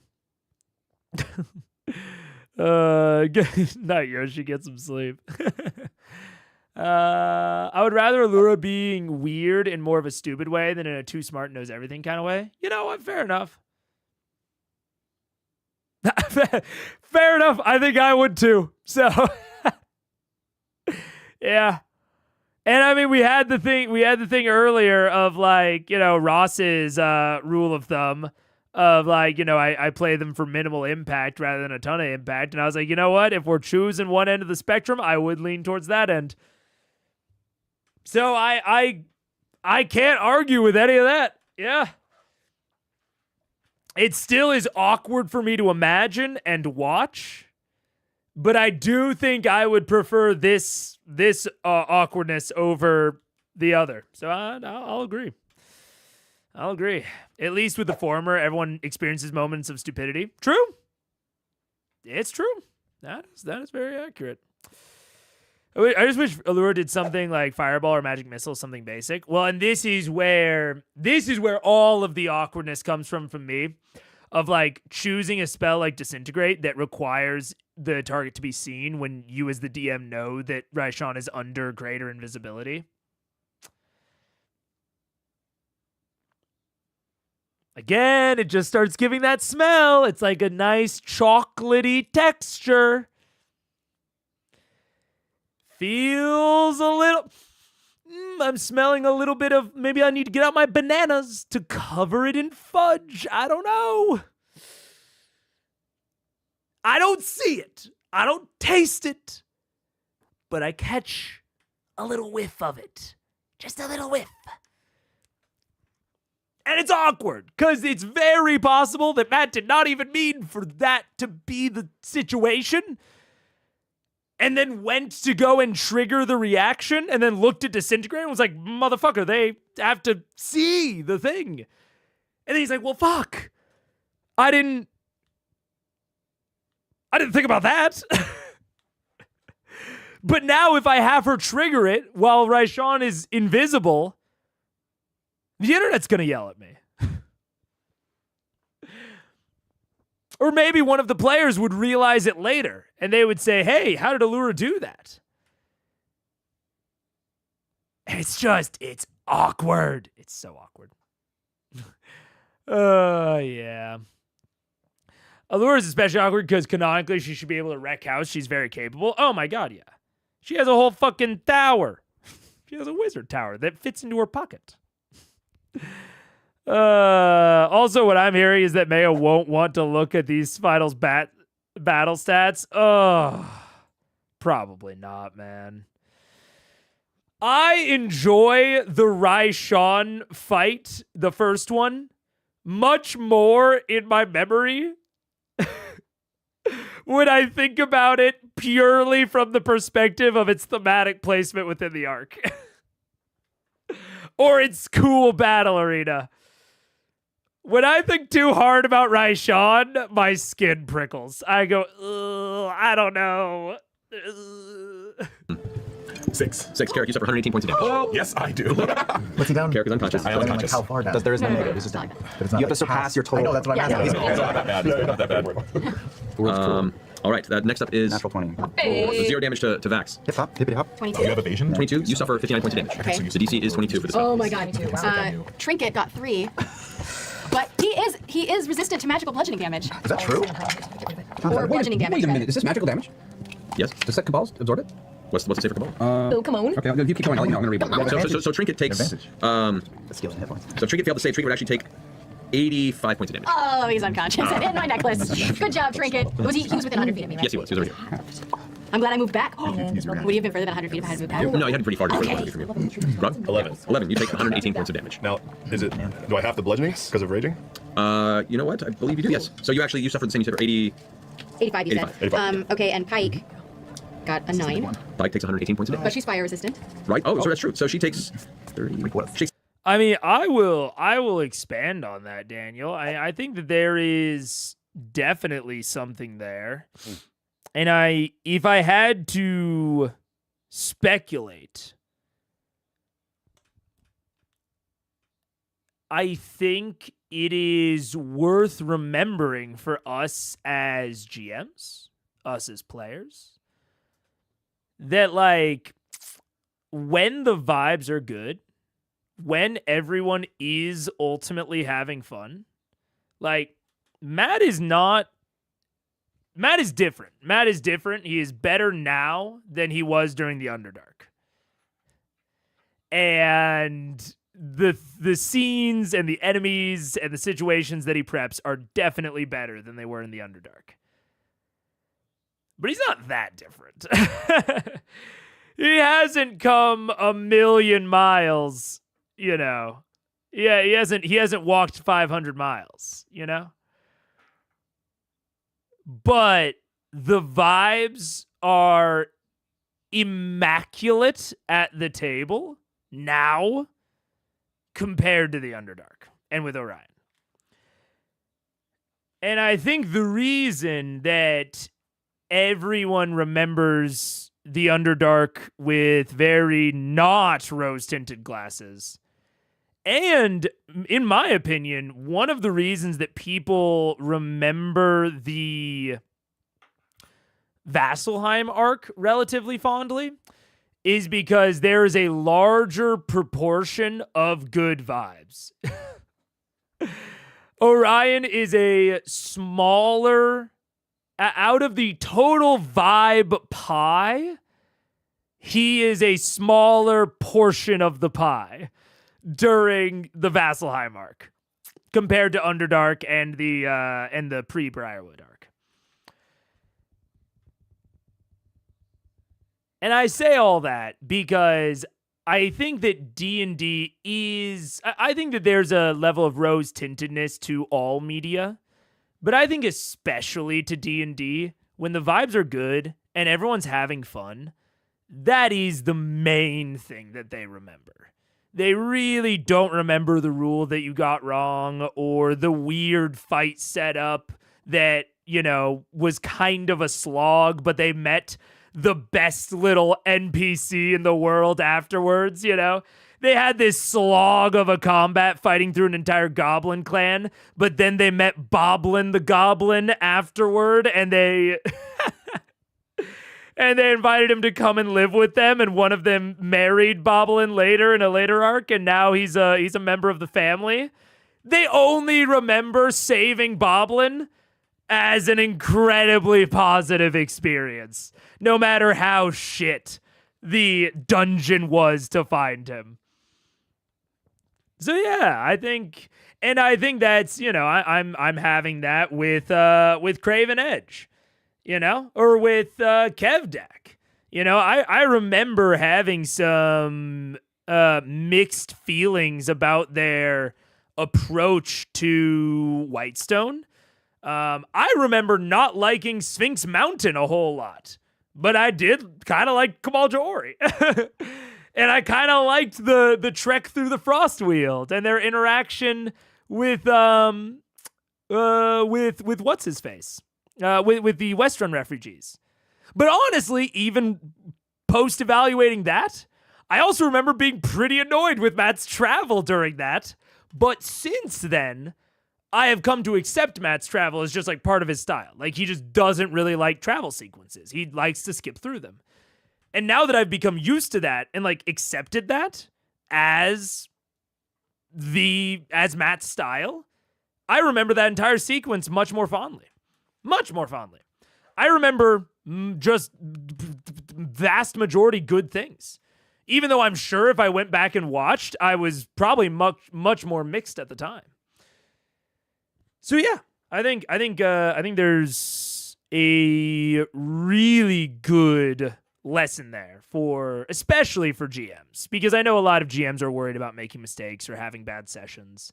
And as long as everyone's having fun and you're prioritizing people's fun and people feel comfortable telling you when they're not having fun, I think those are the important parts, and those are the parts that will ultimately stick with them. And it's why, I do this show and we nitpick, but I'm ultimately looking at things that are possible to work on that I think will improve fun for the average table.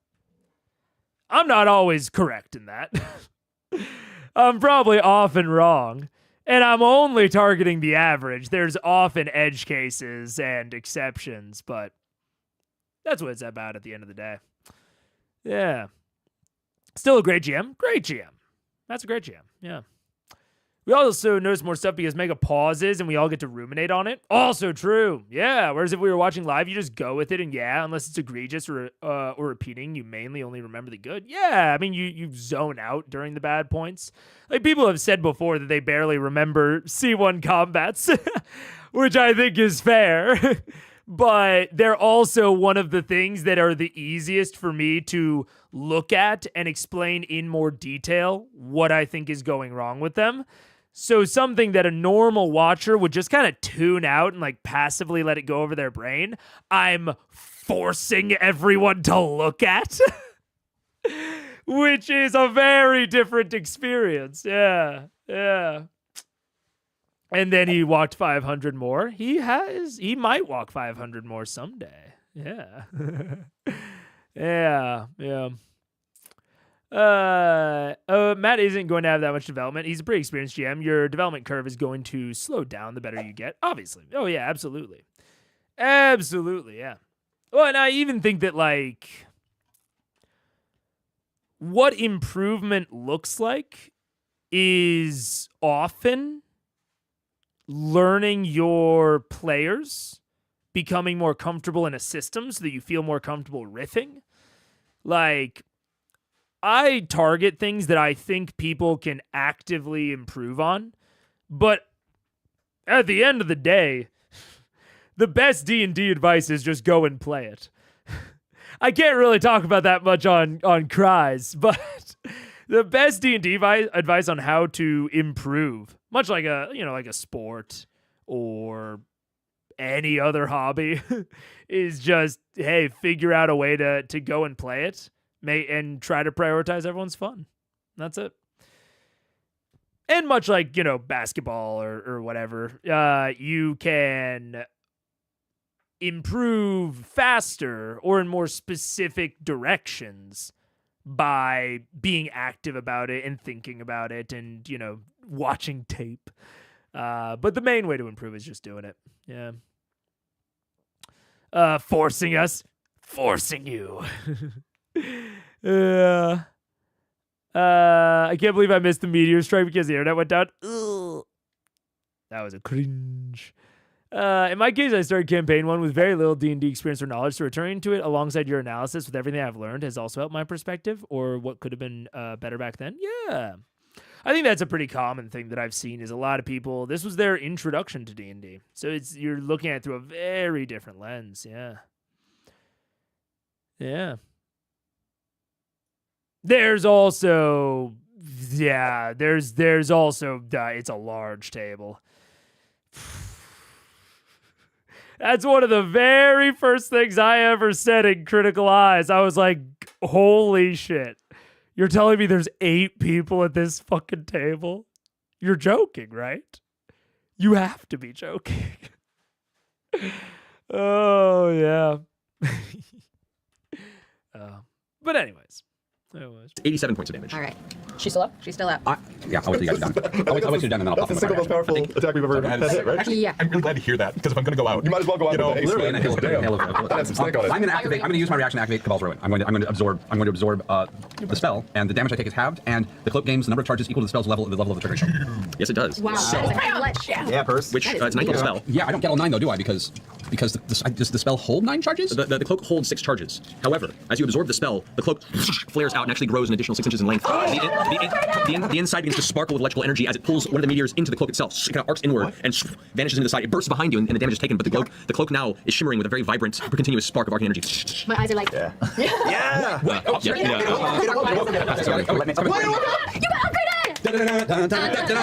Oh shit! Yeah. What? Okay. So Exalted, it says. Okay. Not just awoken. All right. Exalted. It has... Oh my god. So jealous. Okay. So I'm at 9, and the damage is still halved, or? The damage is still halved. Okay. So you took a total of 118. They took 59 points. 59 points of damage. Okay, so I'm gonna add. Bro, just went full peacock. I have movement.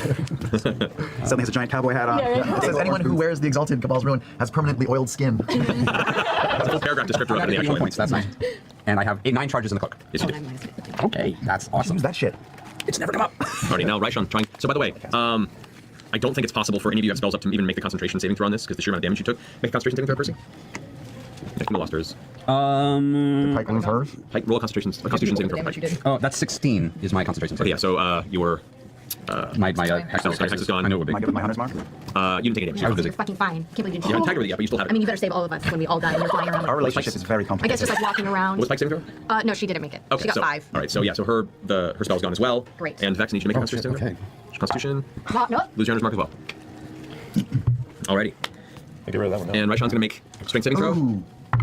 That is a 19, so she's no longer restrained. Fucking fuck. Yes. Did the dog get hit? Oh, the dog got hit. As the impact hits you, and you're like, Can I roll for the dog? It won't even matter. Okay. The dog takes enough damage to immediately revert back to the onyx figure that it was, but the impact sends it careening through the room like a pinball. Shing, ding, ding, ding, ding. Every time we use this dog. That's what happens. Imagine his life. Just moments like, what? I think we've only brought it up twice and he's blown up both times. It's so sad. How a dog always greets you when you come home. Imagine that's how it comes out. It's like, hey. I'm so happy to see you. I did find the Vestiges underwhelming. Honestly, just because of how they'd been hyped up, man. Just because of how they'd been hyped up. But then when you had the reveal, that is like, how do I say it? That is something that I think is difficult to do if you don't have at least an amount of trust at the table. Because like Matt hyped up so much the Vestiges, I think at least, maybe not so much, but a decent amount. And then you get them and they're like, they're fine. They're okay, I would say. Not really the Thordak Slayers, whatever. But then the first time that it upgraded, it really hit. It really hit because it played off of, again, in my opinion, a little bit of a broken expectation. And so kind of the realization that the expectation had never been broken, it's cool. And it's something that you need trust to pull off in that way. If you have less trust around that, you need to include something of like, you feel like you aren't getting the full power out of it, or you feel like something is still sleeping, you know?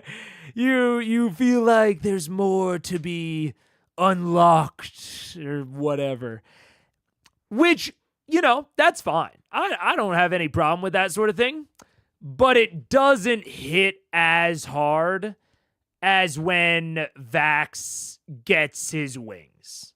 When he drinks that can of Red Bull and he's off to the races. All right, Vaxeldon sponsored by Red Bull. He's got like one of the NASCAR jackets on, and it's got Red Bull on the chest. Anyways, that moment definitely hits harder. And I honestly don't even remember if I popped off at all. Because I think I was confused at the time.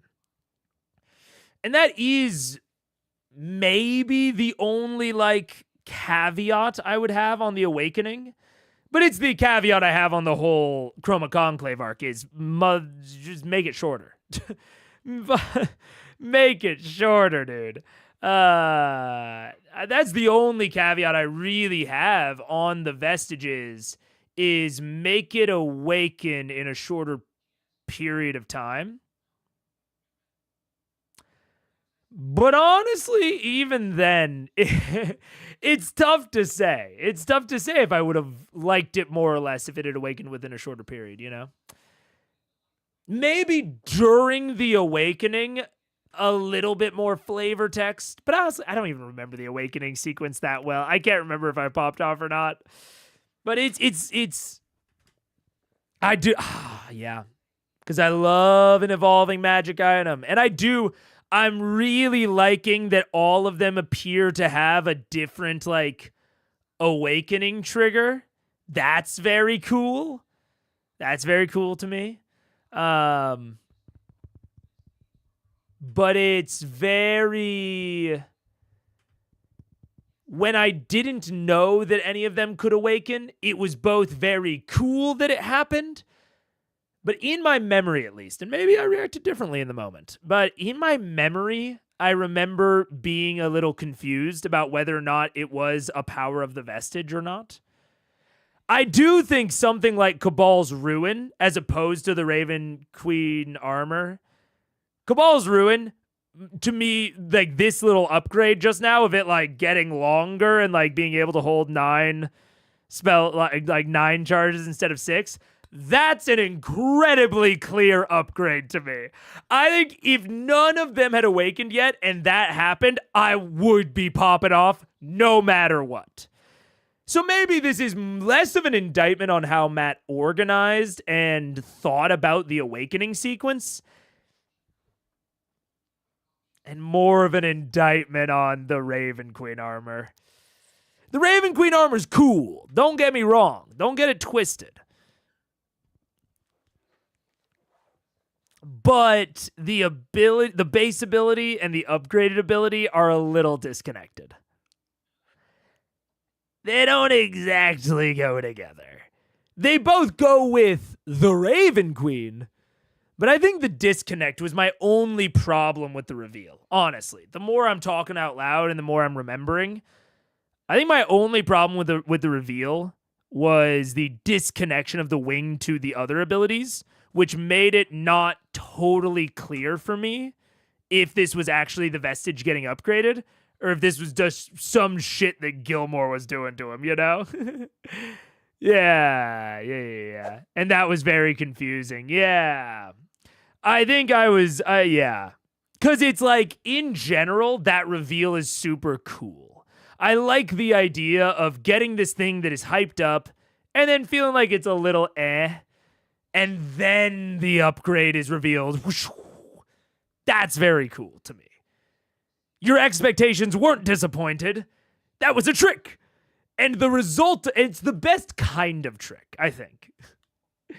That's the best kind of trick. It is, I tricked you, and the result of the trick is that you get a cooler magic item. That's a good trick. That's a good prank. I like that, where the result of it is a better item for you. That's fun. But that reveal was a little bit weird. This reveal, again, if this had been the first one, we're off to the races. We're off to the races. It's great. You may have missed something interesting said about the sheet talisman got. Ooh, I might have. I still have very little D&D experience, but I do feel like I'm learning from you. I'm too scared to play. No, don't be scared to play. If anything, from this entire conversation, I mean, I get it. To be clear, to be very clear, I totally understand. And I'm glad that you feel like you're learning stuff. And I totally understand. It can be very scary to play. But all I can really say is that my wife Paige has known me for a long time. Known each other since we were 19, so like 8 years, give or take. And I've been playing D&D the whole time. Often, here and there. A little bit. And she is playing in her first campaign this year. It was, I don't want to say it was like pulling teeth, but she was incredibly nervous the first 3 or 4 sessions, really. Quite a few sessions. She was very nervous. And recently, I would say last 2 or 3, she's started to get it, and she's enjoying it a lot more. It takes a little bit, but eventually it kind of unlocks, and can't go back after that. Can't go back after that. I haven't had the time to dedicate time. Well, that's also fair. Hey, I won't disagree with that at all. It's a time commitment.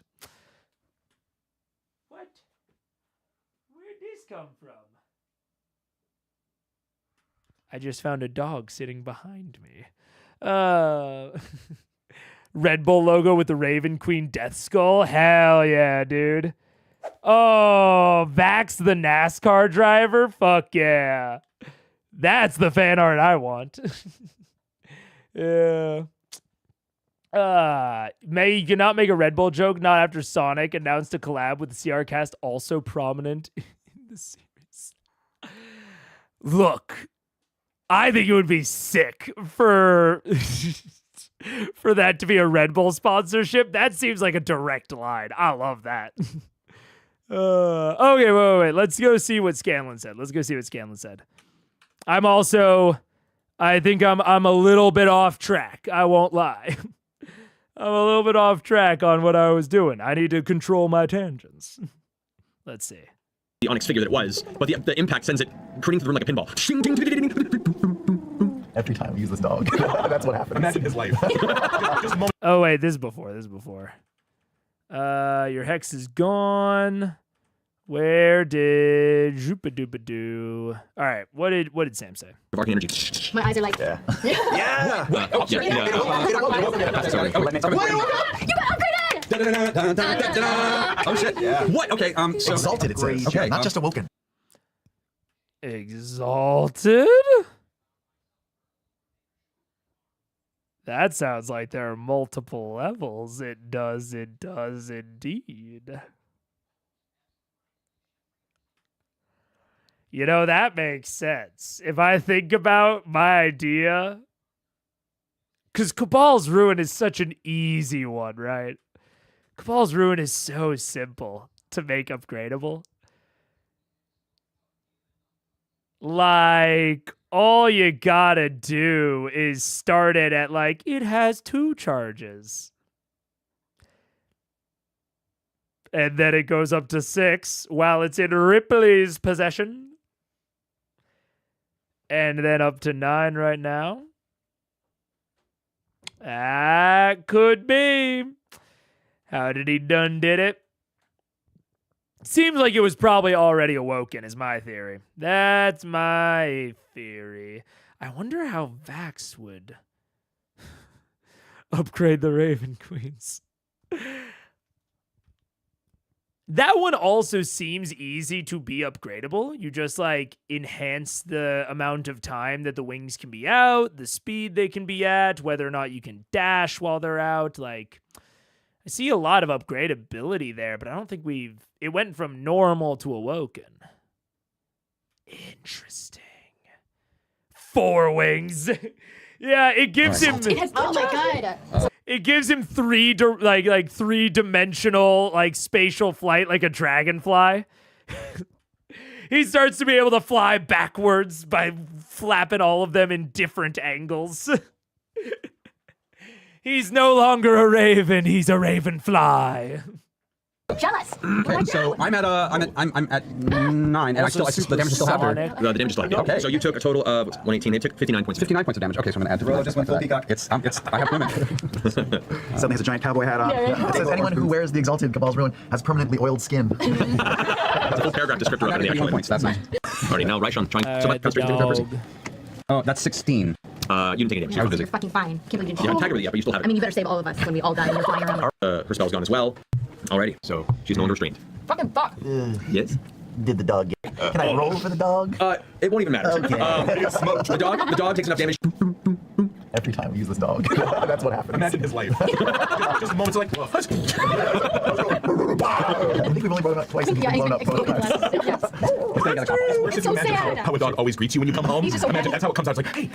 I'm so happy to see you. No, he's a snooty dog, actually. Kind of snooty dog. We need a scene with the dog and Trinket kind of commiserating Yeah. over a bowl of constantly getting blasted up. Kibbles and bits for you too. Alrighty, so ending Raishon's turn, Scanlan, you're up. Oh man, that smarted. Yeah. Okay, is Carrick around me? Carrick is way back here, so probably he's about 100 feet from you. 100 feet. There's a paladin over there that could probably. All right, well, I can't reach you anyway, so. Allura's down, and everyone around you. Can I see Allura from where? Allura's right here. See, I can see Allura. Yeah. Okay. So the only people. Unironically, the idea of his armor where like he can only fly in like one direction at a time and he can only like turn 90 degrees at a time, that's actually kind of a cool idea for a magic item, because most magic items that allow flight and most abilities that allow flight naturally allow for 3-dimensional like dragonfly-esque flight, even though that is like not realistic to how most shit flies. So that'd be kind of cool, like an uncommon or something that gives flight. but it's like the way that you fly is like weirdly limited, or like if you want to turn, like the speed goes down. There's kind of something there. I mean, obviously it's worse. But maybe an option to make a lower level version of flight, or like a magic item of flight for like a lower level party that isn't as, doesn't bust a lot of shit wide open as much as like a flying broom does. Because a flying broom is rare, right? A broom of flying has to be rare. What up? There are two people, one named Jack. Yeah. That are Dungeons and Dragons streamers. We've missed our window. Do you know what the last name is, or like what the show is? No, it's a Carson and Jack. I don't know. Paige really wants to go on the Amazing Race, and I am on it. And apparently there's someone that took our niche. The broom of flying is uncommon. That's crazy. I always forget. That's so wild. I always forget, dude. The broom of flying, uncommon, my asshole, dude. That's the same. You're going to tell me the broom of flying is the same as a +1 sword? Fucking get your head out of your ass, bro. Ridiculous. Absolutely ludicrous, dude. You can send it to travel alone to a destination. Are we joking? Uncommon. That shit's rare, and I won't have any disagreement of it. Ay. Don't talk like this. It was rules that basically everyone homebrewed away, but 3.5 had rules of flight that discouraged turning sharp corners. It was a headache. No! I'm only talking about it in terms of a specific magic item that has these restrictions. That would be available before like a standard flying item. I'm talking about it like a nerfed version of the broom of flying. Cause I get why players want access to flight earlier. It can be very useful. But you can't actually give them like flight at like level fucking 5 without it costing a resource. But a lot of DMs will give the broom of flying pretty early. The official Sonic YouTube channel did announce a collab with Red Bull. What? Dude, I'm tapped into the zeitgeist. I'm in the internet. I'm in the interwebs. I've tapped in. That's crazy, dude. Did Mega think I was joking? Yes! I thought you were absolutely joking. I did not know about that. That's crazy. What's the difference between a wonderful item and an uncommon item? Because the broom is listed as both. Wondrous item is magic item. They just don't. For some reason, they're just like, nah, it's not a magic item. It's a wondrous item. It's a wondrous item. Although I also think that it is, I'm making a joke out of it, but I believe it's primarily a distinction between like armor, weapons, and wondrous items, if I remember correctly. It's basically the class of magic items that doesn't do a standard mechanical thing. So like a suit of armor that you wear instead of normal armor, that's magic armor. And a sword that you wield instead of a normal sword is a magic weapon. So it's anything that you wield not in place of another thing is a wondrous item. So it's actually not that weird of a distinction, but I'm still going to make fun of it because it kind of sounds silly. Also, I'm going to skip ads, I think. I'm going to skip ads. I actually think we're in striking distance of the end. If I stop chatting. I don't joke about Sonic. Oh, yeah, Daniel explained it. Never mind. You thought I was joking? Yeah, dude. I did. I don't know. It's funny. Also, I just realized I'm still putting no Critical Role spoilers into Twitch, even though I am no longer streaming on Twitch. So my entire Twitch, like, offline chat is just filled with... no Critical Role spoilers. Stop it. I know you're looking to get into my Twitch offline chat and post spoilers on main. But don't you dare do it. All right, we're going to disable that. Anyways, let's go. We've gone down to Laura and Carrick. Everyone else seems to still be standing. Barely, but standing. The wraiths didn't take any damage, did they? The one wraith that was there. Yes, actually, that wraith was destroyed. Thank you for the reminder. Silver lining. Silver lining. Second one's still there, right? There was one left. That one just got destroyed by the meteor swarm. And Thordak is just even more watermelon. Yeah, it is just the room already had like old carnage on it. Now it has new carnage. Fresh paint. It looks kind of like the butcher in Diablo 1 when you get to his room. All right, so scan the meter. I'm gonna heal Allura. Okay, you have to be a little closer if you're doing. Well, no, it's 30 or 60 feet for your. 30. 30, so you have to be a little closer. Well, then I'll walk that way as much as I can, actually. Okay. Yeah, right. As you pull back.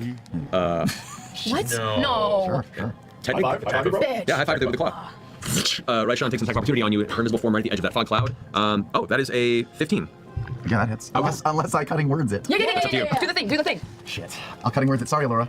Oh wait, no, that's not a bonus action. That's a reaction. Yeah. So yes, I will cutting words. I will yell at the claw I see coming out of the cloud of smoke. I will say, you're so dumb. You get your yearly checkup from Dr. Dranzel. Roll a d12. That was like some 6-week-old orange juice. That reduces it to 13. That does not hit. Yay! So you hear this voice go, wait, who? From the fog. And this wisp of wind whoosh, just misses you. Your claw just catches the back of a hair. But yeah, you move fine and you're within range now. Jesus Christ. Okay, so I will do a healing word on Allura. Okay. I will sing to her. Scanlan singing in the dead of night. Take your broken bones and learn to fight. That's all I can do. I love that song. I better spell. Cast a spell. Yes. Right. Do I roll? No. So you roll for that. Yes. D4, right? D4 plus 6. 4. That's 10. All right. She's at 10 hit points. Double Unconscious. edge. Allura now. Oh dear. I look down and like, I will also. Boop, boop, boop, boop. Yeah. So I still have an action, right? You do. And when I saw the form sort of rise up in the cloud, it did not move away, it just rose up. Correct. Yeah, it was right at the cusp of the fog. So Take these broken wings and learn to fly all your life. You were only waiting for this moment to arise. You know what's crazy? Don't worry, I'm still the Mega you know. I don't know, that shit was by the Beatles.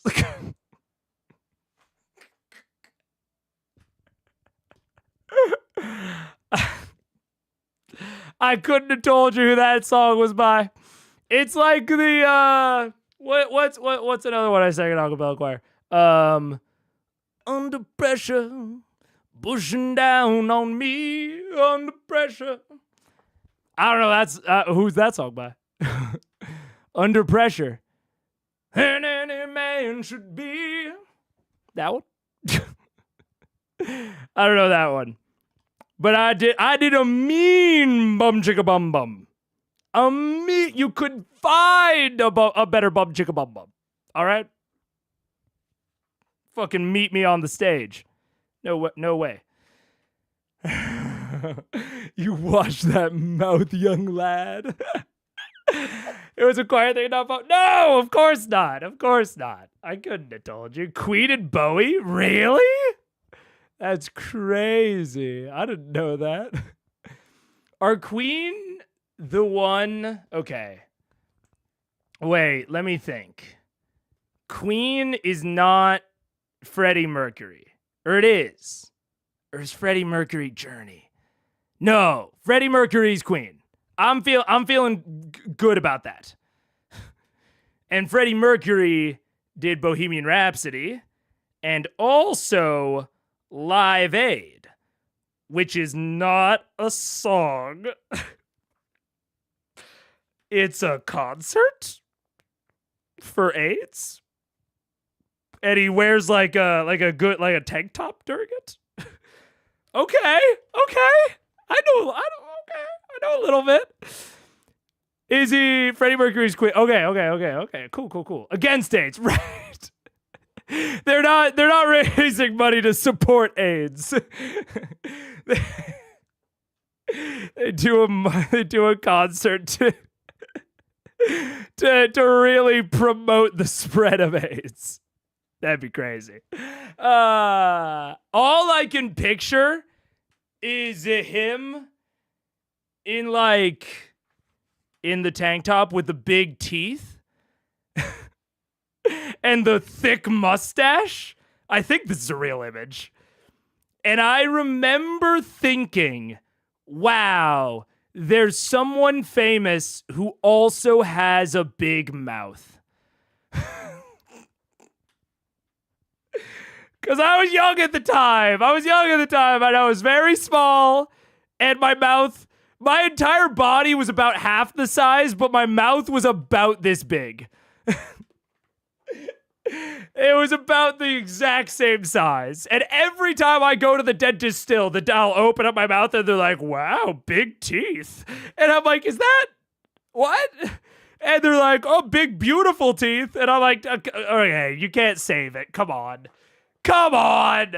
You can't basically say, what, am I operating on a horse? And then say, no, I mean, I'm into horses. Horses are pretty. Come on. Anyways, what were we talking about? Probably the most iconic image of him. Let's go. Wait, Freddie Mercury. Oh, yeah, see the tank top. I knew it. Yeah, this guy's sick. I want that jacket. Maybe this is why my favorite color is yellow.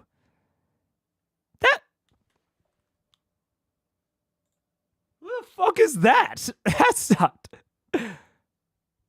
Who are they? What? What's going on here? Is either one of these Freddie Mercury? Wait, is that Freddie Mercury? He looks very different there.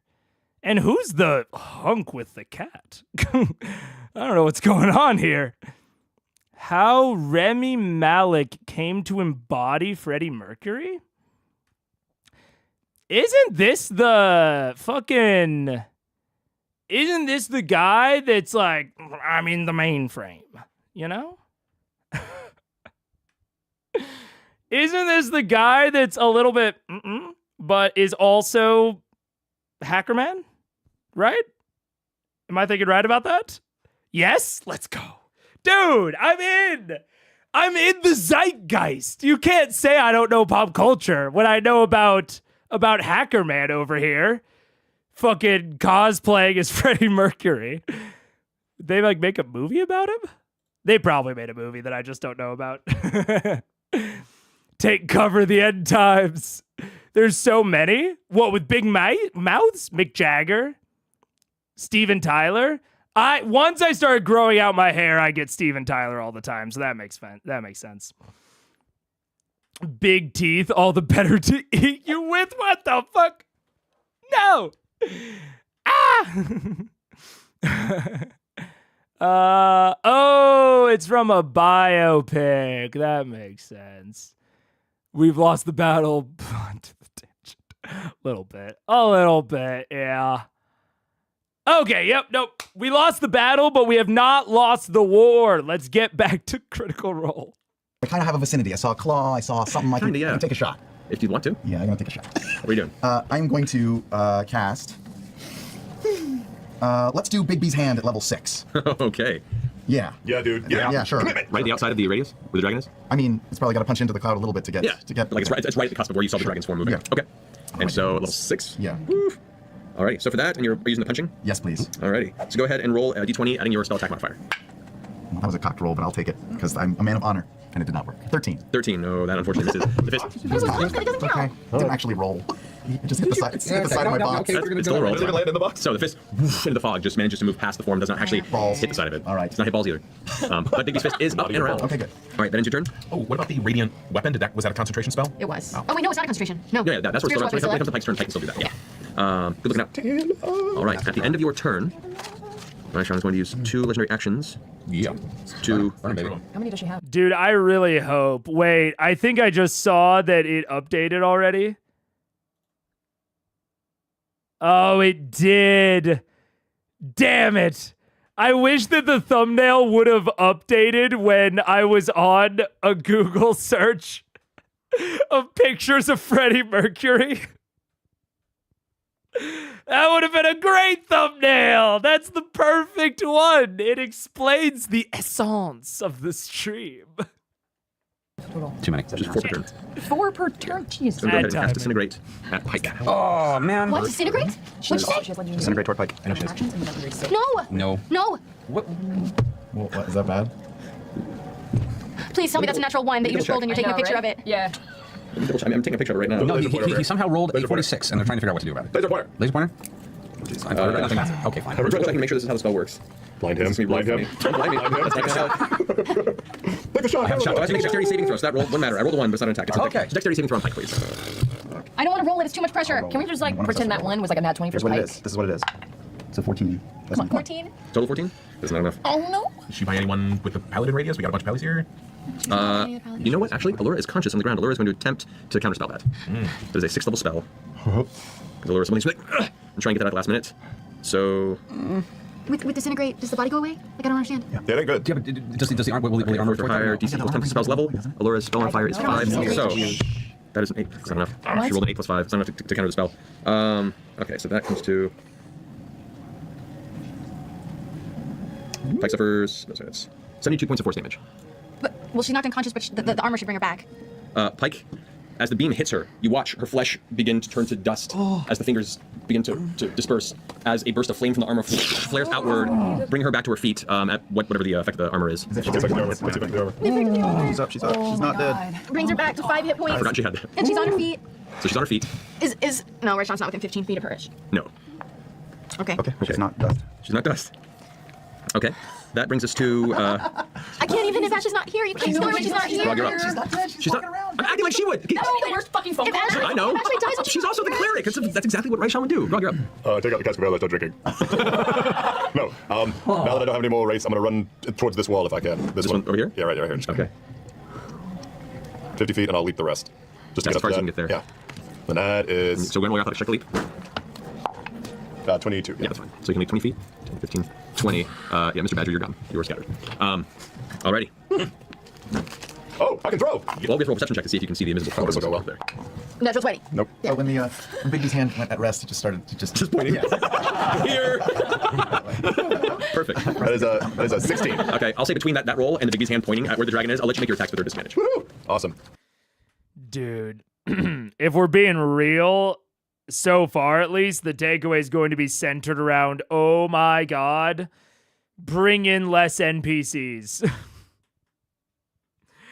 Because even that, they were mad not about, like, they were just mad about, like, you know, fucking him attacking Pike. And I guarantee if Ashley was at the table, it would have been way more chill. Way more chill. Maybe Ashley would have been a little bit like, what the heck? But it would have been, you know, it would have been a little bit better. This is just solidifying just more and more. It's like, if you can avoid it. If you can avoid it. Oh, Bird, are you in trouble? Oh, Bird's in trouble. Bird got put in the timeout corner. Bird dog.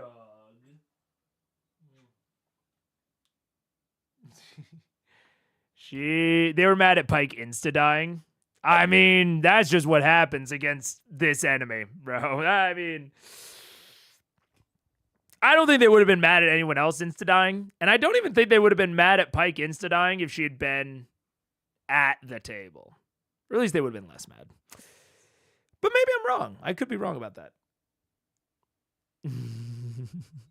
I'm sorry, I'm just petting Bird. She, I saw Paige open the door and like give me like a look.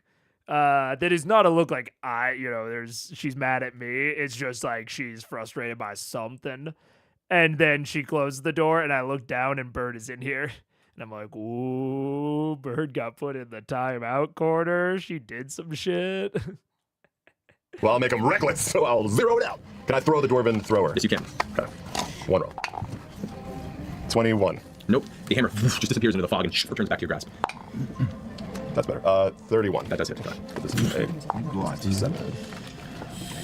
18 points of damage. 18 points of damage? Oh, thrown. Yeah, plus the 20. 20, okay. Constitution saving throw. Yeah, makes it. Concentration 1. All right, ancestors, are you frenzy or not? I would like to go into a frenzy rage. rage. Frenzy rage. You make your bonus attack strike. Was that a saving throw? Yeah, it says maintain concentration on greater invisibility. Every time it takes Technically damage. disadvantage because of. That's true. Words. That's true. Hey. And that would be a 19. Still makes it. Yeah. It needs to make more damage. 28. 28 damage. No, 28 to hit on the. Oh, that does hit. Yeah. 17. 22 points of damage. 22. Saving throw. Yes. So maintains invisibility. Yeah, that doesn't make All right. Is that your turn, Grog? Yeah, it does. Cutting word. How long does that last? Just one. The next saving throw. Next saving throw. That's cool. All right. Cards are mean, man. Well, that's not word. That's from the sword. Is that just from the my sword? myth carver? Oh, shit. Yeah.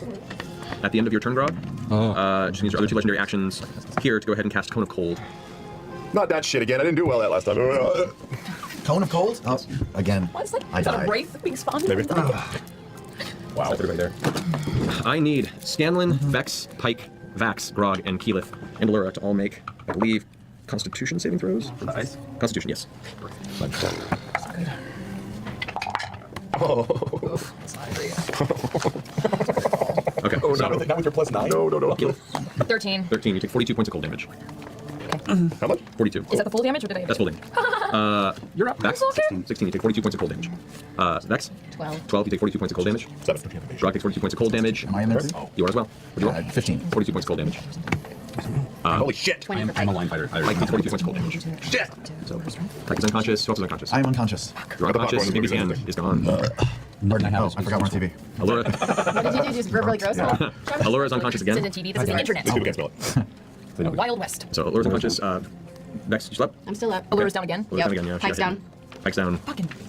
All right. That is all of her legendary actions this turn and Grog's turn. Alrighty. That brings us to Carrick. I need you to go ahead and roll that saving throw. I've been down this road We're before. gonna hope advantage on those that What was that? Unfortunately, the spell that did that Auctioning faded. something. Sorry. Now is that just a straight up? It's a straight D20. Straight D20. 7. So that's a 1 fail. So you failed 1 death saving throw. Well, you could call that a failure. It really depends on what I'm trying to accomplish here. Don't call it a In the comeback. Hindu faith, you would welcome it. Yes, you know, if what I'm trying to accomplish is a lot of drama, I consider that a great success in a roll. All right. So Kima, as it's now Kima's turn, sees you on the ground, kind of convulsing from the blast of the impact, the giant crater in the ground where the meteor struck, and hearing these blasts of arcane energy around the other side. She has practically no vision of what's happening right now. All she sees is you down, and Grog run off, and she goes, "Come on, my bearded friend!" Runs up and is going to go ahead and hit you with lay on hands for. Let's see, for Kima, she can do up to. She's going to give you 30 hit points. That's nice. This kind of consciousness, you see the scarred halfling paladin in her, golden armor and half cock grin. Come on, we still have work to do. She puts her hand down, trying to lift you up. We'll say for the sake of the fun of it, bonus action, she pulls you to your feet. Okay, thank you. Alrighty. That ends Kima's turn. Shit. Allura has to make a death saving throw. No! With a 7, that's a fail. This is a death saving throw. That brings us to Pike. Pike, I need to make a roll death saving throw. Okay. You want to do it? I'll do it. I can do it. Go for it. That's a 5. Pike kills death saving throw. Okay. Now nobody else just willy-nilly make some rolls, Kills it, okay? Do I need to?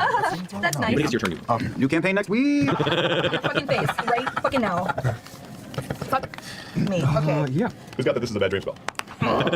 Okay. Dallas. I don't have a Dallas left. There's a spell for that. Where's the like? Maybe we just. just. No, they got it. Laser pointer. Laser pointer. Just heal. Shut up. Laser pointer. Trying to draw a card. Travis. Anybody laser pointer. Oh, sorry. That's my girl. Who's that? That is the water fountain. Okay. Fuck that water fountain. Okay. I've been wondering this whole time. Yeah, this is from the chasm. This is Who's that? That's a Who's that? Yeah. It was very lifelike. Okay, very not okay, like kind of comes around the corner, and I'm gonna do with my staff, and I'm going to kind of pray to Melora and be like, I know you hate this bitch as much as I do, and use my staff to do Firestorm right where I know she is. Over here. Yeah. Alrighty. Just poof, poof, poof, poof, poof, poof, poof. Sure. What's the radius? I get to pick. So yeah, you just kind of send fire sneaking all through this area. All through that area, just that whole tunnel gets lit up. I'll say for the purposes of the fog spell versus a 7th level fire spell and the item, the fog cloud is just burned off. It's done. It's gone. All right, so roll that 7d10 fire damage. Saving throw. That is a failed save. She will use her first legendary resistance to ignore that. Burn him up. 7d10? 7d10 fire damage. 5. Do you have 2 mils? I do. Did she gain them all back? Did she heal all the way? I mean, like, what's Yeah, going she did. She got them all back. You guys rested a whole night to get your shit back, didn't she? Well, fine. It's like enemies can do that too. Don't forget your stats ability if you can. Reroll once. Yeah. Which I have one that I will reroll, and it's a 1. Do I get to reroll again? Fuck yeah. I don't know what's here. better. That's much better. 9, 12. Is it? Am I hot? I'm pale. I'm a redhead, so I show everything that happens. 12 to 17. I don't think that came out. No, it doesn't. Don't worry about it. I'm really distracted. Whatever. God damn it. Now I'm distracted with my math. 17 plus 4 is 21, correct? Yep. Plus another 5 is 26. Plus another 4 is 30. Plus another 4 is 34. 34 damage. 1, 2, 34 3, 4, damage? 5, 6, 7. 17. 17 points of fire damage. Did you get hit? No, that's half. 34. Oh, that's right. She saved. The second. Does like so it yeah, being so a staff of Malorva do anything? No, maybe like mention the name causes the sound growling in the distance. Why won't you all just stay down and die with dignity? We don't do anything with dignity. Scanlan's lifeless corpse has a pool of urine around it. Alrighty, that brings us to is the end of your turn? Do you think you move forward? I am going to kind of. Can I see Pike? Pike is right there next to you. Okay, I'm gonna reach around the corner and do a healing word. Alright, healing word. Alrighty. Wait, is it because I said reach around? Yes. No. Yes. Not at all. Jesus. Yes. Everything I say. Everything I say. Level 1, level 2, medium. Level 1. Because I'm pale and I just show everything. D4 plus 6. To be fair, when anybody says. 9. 9. Pike heals 9 hit points and is conscious. Clapping from the void. Saving throw. And that resets the death saving throw? Yeah. Everything pops back. Alright. Brings back the Vax, you're up. Now, with the Boots of Haste, one of the extra actions has to be for an attack, right? I couldn't do. Correct. Okay. Or it's an attack, disengage, or dash, I think. It should say on the card. Yeah, it says the extra action can be used to attack, dash, disengage, or hide. Yeah. Shite. So I'm going to. Word. So I'm going to go to the gnome on the ground and I'm going to cast Lay on Hands. Which one? Pike is up, isn't she? Oh, Pike is Pike. conscious. Conscious is what I mean. To Scanlan. There you go. And 1 hit point. Your hands are just to covered get in you piss up. now. Oh, that's fine. You are conscious. Are you up? Is this my urine or someone else's? Someone peed on me. Why was that? Is this my urine or someone else's? I don't know which is worse. So there's only one way to find out. It tastes like anything you've ever seen. What about Ooh, asparagus. Okay. I'm going to use a little more movement to move to the same spot that Big B's was before it was gone. Maybe move into the. Is the cloud's gone, right? Cloud's gone. I got burned off. Maybe I'll even go 10 more feet forward. Okay. You slam into a physical form. Vow of Enmity Okay. as a bonus action. All right. And I will use the extra action to disengage and get the fuck out. Okay. Whoa! What's that? What'd you do? Back up how far? I'm going to go that way. Back towards Scanlan. Okay. I should have 60 feet of movement hasted. Yes, and as you back up. Disengage. Yeah, disengage, yeah. Nice, nicely done. And I will actually go along the wall. So you'd be like over here? Yeah. Okay. Alright, that ends your turn. Vex, you're up. Okay, I'm gonna. Jesus Christ. I'm gonna run over to Allura, and I'm gonna cast 3rd level Cure Wounds on her. Okay. Healing her. 3d8 plus 3. It's even word of class ability. 15 points. So like a single. And then, 30 feet. Fuck! That's my action, isn't it? I guess as a bonus action, I'm gonna hide. I'm such a loser. So you're gonna move over here and hide? Yeah, Okay. I guess. Just gonna roll self-check. Okay, let me see if I have any healing potions left though. I have a regular healing potion left, Go so for I'm gonna it. take that. It's 2d4 plus 2. Ooh. 8 points healed. Alright, Percy. And a stealth check. Stealth check, yes. Do I still have any theory of where she is, or do I have to roll them? I mean, just where she was previously standing. I'm just gonna. Yeah. So I'm going to, as I'm scooching further and further back along the wall, I'm going to actually pull out the animus box and take a few shots in there and see what Disadvantage happens. on all these strikes, because she's invisible. Because she's invisible. Yeah, I'm gonna burn a grit for the first one No, I'm going back behind the stairwell. I want to go around the corner. Yeah, like for That's that. as far as you can get, unfortunately. That's fine. I rolled a 16. Yeah. So shot number 1. Natural 20. Yes! Is it disadvantage or use the I use the grit point to cancel out the disadvantage. You did? Alright. Yes! Alright, that's awesome. Roll some damage. So let's and that will not affect the Cabal's ruin damage I was going to add to it because that's a different thing, right? Because that seems unfair that I can add that later. Yeah, adding that to a crit is a little intense. I'd say no. You could. Okay, I'm just going to add the standard damage. I'm not going to crit the Cabal's ruin damage, but I'm adding. Okay, so Dragon doesn't blow up. that's a thing. 1d10, 1d6. So The benefit is you can choose to apply it after the hit. After the hit. The downside is you can't add it to the crit. Totally worth it. So you never waste it. No. So that's let's see. That's 6 points of psychic damage. Alrighty. And I mean, that's.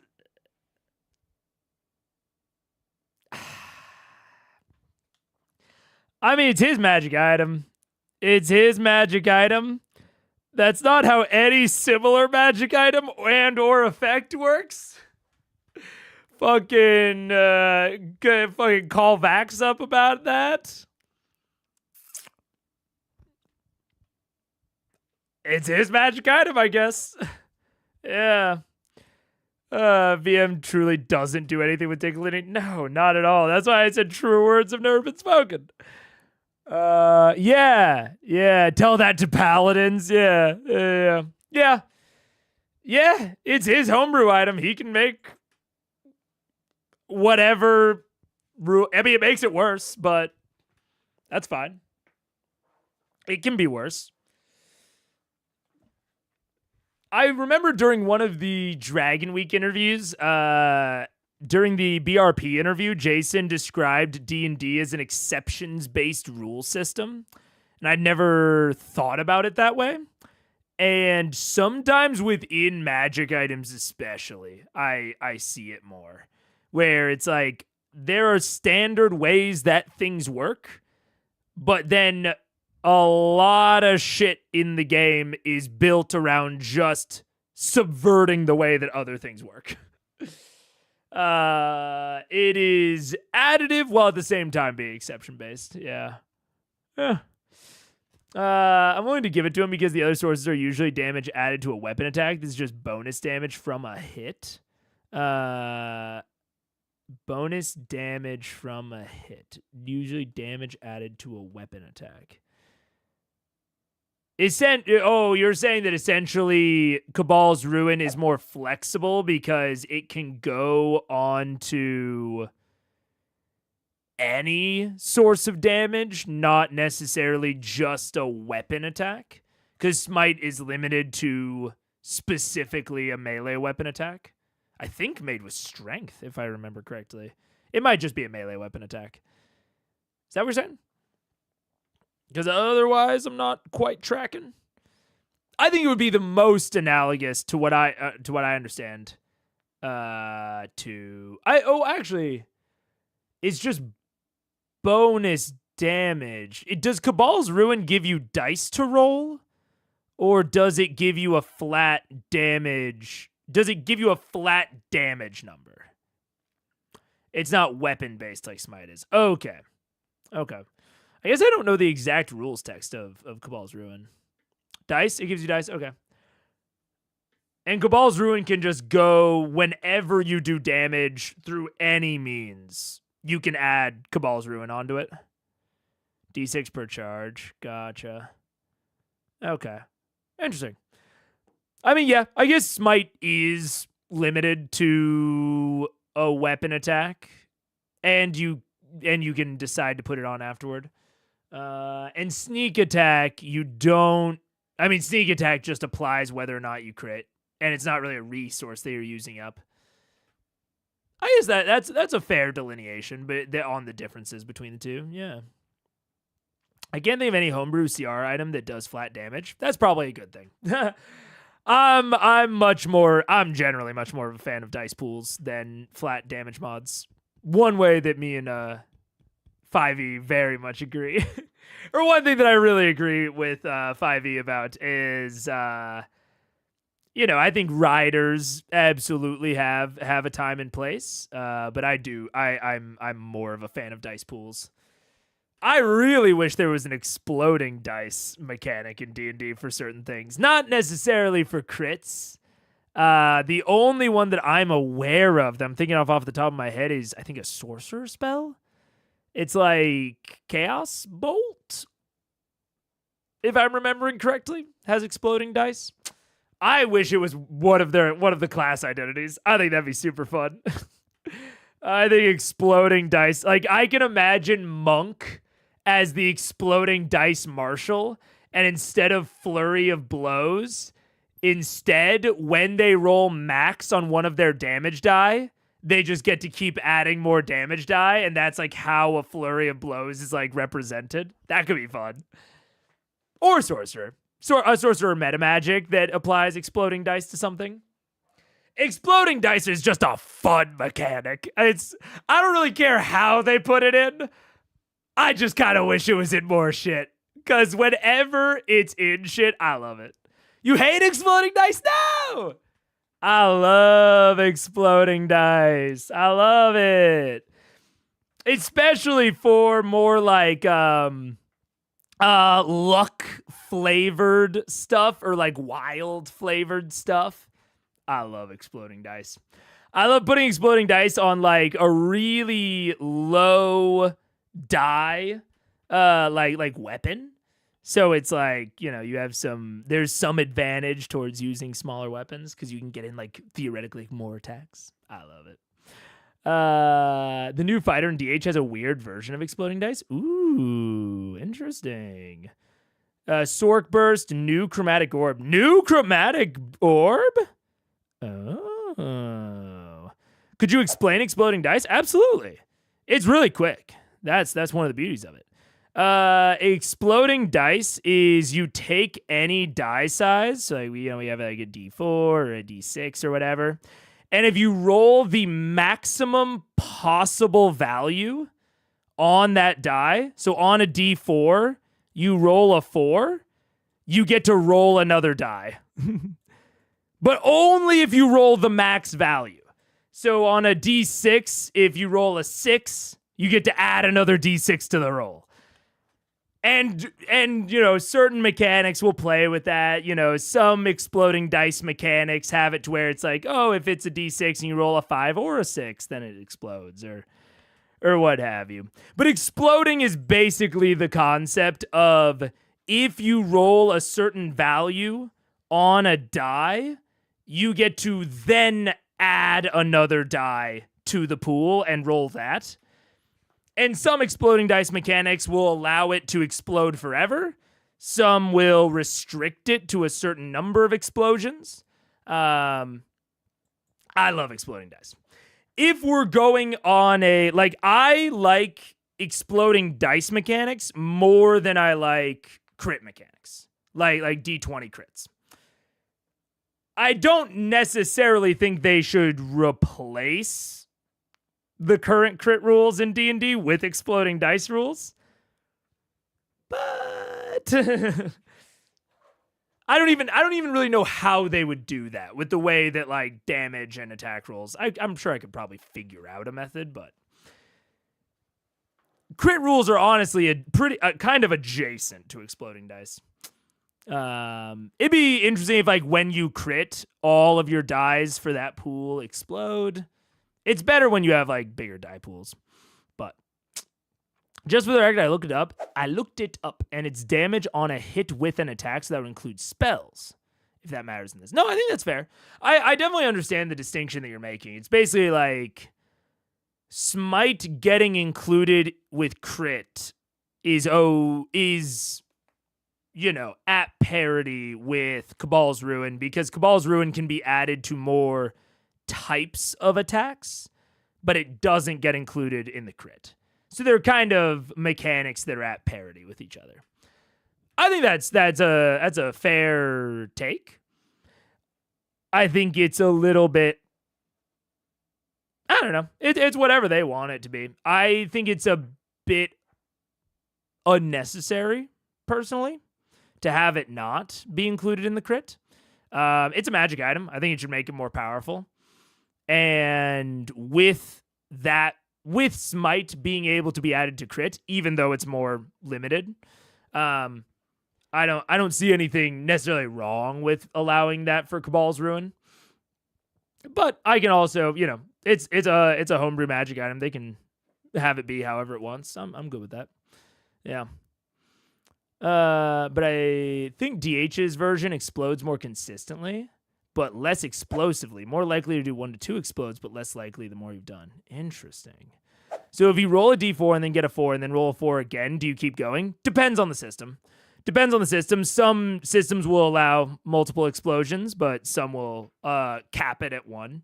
I believe that, if I remember correctly, Blades in the Dark has an explosion mechanic somewhere. I don't remember where it is. It could be in like the standard roll? That doesn't sound right. I don't recall, but I think there's an explosion mechanic somewhere, but I think that Blades in the Darks, if it has one, it's limited to 1 explosion, if I remember correctly.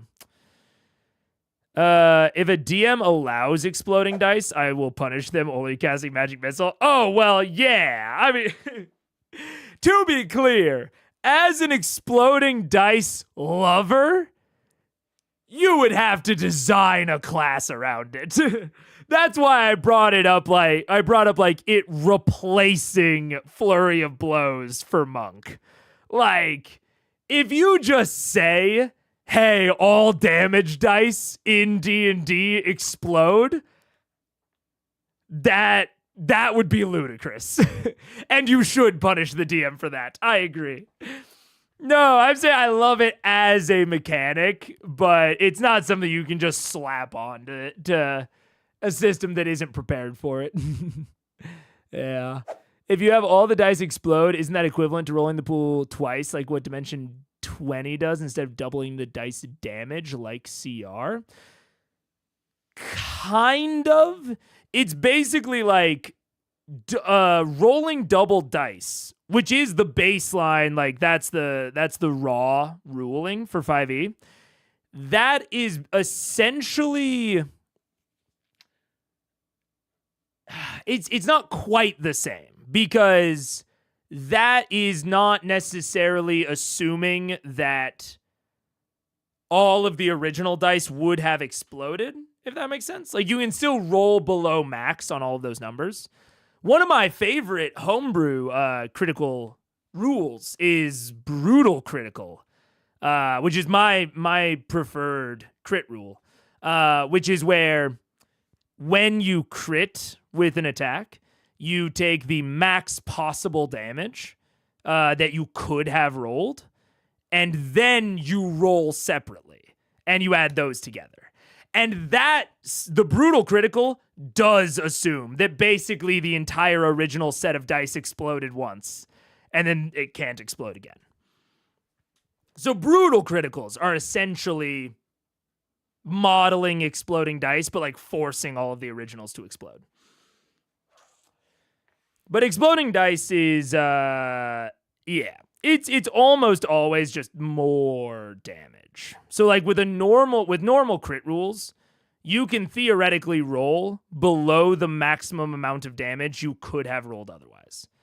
So like with the, with the rules that you're referencing, say you crit, and then you have to roll 2d6. So for a crit instead, you would roll 4d6. And then, plus mod. This normal value could roll between 2 and 12. This could roll between 4 and 24. So even with a crit, you still have the possibility of rolling lower than max non-crit damage, and I don't like that. I like it to where crit is always better than base damage. So that's why I like brutal critical. And that's also why I broadly like exploding dice. Because when dice explode, it's like always, it always results in a better value than would have happened possible otherwise. Well, I guess not always, but mostly. Well, yeah, no, always. Yeah. Anyways. In Daggerhearts Live, they announced the playtesting The Void. They are playtesting 2, Fighter and Warlock. I think one of the 2 Warlocks has an exploding dice. That's fun. I'll be interested when it comes out. You like exploding dice and your default add drama move is revealing a bomb? How do you remember that? I haven't brought that up in weeks or months. Oh no. I am a bit of a pyro, I'm not gonna lie. I love fire and I love explosions. I just am also very risk averse. But I used to do this thing with friends. So I had a friend in theater camp who was from Australia. And I don't know how common this is in Australia, but he taught us a game called firefighting. I do not recommend this. Do not do this at home, kids that are watching. But it's you get a bonfire. All right, so you'd have like a campfire and it has a bunch of logs in it. And firefighting is where you go up and you punch the logs that are on fire. And you lose if you stop punching the logs.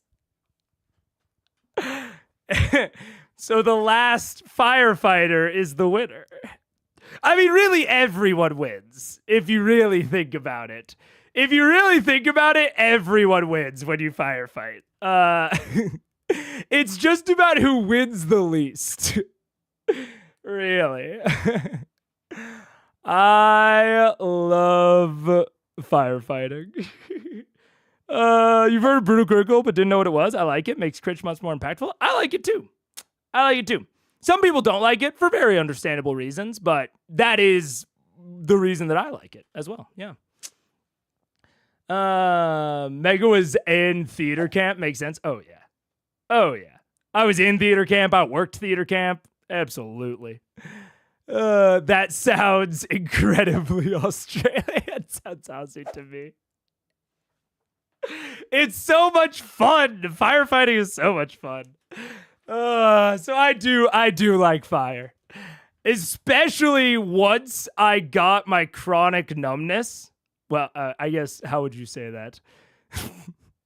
Saying got makes it sound like I went and picked it up at the store. Once my chronic pain transitioned into chronic numbness, it made firefighting even easier. Because I developed a much higher pain tolerance. Oh. The Bond reveal makes me think of Hitchcock's suspense versus surprise example. Absolutely. I also love bombs, but I definitely use them too often. Unimportant information about people. Fair enough. I do not. How do you have functional hands after this safe game? Well, fire doesn't burn you very quickly. So you just got to be fast about it. You just got to be fast. It just trains you to be faster than fire. Seems like a useful skill to me. And the punishment for failure is pain. And so you learn really quick. It makes you a lot faster. How do we get on this tangent? I don't remember. I was thinking the punch would break bone and not be set properly. No, you do it to logs. You got to do it to the right type of logs. Because you're right. Some logs, too much. And you can't punch too hard. It's more about speed and accuracy than force. But if you miss and you can't visibly see the log move, then you've got to go again. Because you have to visibly see the log move. Otherwise, you have to take another turn, obviously. You go around in a circle. I take responsibility. Hey, no, I'm good. It's not people's fault. May's not a trained medical professional. No. The expertise that I have is as computer scientist. Do not trust me for anything medical ever. Or fire safety. I never went to one of those where they had a real bonfire. Honestly disappointed. Oh, with the Brazilian jumping over a bonfire? That does sound fun. It's funny, I'm very long-term risk avoidant. I'm much more short-term. I avoid debt like the plague. I would rather not eat for 2 days than have debt. I hate owing people money. But I would absolutely, jump on a fire. I'd jump on a fire, depending on what type of shoes I was wearing. Yeah.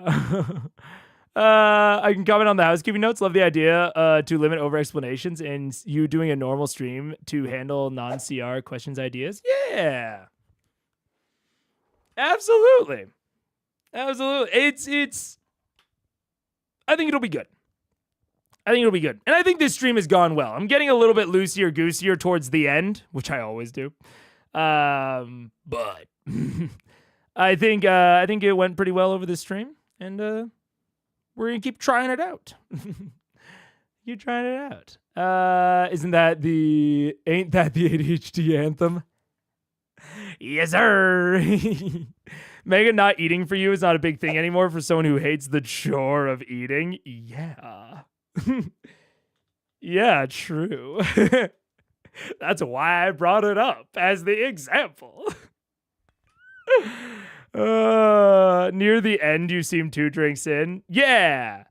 Well, once I know that I could just stop talking and it would be done in about 10 minutes, I just feel fancy free. I'm just like, this could be over pretty much whenever I want it to be. You know, so it's like if my voice starts feeling tight, I can just be like, hey guys, voice is feeling tight. Let's knock it out. But when I have an hour left to go, I can't really say that. So towards the end, I always start getting a little bit fancier, freer, you know? Possible feature for the questions you like but can't comment on because it's not CR related, you could highlight it, give it the deli counter style ticket number, and then on a normal stream, you handle the question. Or you could answer it on the notes page. I mean, I like... Because my initial thought was like, how would I give them a number? I could give them a number on the notes page. I could give them, if it's too long of an explanation, if it's a short explanation, boom, notes page. But if it's a long explanation, it could be like, John, number 1, code it. Also code it.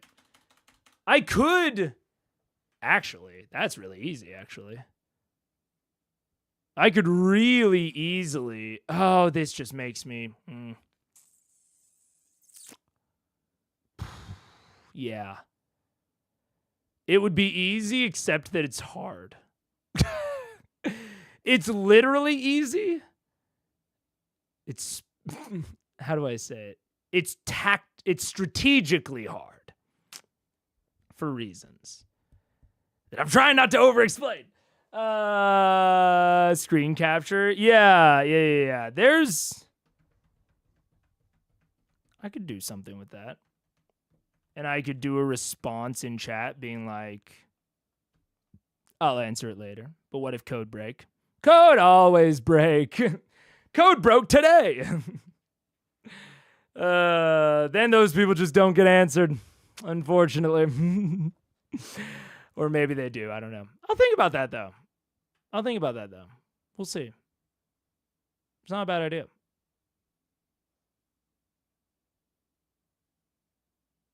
I'll think about it. You know what's interesting?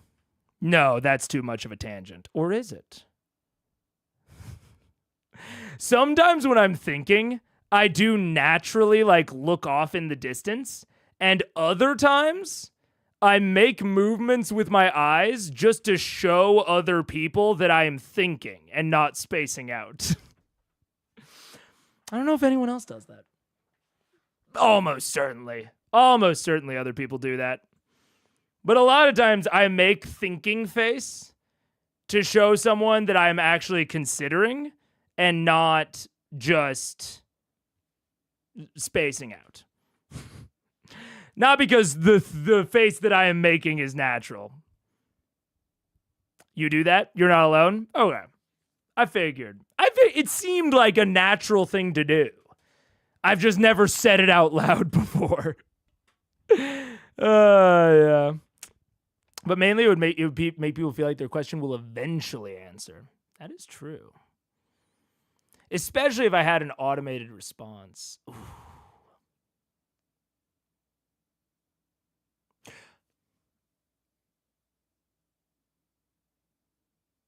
I'll give a very short. My only hesitance is broadly I'm thinking about rewriting my code base for how I handle chat capturing. And so my only hesitance around this is adding more to a code base that I will have to rewrite eventually. And I'm not going to explain further because I'm being good. I'm being good. But I will keep it in mind. Thank you for the suggestion. 18 points of normal damage, and 24. And then I'm going to add 3 points of Cabal's Ruin, which is 14 points of electrical of lightning damage. So 24 is 38. Yep. Is all that double because it was a crit? No, that is double. That's 38 points to that first hit. She's going to make a concentration check. And I also get my grit point back because I critted. Nice. It's true. She It's just time for some Advil. Critical Role brought to you by Advil. fails the concentration check on the invisibility. Yes! Is going to spend another legendary resistance to succeed it. So she spent 2? She spent 2. That's good, that's good. That's fine. Now for my second shot. Okay. I'm going to spend a grit point to... Oh, she's not visible. She's correct. Yeah, she's Did she blink into visibility? No. So I still have disadvantage, so I still need to do... Okay, that's fine. Are you going to grit point to cancel it? Yep. All right. Not quite as good, but still good. 27. 27 hits. That's okay. And so that's that's nice. That's 17 points of normal damage. Alrighty. 2 points of psychic damage. Okay. And 10 points of lightning damage. Alrighty. Nice. For my next shot, Yeah. Natural 20 on the save, so she saves. Concentration is maintained. doing the same thing again. So I'm at 2 Kill her grit points. resistance. Kill her Trying. legendary resistance. Come on. That's not going to hit. That's going to be 19 to hit. It's not hit. So that one misses. Still I have 3 Cabal's Ruin. That's nice. I'm going to use my bonus action for a heal surge for my little healing, my little pick me up. Great. And so that's going to give me back 16 points of healing points. So that's 16 to me. So that's 105. I'm at 105. And I'm going to keep just kind of scooting back along the wall. I want to keep where I'm shooting my line of sight, but I just want to kind of get about there. Yeah, and still on the wall. Okay, gotcha. All right, then it's your turn, Percy? Yeah. Alrighty. Good turn, man. Good turn. Thank you. Feeling Awesome. It is now Raishan's turn. Let's see here. Yeah. That's crazy. This is mean. Can I say that? 3 shots. Now, Raishan is fed up with this whole down and up, yo-yoing. Yo, good flea, do it again. Raishan, Scanlan, as you're on the ground, like, just kind of getting your bearings back to consciousness. You watch as your head is across the ground, the rock's kind of... and something seems to hit the ground right next to you. Raishan's going to do a full round of just physical attacks on you. Great. It won't take very much since I've got the 1 hit point. But maybe my 14 AC will protect me. You are prone. Oh, so the creature, so it has tackles, it has advantage within 5 feet, which is good because the first attack is a 1. And an 18 plus, so the first hit, which is its bite, hits you for 13 plus 8. I mean, I'm unconscious now. Do you You're have any unconscious. reactions you can do? I don't know. I can't remember when the last time I used a reaction was. Was it this round or the round before? It was around Round before. So you could. You have a grab reaction that. now would be Well, your turn's next, so you have used it. Oh. No, No, we already was. It has been since last time. So yeah, it was an 18 to hit. This could be the difference between Yeah. Like because- that, 1 man. and 2 death saves. 3 death saves. all right, Yeah. I Because will. a full round is 4 attacks. Take 2 death or saves. 3 attacks. For Raishan, you don't know. I bet it's 4 attacks. This is now the wire, dude. This could be it. Okay. Yeah, right, this could yeah, legit be yeah. it. Okay, Do all you can. I'll say to Raishan this time. You so dumb. When thieves stole your horse, you chased him down and said you forgot the saddle. He utters with a weak breath on the floor of the Necromancer's Sanctum. Scanlan's final words. Go ahead and roll a d12, please. Come on, Scanlan. 6. So it's 18 minus 6 is 12. So, Now just 3 more attacks to dodge and I'll be okay. there's 2 more claw attacks happening. I think it's 4. With advantage. Raishan gets 4 attacks, so if you would have failed that, So- your instant death save failed. So that's 21. Yeah, to that'll hit. hit, sure. So with that, you take 4d6 plus 8. Let's just, Let's just call it. Yeah, you're unconscious. Yeah, unconscious. now. Yeah. And the last final claw attack has advantage, which hits you, and it's a crit. So you lose 2 death saving throws. We're going to have to deal with that very, very quickly. Where are you? Can you point to him on the map? I'm the Right there. pinpoint. And the impact is coming from this area here. I'm assuming So wait, they can see my body sort of like moving. Yeah, like a You can see him getting on the ground. beat the shit Mangle up. from something that's All not currently there. And then the wind kicks up as something seems to shift through the air. Can we feel? Can anybody feel it flying past? You can feel it kind of move in this direction. Great. With that, yeah, I can just make it through without an attack of opportunity. Yeah, can I do an attack of opportunity as it flies by? I'm not doing I feel it. You sense it not far enough from you to suffer to be able to attack something with an attack of opportunity. That ends Raishan's turn. Scanlan, death saving throw. Oh my god, oh my god. 3.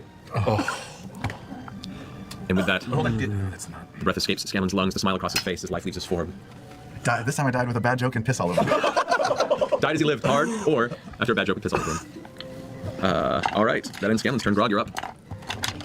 Yeah. The dragon moved. Dude, this is why... Oh my god, this is the alternative stopping point. You know what? This is my cutoff. Yup. Hey, fair enough. I think that's a good cutoff point. bad joke and piss. That's... I think that's good. That's... Ooh, man. That is... This is one of the things about D&D. And it's why I like and am, broadly interested in Matt's Resurrection, where it gets like harder every time. I like the idea of that a lot. Not necessarily because I want, characters to stay dead. If I wanted that, I'd just remove Resurrection. I like Resurrection, but I don't like Resurrection repetition, if that makes sense. I think the first time, even maybe the second, that someone is, dies and is revived, it's a big deal. Big deal for Percy, Vex, Second or third, it starts to lose its sting a little bit, Bro, what if she mangles the corpse? She could. She could. And I mean, if you've established that as a threat in your campaign, absolutely. I don't think you need more difficult resurrection rules in that case. But that's not a thing that most DMs do. Even if, frankly, I would be supportive of it. I'd be supportive of that. I think I would want to show that enemies do that, not to one of the players first. I think I would want to show that, like, enemies are willing to do that to prevent resurrection. I don't want to foreshadow that because that's pretty intense, or just foreshadow it above the table, honestly. I think that's cool. I think that could be cool. But I do think you need something to address resurrection. Because especially once they're so high level, it starts to just be expected, and it stops. It takes the bite out of it, It takes the bite out of dying. And then the bite, I guess you could say gets transferred. Well, that's why I like Matt's resurrection ritual. Is because even though the bite is still a little bit taken out of Scanlan dying here, that tenseness is transferred to the resurrection ritual. Now we are tense, we are nervous in the same way that we might have been tense or nervous about dying. We are now tense and nervous during the resurrection ritual. Is it going to work? Is he going to pass the skill check? So I like that more than the standard rules. I think if you want to also have, mangling rules or, disintegration stuff, absolutely. But disintegration is one spell. That's not enough to address all of resurrection magic. Mangling corpses is definitely a way to address it. But it requires, I think it's pretty non-standard and would require an above-the-table conversation or an in-fiction demonstration, At least that's what I think. Rematch. Yeah, with 3-player kills, Raishan is the deadliest enemy so far, I think. Yup. Yeah, absolutely. Oh, dude, bro, I've been saying. I've been saying when we walked into the Thornak cave and everyone was like, well, they walked in there low on resources. It's like, okay, sure, yeah, they did. But she's also easily the deadliest enemy so far. Easily the deadliest enemy so far. It's not even a contest. Oh my god. Especially against Vox Machina. I understand that, there's a rock, paper, scissors discussion of Could she have taken on Thordak, and how do they match up specifically against Vox versus each other? I get it. But specifically against Vox Machina, far and away the most deadly opponent. By far. Yeah.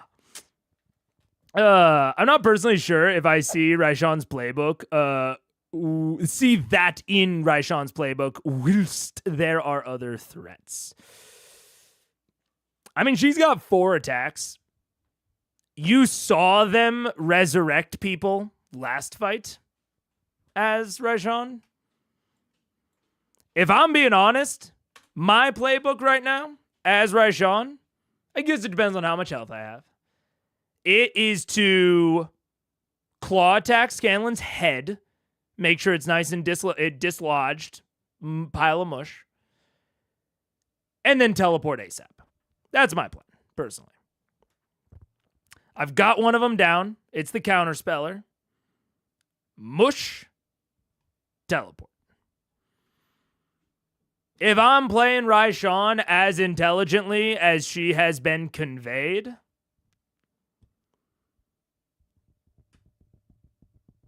it's really tough. It's really tough to know as a DM when to get brutal like that. Because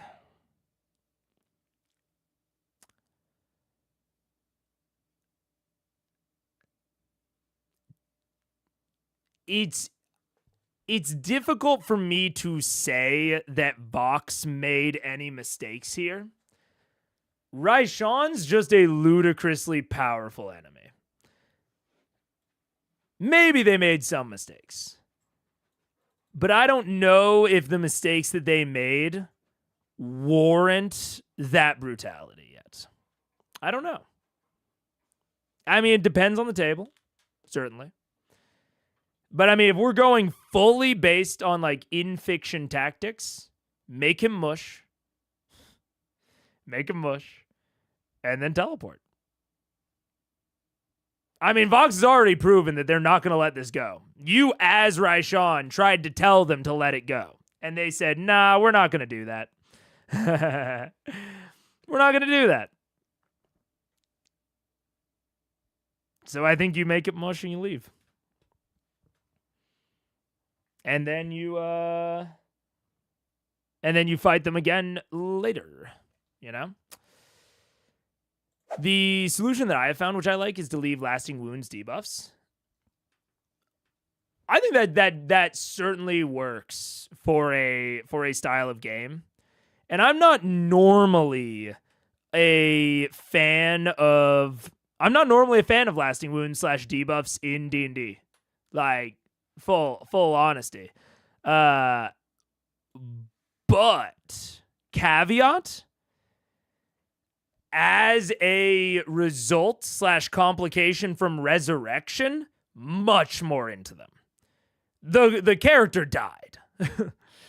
The character died. There should be an impact of that. Whether it is they just can't come back, whether it is coming back next time will be harder, or it's a lasting wound. I think I am just pretty firm in there should be already the yo-yoing of going up and down in D&D is really, it fucks with my immersion a bit.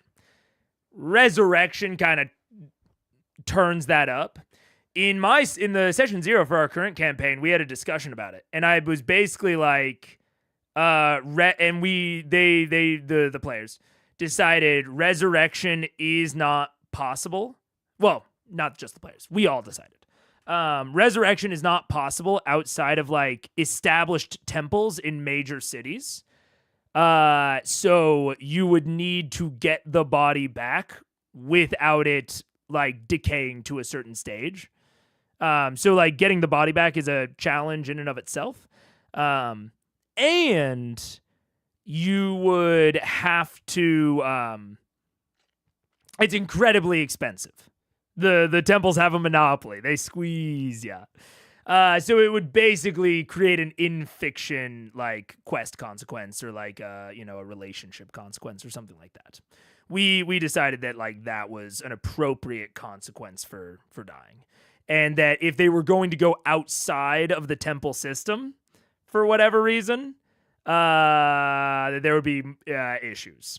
That there would be higher consequences. They went maybe some less reputable means, We don't know if it will be a full ritual or revivify. I personally don't even like revivify. Personally.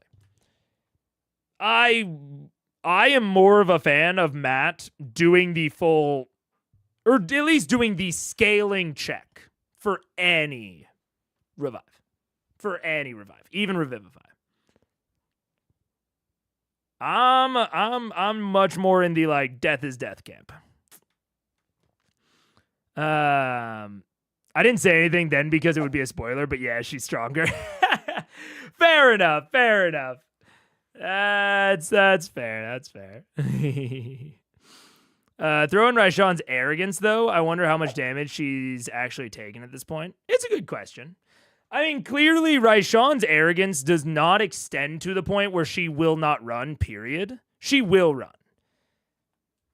So I think that's pretty directly proven. I think the tactic that I'm talking about is not too far outside of her playbook. Maybe she chooses a different play. I don't think that's ridiculous as long as it still makes sense. But I think that play is in the playbook. Yeah. Chat took issue with you saying that Matt didn't intend it, or that it was a balancing issue because chat knew there would be another fight where it happens again exactly the same as last time. I mean,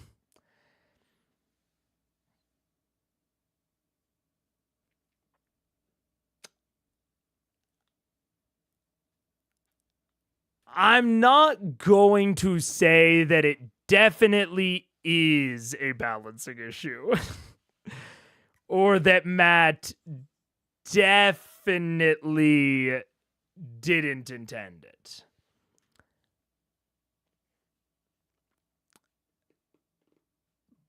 But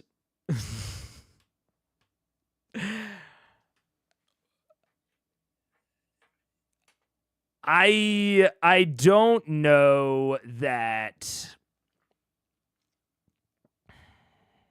I don't know. I would be purely speculating on what Matt does or does not intend. It seems out of pattern to me. Raishan seems out of pattern. The Vox has not had this ease of access to an enemy before that was this much stronger than them. Like the distance between Raishan and them is greater than the distance between them and any other adversary they have ever been put up against. And I don't know that Matt fully understood that aspect of it. Maybe he did, maybe he didn't. I don't know. And I don't take it happening again as a sign, for or against, mostly because I think that Matt would not rebalance anything at this point, especially in terms of like how the internet would react, So I don't know, whether or not he intended it, it is pure speculation. But that is my claim is more that this is abnormal. Raishan and her power compared to Vox is abnormal. And that makes me think that it is not intended, but I could be wrong. Allura can counterspell or teleport, but yes, Galen's the smartest person. Yeah. And I mean, yeah, Allura absolutely could. She's the next target. She's the next target, yeah. I had a player die to a dragon. The dragon bit his leg off. Discussed beforehand. He had a -10 walking speed until he multied into Artificer and made himself a leg. That's sick. That's very sick. Yeah. I like it for dying. Yeah. I'm into that. I've seen lasting wounds implemented for going down, and I don't like that. But I like it for dying. I'm not a huge fan of super accessible resurrection. I want death to be lasting and to be very difficult to undo. The disagreement depended entirely on you not having the full context. Well, most of chat knew that Raishan was intended to be deadly because it had been a balancing issue or a fluke. Matt would have... Had it been a balancing issue or a fluke, Matt would have fixed it between sessions. I don't think it's a fluke. I think there's a solid chance it is a balancing issue, but at this point, he has shown too much of her capabilities. He can't walk it back at this point. I don't know. I kind of still think Sean would lose to Thordak. It's not that she's not super. Thordak just has a really big hit point pool. Yeah, I don't know. Maybe I'll fishbowl it someday. With what we know of Thordak and Raishan, I just think if you're putting Thordak and Raishan with their respective stat blocks in the hands of, let's just imagine, in the hands of two competent players, I think Raishan rinses Thordak. I think she just has too many options. And Thordak really just doesn't do enough damage to really take advantage of the fact that she has that low health pool. If you had, say, in the same way that Raishan is pretty much the wizard dragon and Thordak seems to be the barbarian dragon, let's say Umbra still was like the rogue dragon. He has some sort of like sneak attack-esque ability. I'd say a dragon that is higher damage, like higher physical damage. I'd say they might have a chance against Raishan. Just like burst down her really tiny health pool. I just don't think Thordak did enough damage to matter with all of the spells that she has. But I don't know. But that's, it's also still, but even that, like I said, I can understand that there's rock, paper, scissors there where people might think that those two are less in parity. Disregarding that, she's easily more threatening to Vox Machina than Thordak was. Like leagues and bounds more threatening than Thordak. That's most of my point. She's, regardless of if she's the strongest, period, like, quote unquote objectively, I can totally agree that there's an amount of like matchup dependency there. In the matchup against Vox and any allies, I would, in a horse race between all of the enemies we've ever seen, I pick Raishan 10 times out of 10. Without seeing this combat, I pick her 10 out of 10 times. There's no universe I can imagine that Thordak beats Vox Machina and Raishan doesn't. She always. Either they both lose, or, Raishan wins. And Thordak might still lose.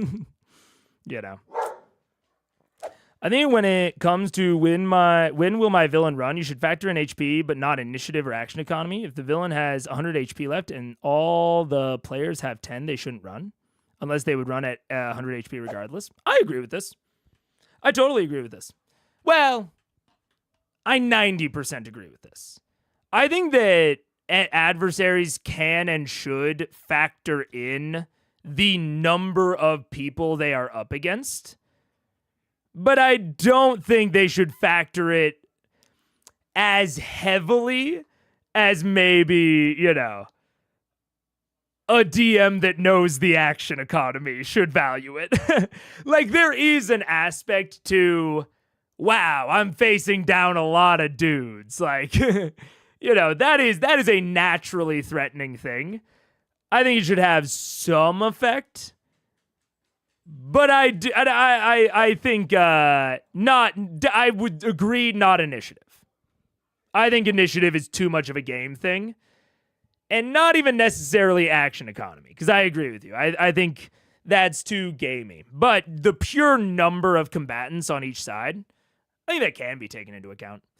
I'd maybe take that into account 10 to 20%. But I'd say mostly HP. Yeah, mostly HP.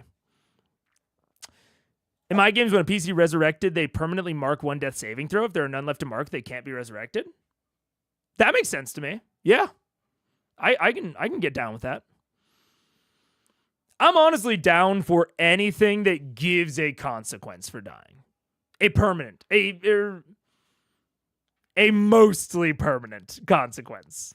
Or a consequence that requires a lot of in-fiction work. I'm just really not a fan of free lunches in terms of resurrection, you know? That's it.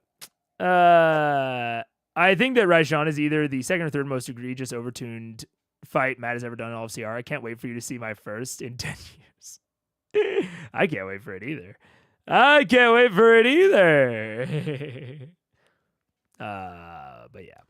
yeah. I don't know. Raishan is interesting.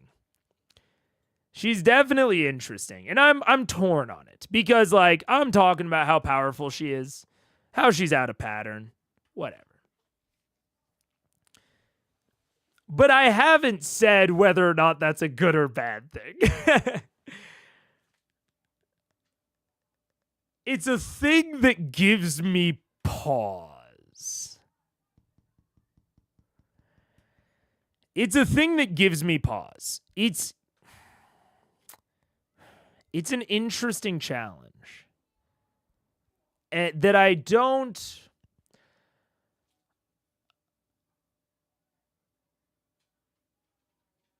I think you have to be really careful with as a DM. Giving something this out of pattern in terms of its power. Because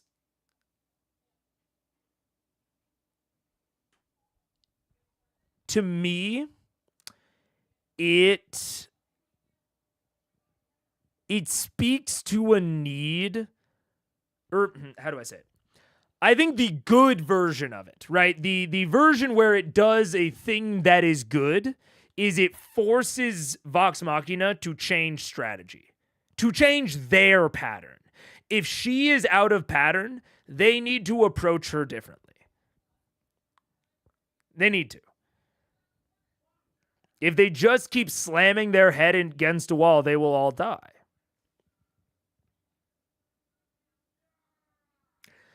But the bad version of it is, what if they all just keep slamming their head against a wall and just die? Is that fun? Is that satisfying? I don't know. It's tough to say. It's tough to say.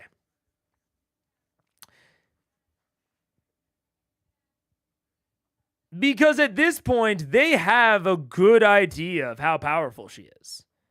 I mean, someone said it earlier. When she meteor stormed, it's like, well, they should have expected it. They know that she has meteor storm. They should have been on the lookout. Which, that's true. They did.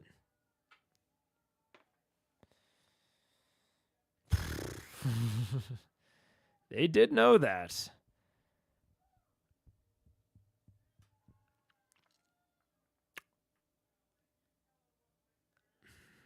And I don't know that I don't think Matt is pushing them too hard. Like, I think this sort of thing paired with an aggressive timer. I've talked a lot of times about, like, timers and clocks, etc. And how I really like those in D&D, and I think Matt should do more of them. I don't think he should do one for Raishan. Raishan's too strong. They need to take their time. They shouldn't have a clock. And frankly, they kind of don't. They can imply that she's going to do something bad and terrible and whatever. But there's not an explicit clock on it. There's a vague clock, if anything. And so I don't think Matt's pressuring them to go too fast. They just want to. They just want to go fast. And without... And I would not want to do an above the table conversation. That would take all the drama out of it.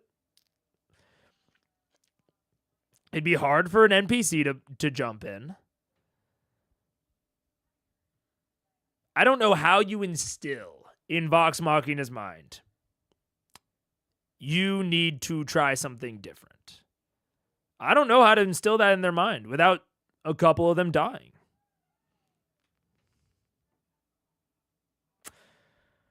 But a couple of them have already died, and they're still doing it. So I really don't know how you instill it in their mind that they maybe need to not just run at her. I mean, hell, maybe they thought, oh, we were too beat up. We'll crunch her, no problem. I don't know. I don't know what they thought. But it's especially tough when she is out of pattern. Because I think it's a very reasonable thing for them to think of, hey, we were down in resources from Thordak. We can take her. I think that's a reasonable thing for them to have thought. So I don't fully blame them this time for not realizing that they need to change it up. And maybe that's the core of it. Maybe that's the end of the discussion. Should you be brutal this time? I don't think so. I think you down as many of them as you can. Well, kill as many of them as you can, but you don't start mangling bodies. You don't disintegrate people that don't have the fucking Phoenix armor, I'll say. You don't disintegrate people that don't have the Phoenix armor. You make it to where they can all still come back from the dead. Now, they do still have the ritual. There is still the risk that they never come back. So the risk is real to them. The consequences are real to them. And bro, if their plan after this, if she does escape and their plan after this is to do the same thing, maybe then you do sit down with them as an NPC. As an NPC, maybe you say, hey, we need a different plan. And if they say, no, fuck you, we don't need a plan, then maybe you do start getting brutal during the next one. I think during the third one, you start to get brutal. You start to smush heads. You start to disintegrate people that aren't Pike.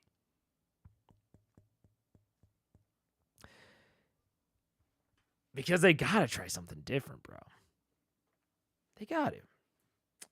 I just joined. Do you think Raishan wins, loses, or has to run away? I mean, I definitely think she will not win in terms of like a full party kill, like a TPK. I don't think a TPK is in the cards right now. I think more people than Scanlan might die. They need to go. Oh, okay. Oh, no.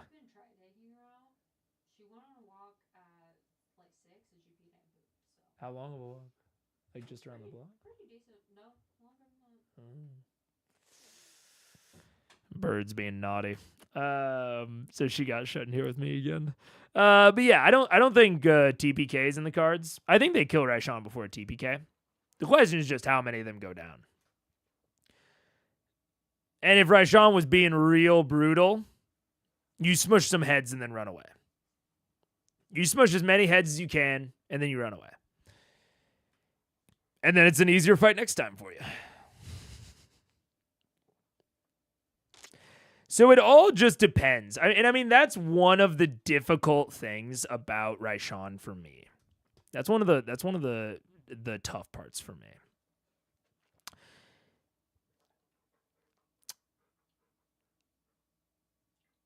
I like to fudge as little as possible. I know that that may not be, you know, totally apparent. Wait. I should read chat. The problem with mangling the body is that they are high enough to have the spell Resurrection, which specifically says it restores missing body parts and closes all mortal wounds. From what? Like, what part still needs to be attached in order for Resurrection to work? Can you not have a head? Resurrection 5e. Let's see. That has been dead 1 year or longer. That didn't die of old age, isn't undead. The soul is free and willing. Spell neutralizes any poisons. Hi, dog.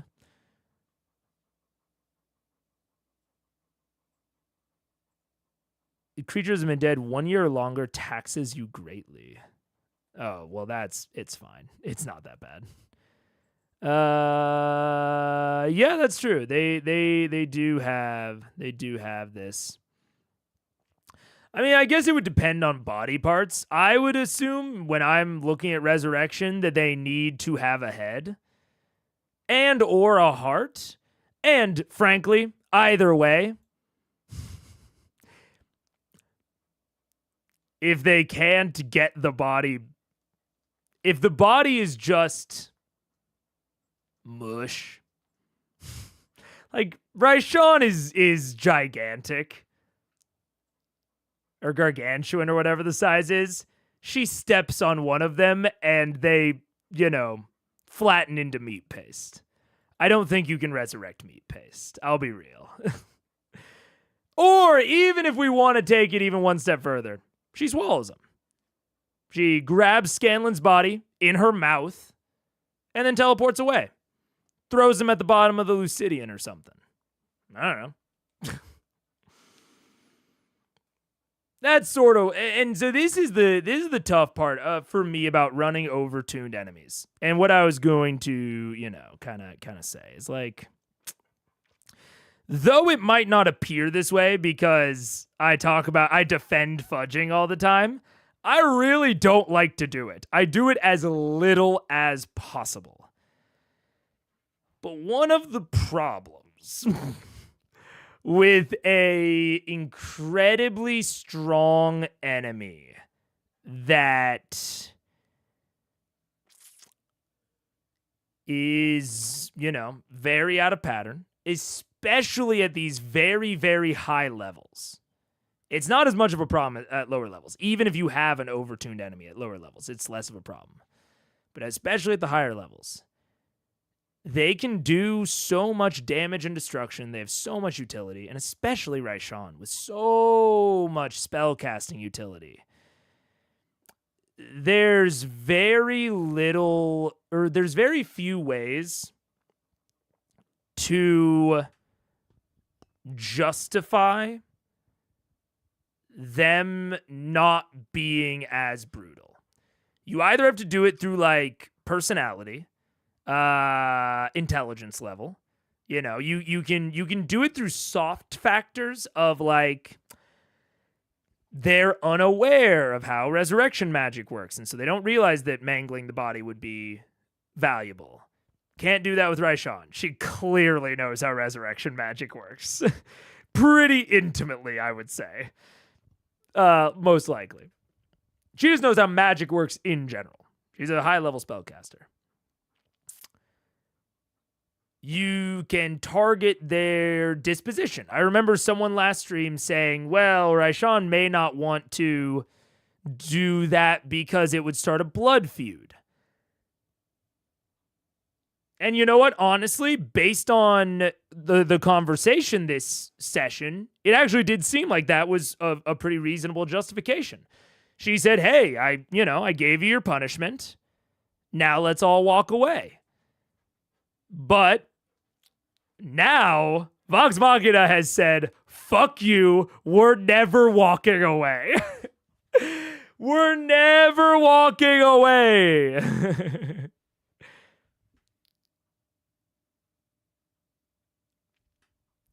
So you can't use that as a justification.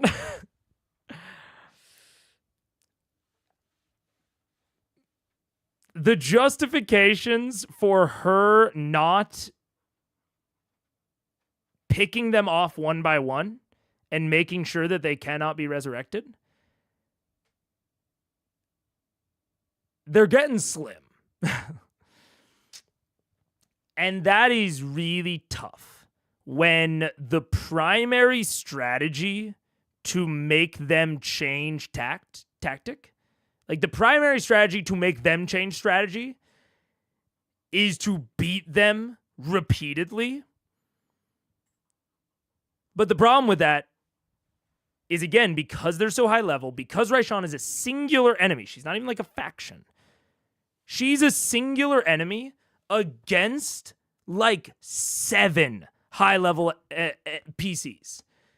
To make that CR work in a way that she is this much more powerful than them, she has to be capable of insane offensive feats to make the challenges work out. This would be much less of a thing if it was a faction like the Clasp. But she's a singular adversary. So she just inherently has to be capable of crazy offensive feats that make it very difficult. And she has to have enough health to survive for a while.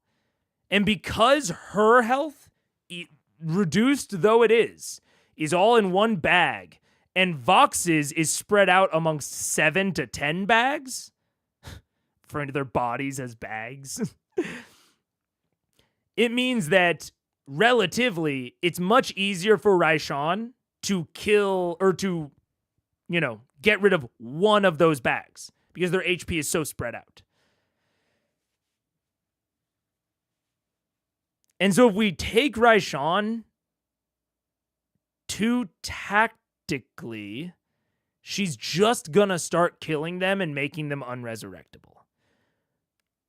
But that's not very fun. It's not that, well, let me rephrase.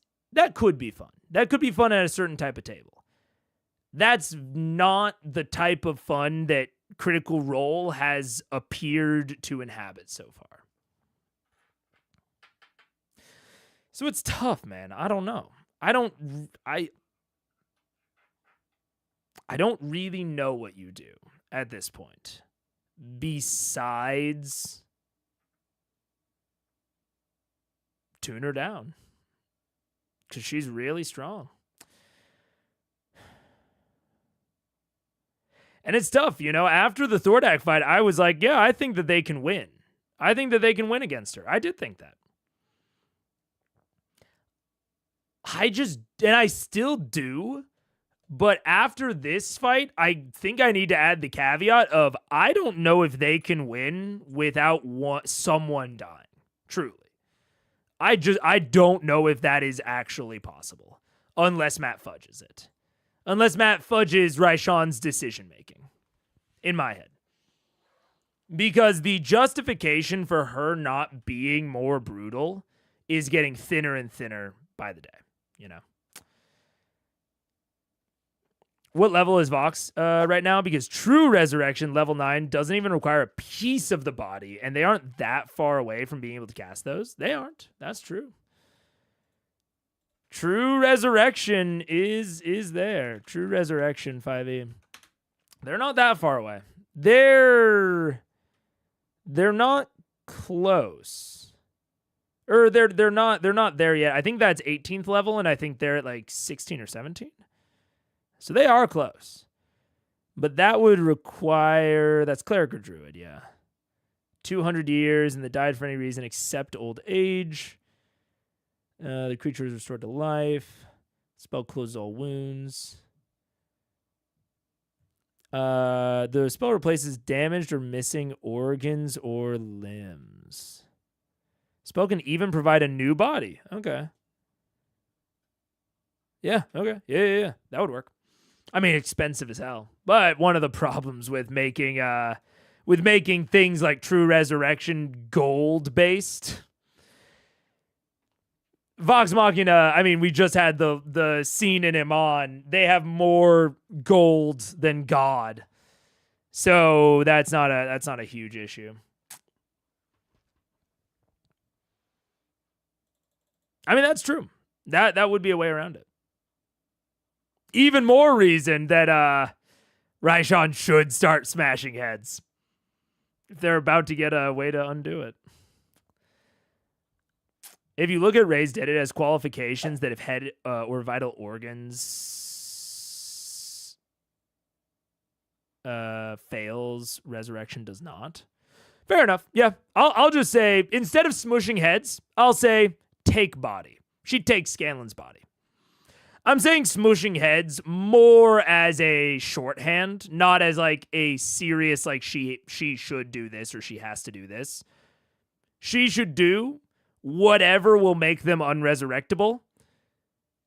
And it's, unfortunately, Raishan, the character, would know better than Mega the streamer what would make someone unresurrectable. She would just have more knowledge about that. So she should do whatever is going to make them maximally unresurrectable. You know what I'm saying? So it's tough. It's tough. I don't know. Another problem with smushing heads is its soft mechanics. D&D doesn't have targeted shots, so what's the AC of a dead body? What is its HP? How much damage do you need to deal? All up to DM. It is. I do think... Well, that's actually not true. That is interesting. I would treat their corpse as an object, but objects do have AC. So you can just like miss an object with an attack. But I would treat the corpse as an object. And give the corpse an amount of HP. I mean, there's rules for object AC and HP. And so you can like totally raw mechanize that by just treating the corpses as an object. But specifically smushing the head, that's a little bit softer, yeah. But again, you know, smushing head, not necessary. Just take the body at that point, yeah. I think the smarter the enemy, the meaner the tactics they should use. Something stupid might spread the damage evenly throughout the party ranks. Raishan should focus fire on the MVPs. Exactly. That's kind of what I'm getting at. Is the really tough part of this? Of Raishan is incredibly powerful. She's a single adversary, and she has been displayed and been communicated to be incredibly intelligent. And so it just becomes incredibly hard to justify her not using the absolute meanest tactics possible. Especially now. Last time, maybe she didn't want to start a blood feud. I can buy that. But now, I don't know. Reincarnate is lower level and doesn't need a full body, but he has the fun caveat that it changes the player's species. Yeah, that's true. I mean, certainly. There are definitely ways to bring back no-bodied people. But Raishan should start making them do that. Honestly, the fact that there is, at this point, ways to do that is all the more reason for her to be as brutal as possible. She needs to make them bend down their resources to fight her. She needs to make it painful to fight her. Yeah.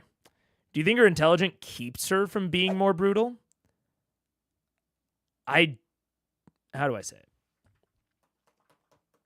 I don't see why it would. Again, I honestly think that she wanted to keep Vox off her back. I didn't agree with it at the time, but in retrospect, that's what she claimed this session. In this session, she was like, hey, like we should be cool now. Go our separate ways. So it does seem like whoever was talking about that last session, you know, they were probably right, I think. They were probably right about that being her reasoning for not going too brutal on Vox. But now that reasoning is out the window. Because she has directly said to Vox, I don't want to do a blood feud with you. And they said, well, guess what? We do. So go fuck yourself. And at that point, it's like, what is she gonna do? Just continue to run and not more permanently kill them? Frankly, at this point, she should take Scanlan's body and resurrect him herself. You want to be real mean about this? Yeah. Have her take Scanlan's body in her mouth, teleport away, go to her lair back in southern Taldore, Wildmount, wherever, spits out the body, says, ooh, you're a little troublemaker, aren't you? You're a little troublemaker. And then you put him in a cell, and you just kind of stare at him until he uses all of his spell slots. Because, again, you're a spellcaster. You have a pretty decent idea of probably how many spell slots he has. And then you set up a system, or you do it yourself, to make sure he can never get a long rest. Make sure he can never get a long rest, ever. Have a little, I don't know, a spike that gets dropped on him once a day that makes him take 1 point of damage and interrupts a short rest. Actually, it would have to interrupt a short rest as well, so you do it every 45 minutes. Set up a mechanism to poke him every 45 minutes, give him 1 point of damage, make sure he never regens any spell slots.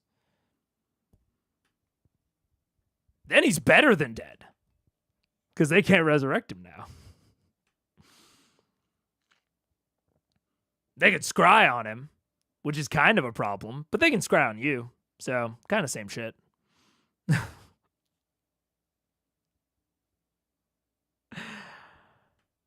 And then, once they get there, once Vox Machina eventually comes to rescue him, then you kill him. And then you kill one of them, and then you take both of those bodies and you fuck off. And then you do this again. Is there a way that you can rescue someone? Like, you can, teleport someone out? I don't know that there is. Maybe there is, and I'm unaware of it. But I don't know.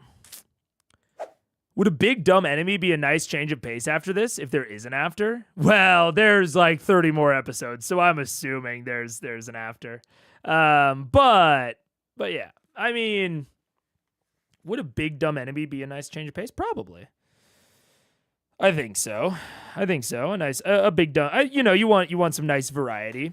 I mean, I frankly think some sort of legion, some sort of faction. I don't think that the Clasp will be the next bad in the next arc, but the Clasp could be kind of fun, especially if they had multiple lieutenants, spiralings. It's there's 5 or 6 spiralings. That could be fun. Yeah. I think multiple spread out enemies. I think that would be interesting. How's it going? It's good, I think. What's up? There's also talk of something to do with magic users, so Scanlan is one of those. Yeah. We're almost done with the intro. Yeah. Gate spell? Anti-magic cone? GG go next, I think?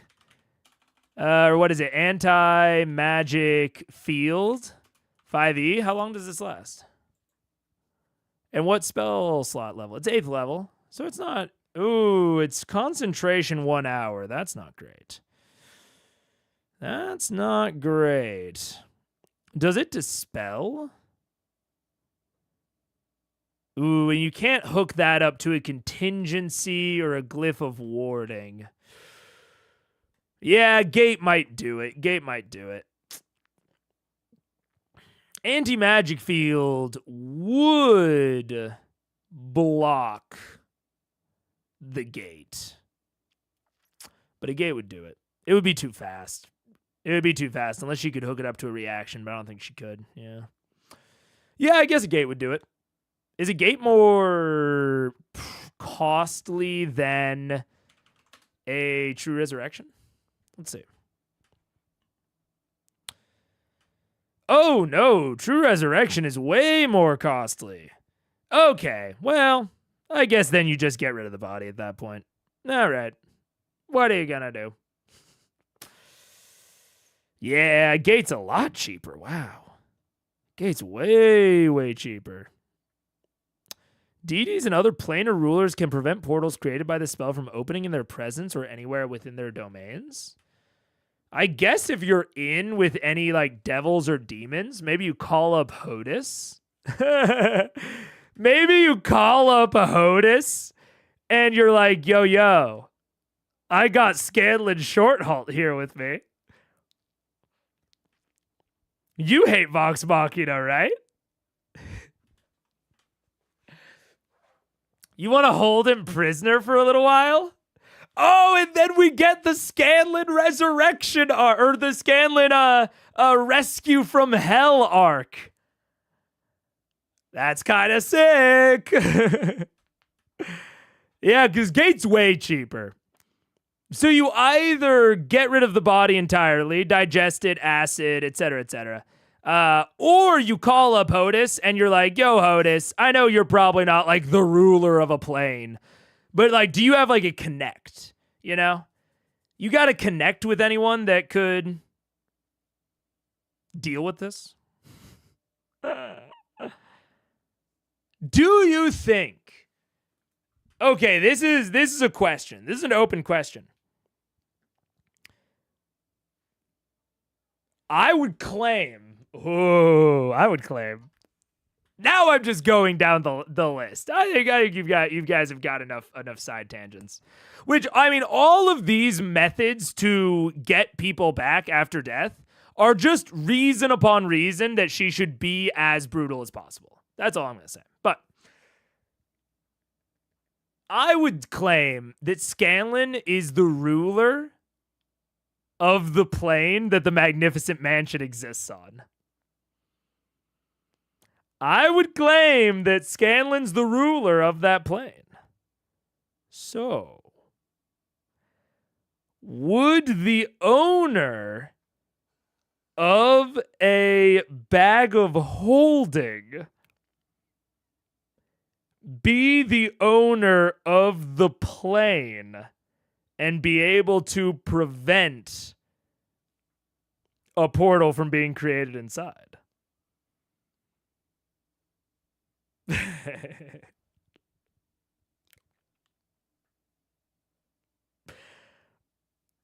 Bag of holding just connects to the astral plane, though? Does it? I don't know that that's true. I mean, I know that that's the bag of holding bomb goes to the astral plane, but not the bag of holding itself, right? Interior space, not exceeding. If the bag is overloaded, its contents are scattered to the astral plane. Astral plane.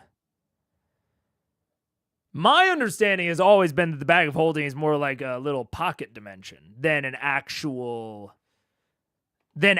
just going to the astral plane.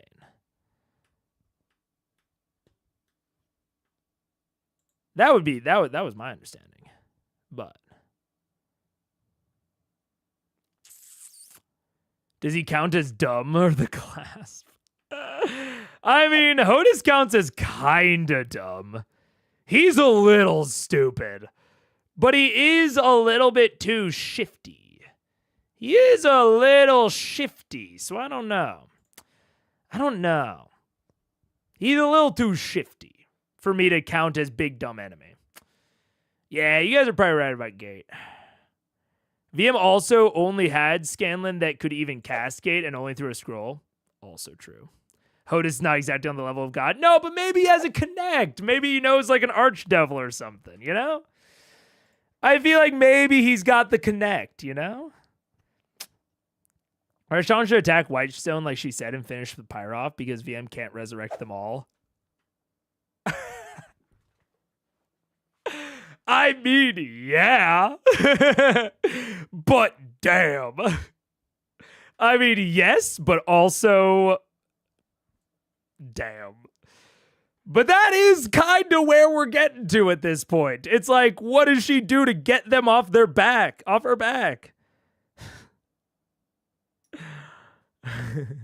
You know? I don't know. Well, your stuff is in a dedicated pocket. I always interpreted that the mansion is recreated every time.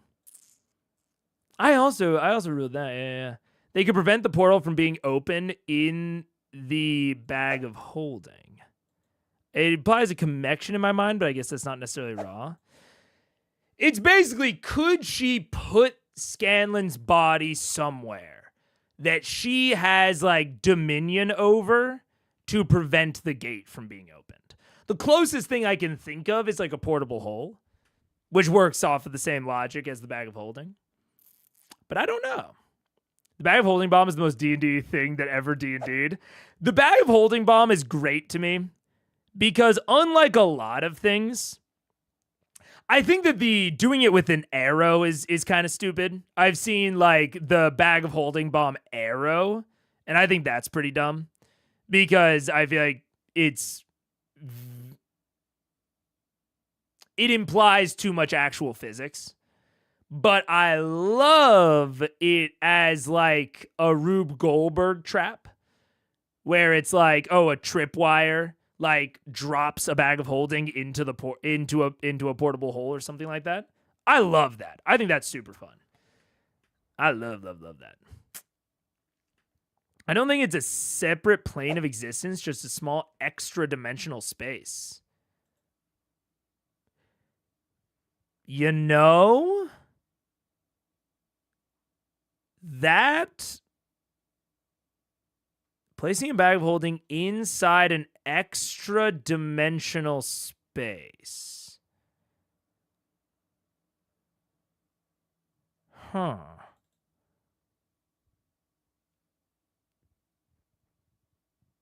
I don't know.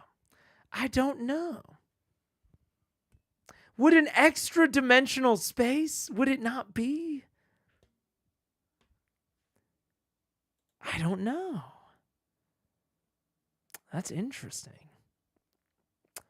On a different plane of existence. Occupies do a different. The portal is a circular opening. You can make it 5 to 20 feet. You can order the portal last. The portal is up front and back. Travel through the portal is possible only by moving through its front. Disappears. Deities and other planar rulers can prevent this spell from opening in their presence or anywhere in their domains. To be fair,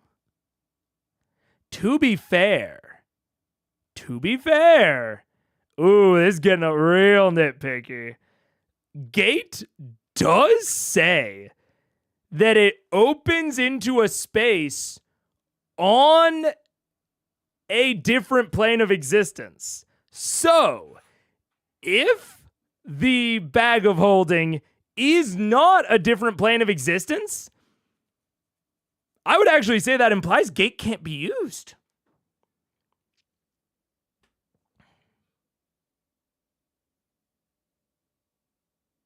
I'm actually looking at this. Wait. Okay, wait, look at this with me.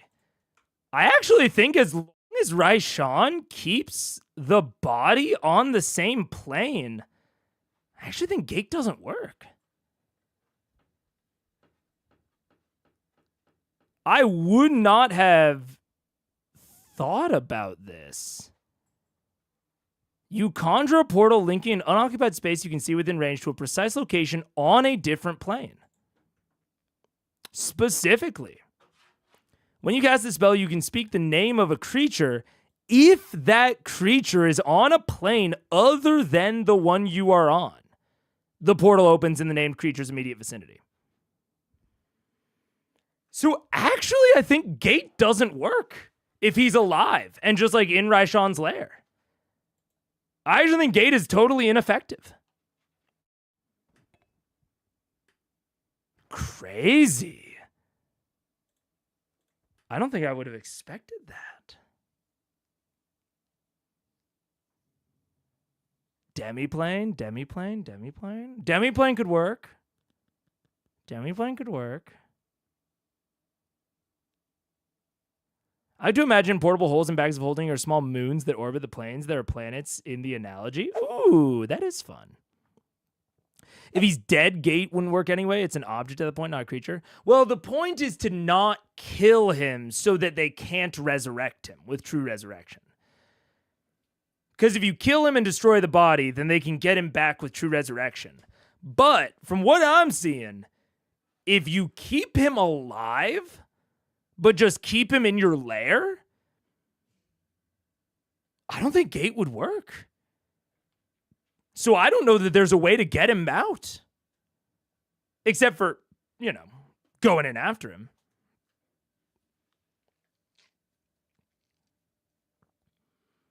Who would have thought that taking someone prisoner is more effective than killing them in D&D? You can always resurrect somebody. But from what I'm seeing, it's actually very difficult to teleport someone on the same plane. Oh, you're right, Jonathan. You're right. They could go to the Feywild, teleport him using Gate from there, and then come back. That's true. They could do that.